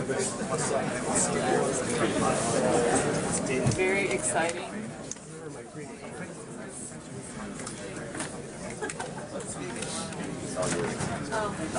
Okay, John, we're going to go ahead and take a look at this new image. John, you see this one with large horizontal image. So this is a new image they just sent down. No, it's the same image. It's the same image, but it's just been stretched. This is good. We're on the air right now, and so tell us what's happening right now. Okay, so basically what we're seeing right now is they've Justin Mackey, who's the lead for the HazCams, has adjusted the contrast to eliminate the foreground so that you can't see the gravel now in front of us. It just looks dark. But what you see in the background is the rim of Gale Crater itself. So remember that we're looking through a lens that is designed to capture almost 180 degrees, and that's why it kind of looks curved, highly curved. And but the change between the planes and what you see on the horizon, that really should be the rim of Gale Crater. Looking at Gale Crater. Yeah, and that should be approximately looking in the direction from which the alluvial fan is that we're so excited about that you know we may have come close to landing on. So that's the target. That's the. Well, so that's looking in the direction that we'll drive away from. Okay. But it's a spectacular view because you can see that we're inside of this humongous crater. So our understanding is that we've gotten this one large image. It's 5 by 12, 512 by 512, but we will not be getting any large images like this evening. I think the downlink is almost... The downlink is over. All right. So we still have a few thumbnails that came down with this, but this will be the most spectacular image that we'll get. So it appears that most of this downlink is devoted to information about the health and safety of the rover then. That's right, and that is the top priority at this point. We want to get down that engineering data so we know how Curiosity is doing. Well, That's still a spectacular image. It's awesome. All right. And it has been an awesome night. So thanks for joining us, John. That wraps it up for our coverage for now. It's about, gosh, pretty late, 1 a.m. in the morning here in California.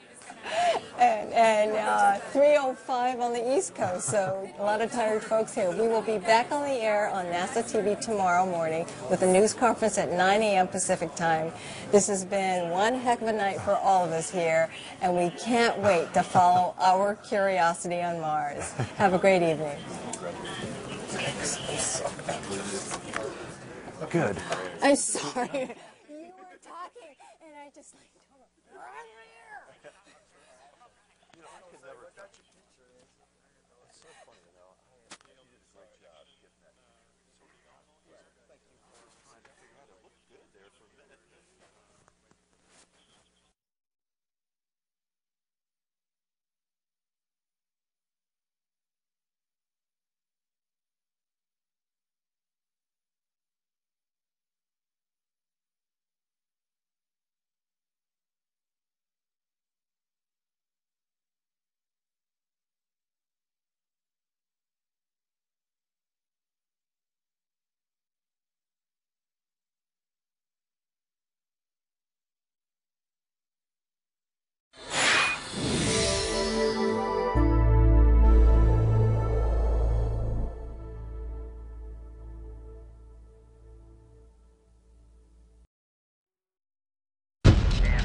Roger the pitch. 7, 6, 5, 4, 3, 2.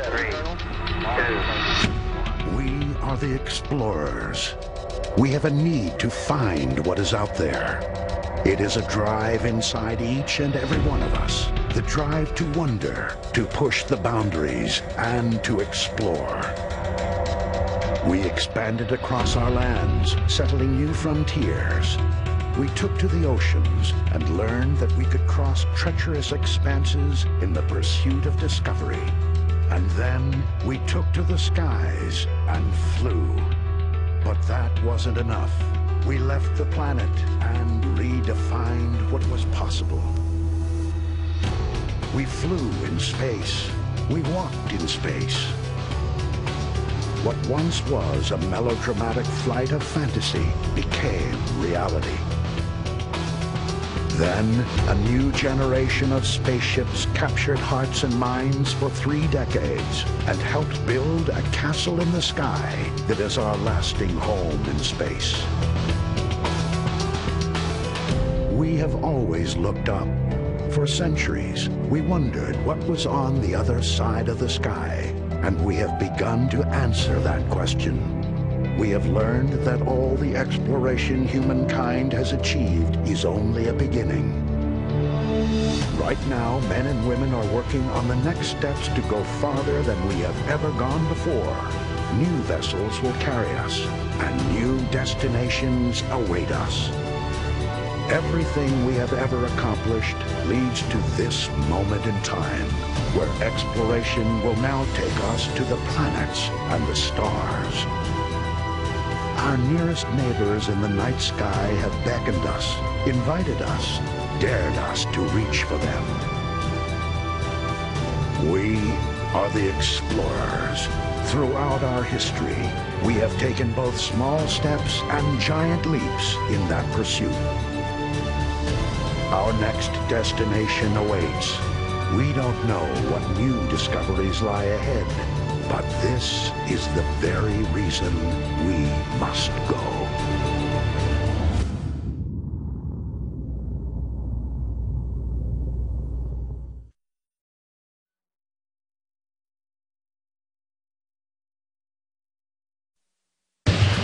T-minus 10, 9, 8, 7, 6, 5. All 3 engines up and burning. 2, 1, 0, and liftoff. The final liftoff of Atlantis on the shoulders of the space shuttle. America will continue the dream. Program, Houston. Roger, roll, Atlantis. Houston now controlling the flight of Atlantis. The space shuttle spreads its wings one final time for the start of a sentimental journey into history.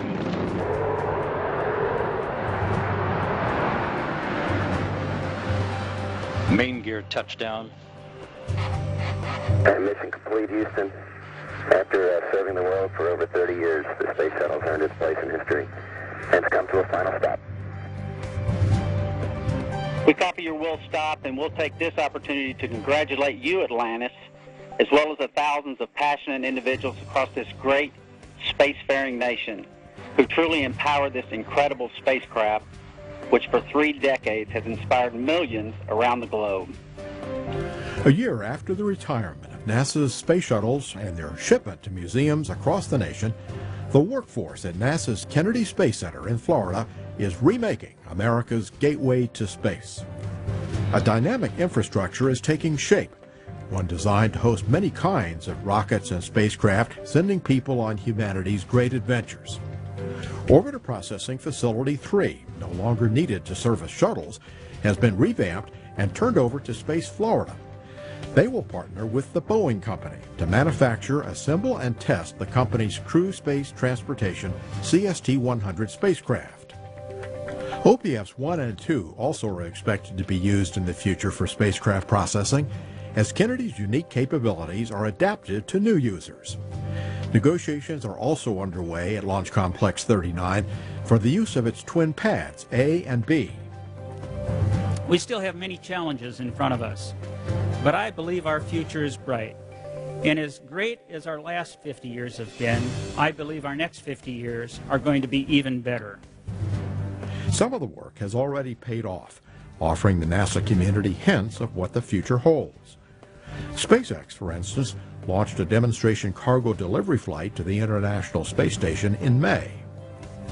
The company and NASA proved that cooperation can overcome daunting technical hurdles safely and effectively. Like OPF-3, the high bay at the Operations and Checkout Building has been remade into a modern aerospace factory floor. Space Florida and Lockheed Martin Space Systems Company renovated the facility, once used to process space vehicles in the Apollo era. It will serve as the final assembly and checkout facility for the Orion crew exploration vehicles, which includes the crew and service modules. The first spacebound Orion rolled into the facility June 29th to begin assembly and processing for a flight test in 2014. NASA and its astronauts are counting on the Orion to take people into deep space for the first time since Apollo. We don't know what we don't know. And when we find those things, when we make those discoveries, we're going to be better off just as a people, but also it's going to have applications that help make our life better. Workers and technicians are refurbishing the Vehicle Assembly Building, Launchpad 39B, and numerous other facilities in anticipation of a new golden age of spaceflight. When the work is completed, the center will, for the first time, be equipped to assemble, process, and launch several kinds of spacecraft and launchers, including ships designed to take astronauts far beyond low Earth orbit. The Commercial Crew Program, based at Kennedy, has made strides toward bringing those vehicles into existence by sharing NASA's hard-earned expertise with private companies. The goal is to develop innovative spacecraft to take astronauts to the International Space Station. While the launchers and spacecraft that will take people into space are invented and tested, NASA's Launch Services Program continues to dispatch NASA explorers of a different kind to survey the cosmos and visit some of the most tantalizing destinations in the solar system. Riding atop an Atlas V rocket, the car-sized rover Curiosity lifted off from Kennedy on November 26, 2011, on an ambitious mission to place a robotic geologist on Mars, so researchers can find out more about the mysterious red planet. The Juno mission also began at Kennedy with an Atlas V thundering spaceward on August 5th to place the 4-ton spacecraft on a course for Jupiter, the largest planet in the solar system. A pair of small spacecraft known as Grail were sent to our closest astronomical neighbor, the Moon, on a Delta II rocket on September 10th to map the lunar gravity field with unprecedented precision. From new programs being established to the refurbishment of center landmarks to the successful launches of innovative spacecraft, Kennedy remains at center stage in NASA's space exploration ambitions. The road to space has always and always will lead right through the great state of Florida.